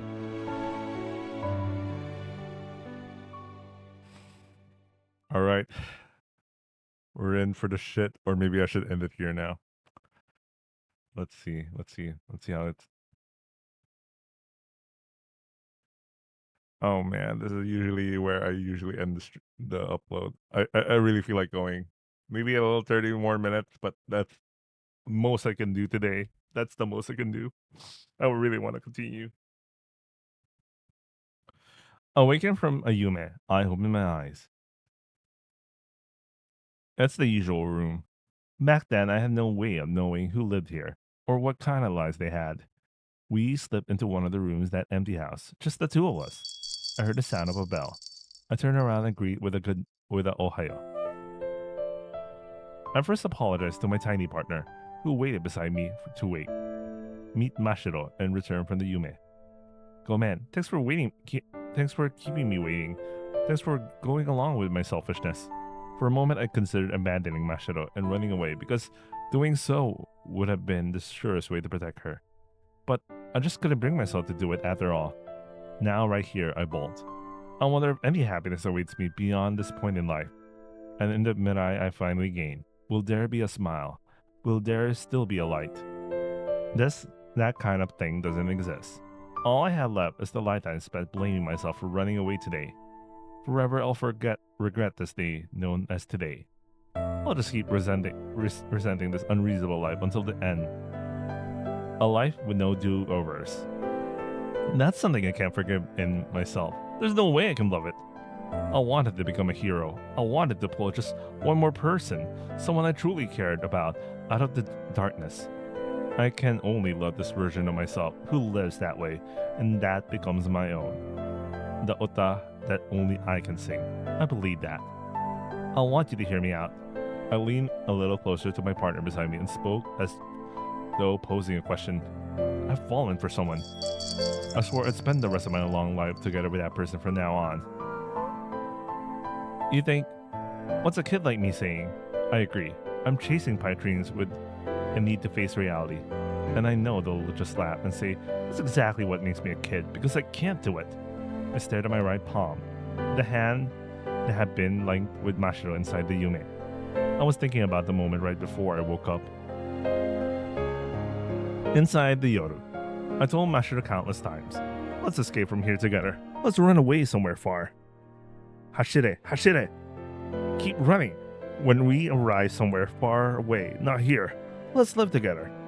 We who are not normal couldn't possibly live without hardship. I know things will be tough at first. We're lacking so much after all. But I truly believe we can make it work. I had no basis for it, but we can't even start if we don't believe. To me, who said such almost reckless things. そうだね。私たちもう一人ぼっちじゃないんだよね。だから力を合わせて願えばできないことなんて多分何もないよね。Mashiro smiled and nodded at me, so I used my power on Mashiro, this talent that connects the Yoru and the outside. Suddenly, Mashiro's body began to melt into a translucent. She was being separated from the Yoru to the outside. Wait for me, I'll come for you soon. I led Mashiro from the Yoru to the outside. That meant connecting her to the front side of the town, which is the two sides of the same coin. I would wake up in my bed, and Mashiro would wake up here in the outside world, in the clock tower's control room, Tokito's control room. When I wake up from this Yume, I'll rush to you, outside the Yoru. I can't touch you like this, but I'll hold your hand. As her faint outline wavered and dissolved, Mashiro smiled and nodded once, subtly.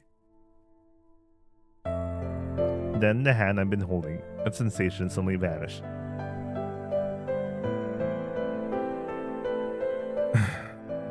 I left the hideout, which was now an empty house. I looked at the Tokito, towering in the distance. Mashiro should be waiting for me there. She has to be. I silently walked towards the Tokito, then I suddenly looked up at the sky. I hummed a small song in my heart. The spring Haru no Ota that pledges eternal love. Ni ai. All the feelings poured into it, praying that I could feel all of it. I was questioning something unseen. Really. This was really the right thing to do, wasn't it? My chest ached sharply. Mashiro. In truth, it wasn't even what you wished for. With the Kenju entrusted to me. With the Sainyu I was born with. I came to this town to kill the Yoru no Jo'o, Mashiro. Again, my chest throbbed sharply again. It's an Akumu. Just for a moment, my Akumu had dug its small claws into my heart.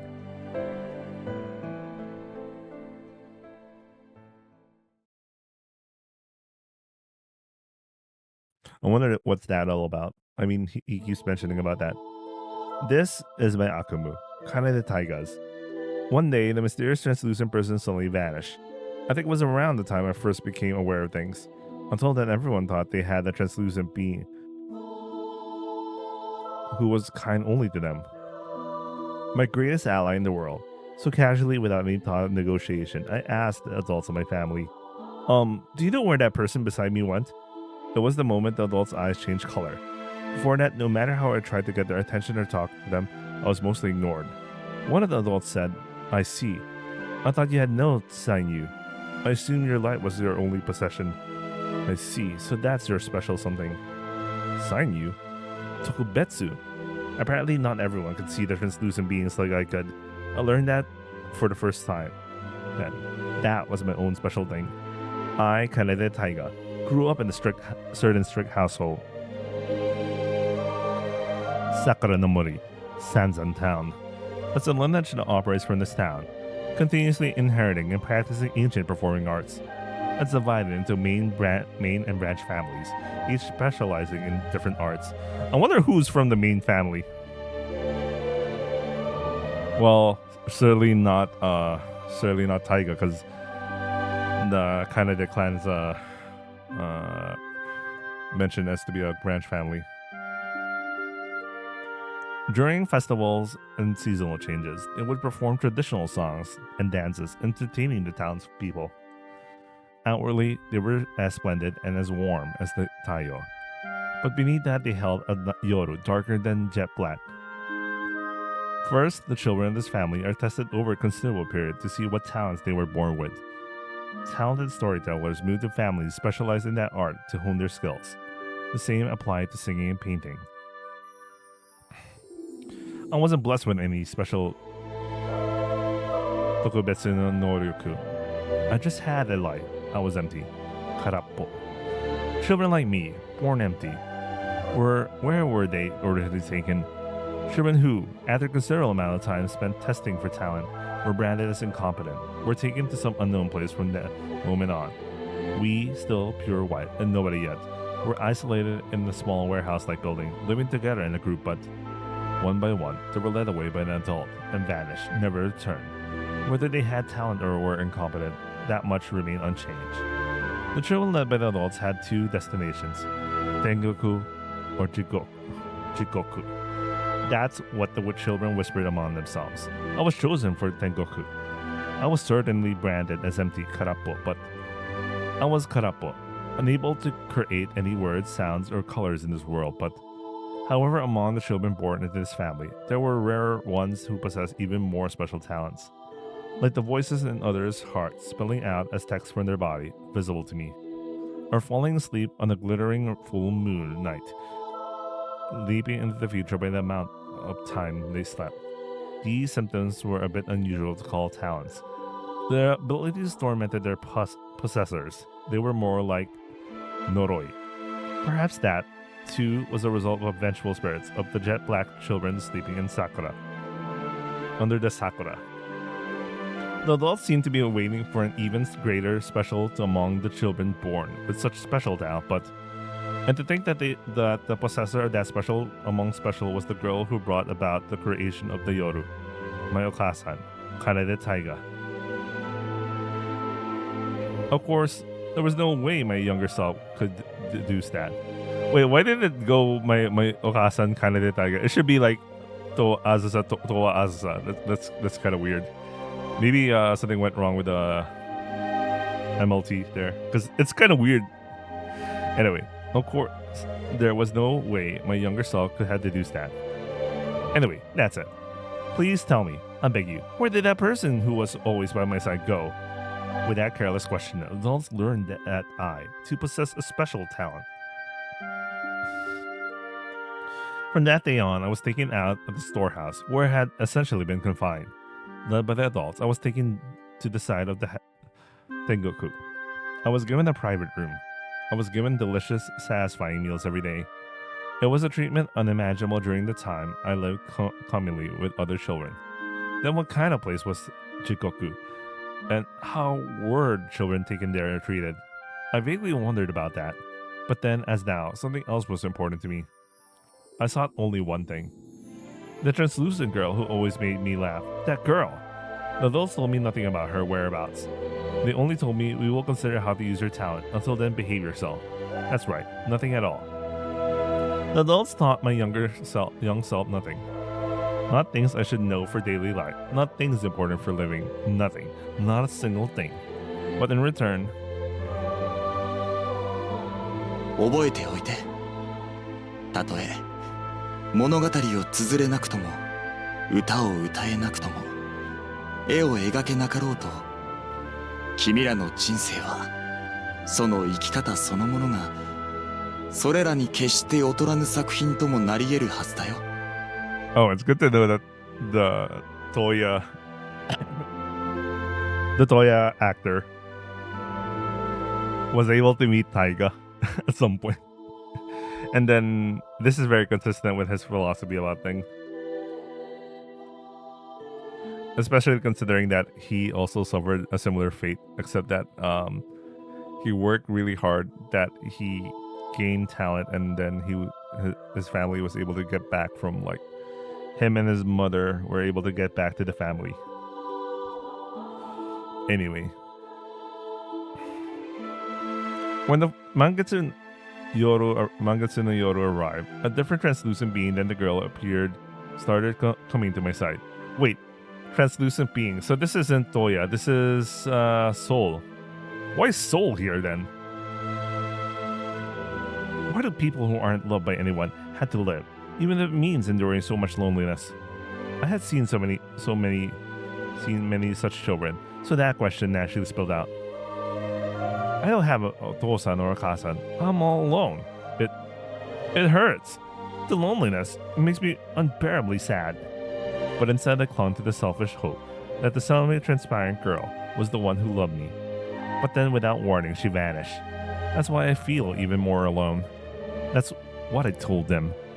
The new neighbors who come to live next door took the adults' place, took their place, and taught me so many 生 things. きることは自分だけの物語を書こうとする営みを指すんじゃないかな。きっとね。 He was a semi-transparent man who appeared on the Yoru no Mangetsu. Smiling, he said, 自分にしか描けない物語を歌おう。誰もがその命の中に持っているはずで。それを綴るに必要な絵の具は才能だけじゃないはずだ。決して消えない深い悲しみについて思う心が大切だ。今君が感じてる寂しさや悲しみは、君だけの物語を描くための最高の絵の具になるはずだ。僕はそう思うよ。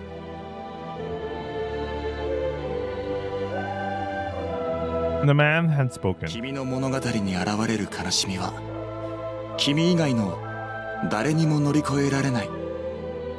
なぜなら、悲しみに暮れる君の物語を救うヒーローはいつだって君自身しかいないから。そうして勇気を持って何度でも立ち上がる君の生き方から、物語より絵より歌よりも何より強い勇気を得られる誰かがこの世界のどこかにいるはずだ。 As if he were dreaming of far, far off days, the semi-transparent man whispered. そういう風に生きようとした生き物が遠い昔にね、いたんだよ。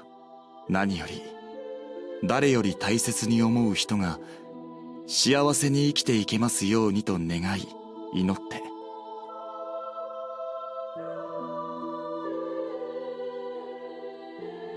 たとえ自分は悪役になろうとも、たとえ守りたいと願った子から憎まれてしまおうとも、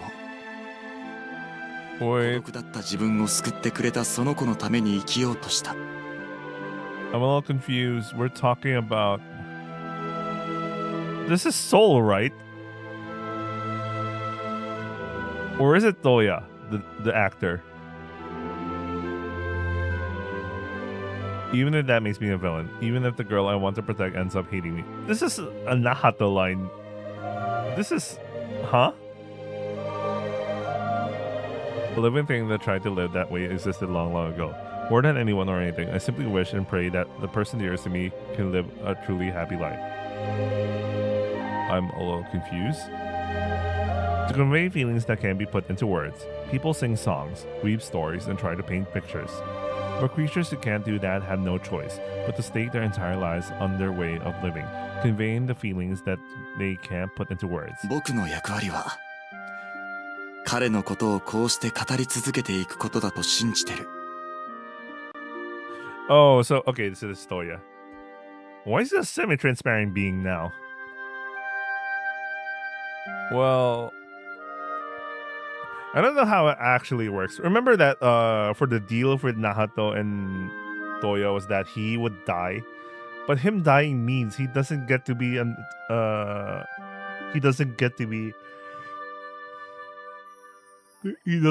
like eternal being. His descendants, according to Nahato, his descendants will be eternal beings. Wait a second. But his descendants is Haru's mom and Haru, but none of them became eternal. So I don't get what Nahato was doing there. Anyway. 彼の決断やその生き方だったりはきっと今倒れ伏すように日々を生きている誰かの勇気につながることもあるかもしれない。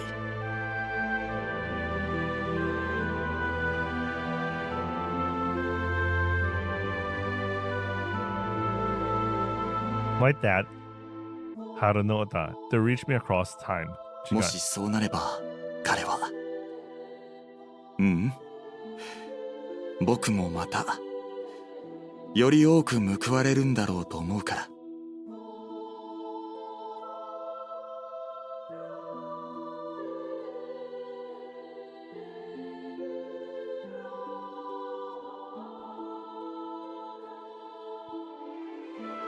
The semi-transparent person who comes on the Yoro no Mangetsu. Stay by my side until the next Mangetsu arrive. The perfect circle is shaped and will become a perfect circle once more. And on the next Mangetsu no Yoru, The semi-transparent being person was replaced by yet another. 生きることは大切な人へ宛てた手紙を書くような、そんな愛しいばかりの営みを指すんだよ。きっとね。 What is Nana-chan doing here? She's doing a special call or something. What is she doing here? The small night caller said that the next night. 悲しいことも寂しいこともとってもつらい。それはわかるよ。すごくわかる。だけどね、なんでもない日々の中、生きることについて考えることは忘れないでほしいな。 That person says it's the same as never forgetting loneliness or sorrow, but it's always facing them. 悲しみについて、勇気について、愛について、そして幸せについて。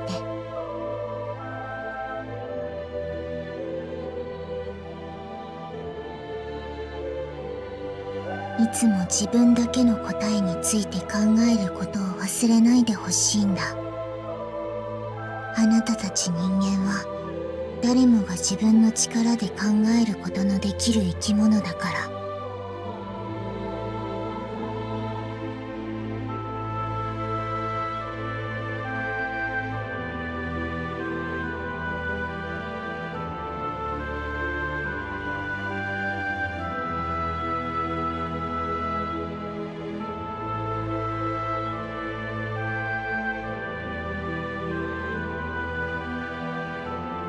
I'm slowly losing my stamina.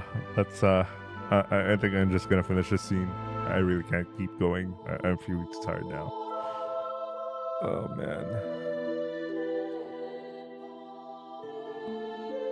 So all the feelings you carry through life, I'll turn every last one of them into one long tegami and deliver it to those precious to you. Nagai to nagai tegami. The small one said that, then for a moment smiled sadly. 不思議だな。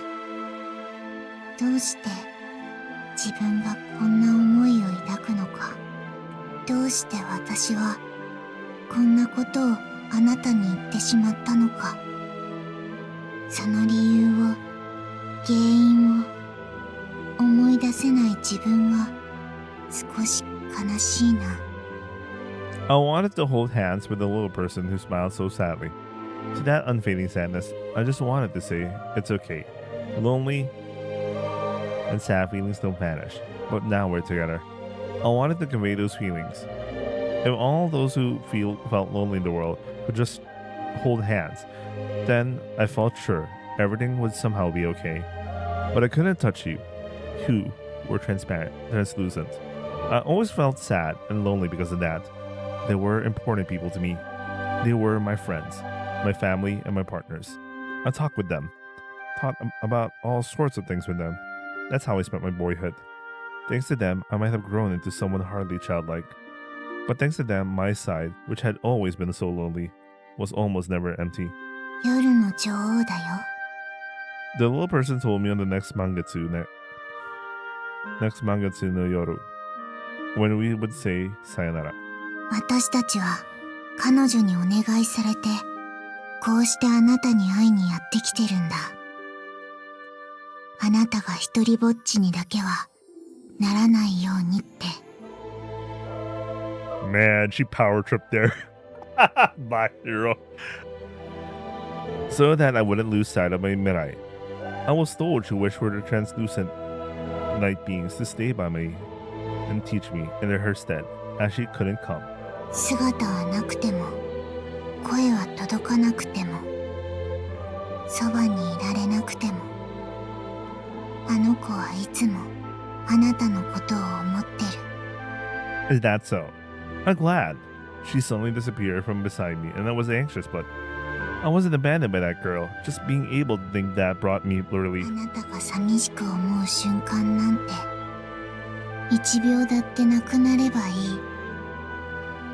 あなたが少しでも幸せに生きていければいい。あの子はそればかりを祈ってる。私にはそう見えたよ。So, for someone to think of me that way, for someone to keep thinking of me that way, even when we're apart, from somewhere far away, it's like, まるで like an Okasan. I suddenly let that slip. Okasan. I don't know exactly what kind of being that is. By the time I gained consciousness, my Okasan was already nowhere to be found. But I just felt that way. そうだね。お母さんか。そう言ってあげたら、あの子は真っ白な夜の女王は喜んでくれるはずだよ。心からね。I said sayonara to the little person. Then soon after, another translucent person came to me. They told my young self various things, each in their own way. Things indispensable for daily life, things irreplaceable for life. Of course, those weren't the one and only answers in this world. They were all likely their ideals, but they truly taught me so many things. I wasn't allowed to leave the mansion. I couldn't go to school. I couldn't make friends. The adults only brought me food. Not only did they not talk to me, they wouldn't even meet my gaze. The teachers, then, were the translucent creatures of the night. They had other things in common besides being translucent. Whenever I slept, they would always hum the same song for me.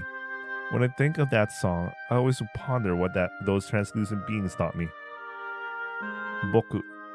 What kind of story can I write with this life, with this existence? What is the song only I can sing? Like the Yoro no Kaibutsu, the translucent person told me about. Can I achieve something for someone I cherish, dedicating this light to it? Can I live like that person who created Tokubetsu no Ota? It was a difficult topic for my young self, but it's all I, Toyuki, and Kanashimi. Within that lies your very own Kibo, because the humming Ota seemed to quietly, gently whisper that to me. I'll go. With Yuki, I decided to search for the whereabouts of the children marked as incompetent. Where would the adults take them? We rumored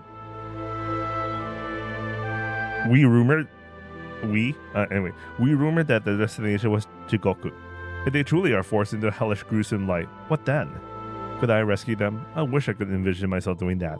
I vaguely thought so. A hero. Now's the time. This day, this moment, this very instant. This is when I become the hero who saves myself. Oh, Asahi-san was already watching him. Okay. This early on, Asahi was really involved.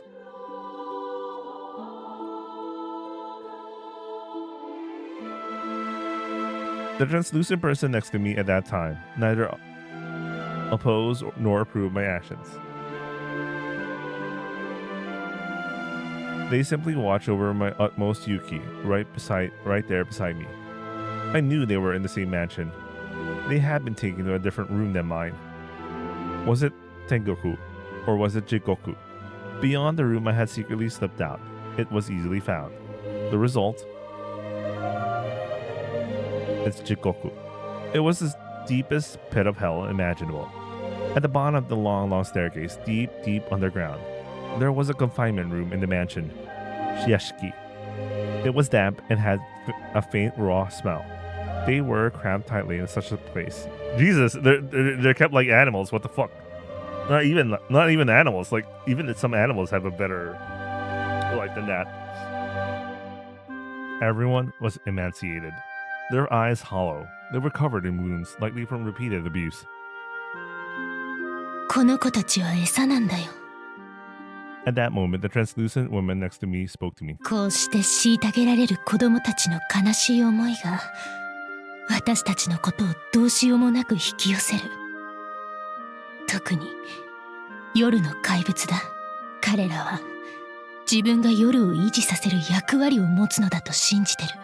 だから悲しい心を抱いた子たちを夜にさらって、その辛くて痛い思いを切り取り、夜の桜に捧げてる。そしてもし現実世界を生きることが辛いなら、元の居場所に戻ることが怖いなら、そういう子たちを仲間にするんだ。自分たちと同じような永遠の命を与えてね。 But this is a trap. The adults, they say, captured the Kaibutsu lured by these sad feelings and devoured their very lives. By doing so, they believe they can obtain the aim no Inochi within the Yoru no Kaibutsu. あるいは夜の怪物にさらわれて夜の中に引き込まれた子をさらい返す。そして連れ帰ったその子の命も同じように食らうんだ。 Some adults also believe this is a way to gain eternity. That's what I was taught, but no, it's wrong. どうして? Not. Why do adults want eternal life so badly?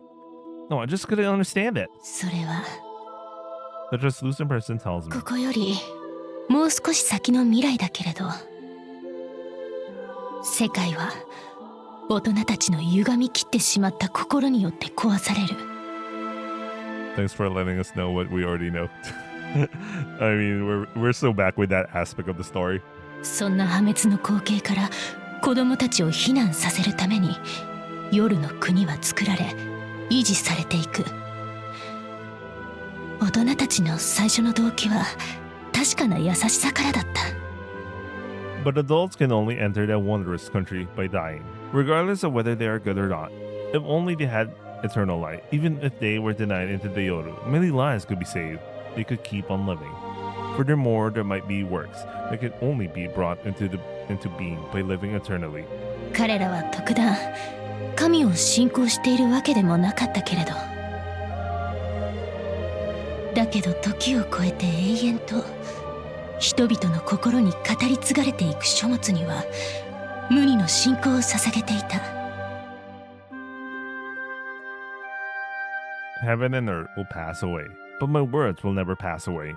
Those were the words that by a man worshipped as Kami-sama. Indeed, they are not passed away, but transcended time and are passed down to this day. 彼らにとって永遠の命とは、それに導くものとは、口にすれば消費されてしまうパンなどといったその日の糧だけではない。それに触れた人々の心や人生に深く影響を与え、時さえも超え語り継がれ、永遠と過ぎ去ることなく残り続けていく作品。言葉や旋律、そして色彩。 That was the eternal light they sought. They might be able to gently offer courage, light, to the heart of someone about to drown in hardship. Even if I could be beside that someone myself. Even if I wasn't even alive with that time, as long as my feelings were there. Our words continue to wander through eternity and time, searching for someone in deep sorrow and suffering, hoping to deliver courage and kindness.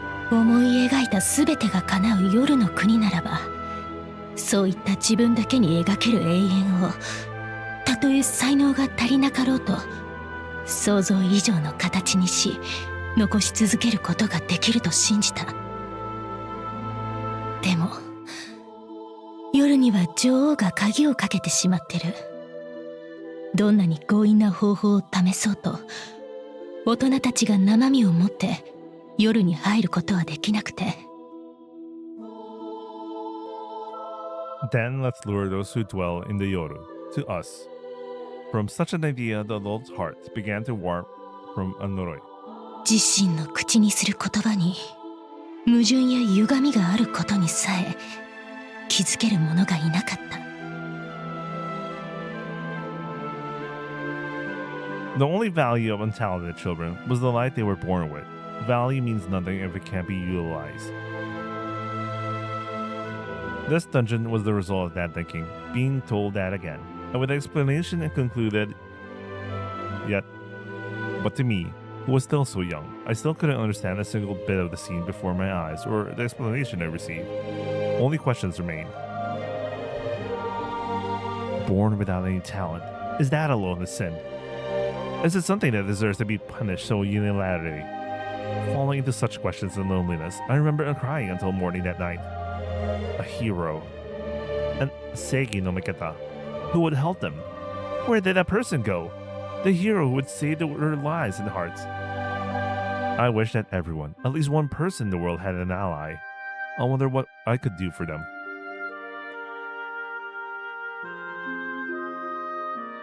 I have to call it in there, man. I'm so tired, man. I'm so tired. We'll continue again tomorrow. We'll just stop here, man. That was a chapter break. I'm so tired. Anyway, I hope you guys enjoyed watching, and I'll see you guys on the next upload. Ciao.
出会った日のその白さ色褪せないまま変わらずに朝日が髪を撫でて眩しい光散らす出会った日の思い出を色鮮やかに描くよ視線がすれ違うたび高鳴る鼓動を抑えた初めて触れた指でなぞった名前心まで染め上げ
じゃなく明日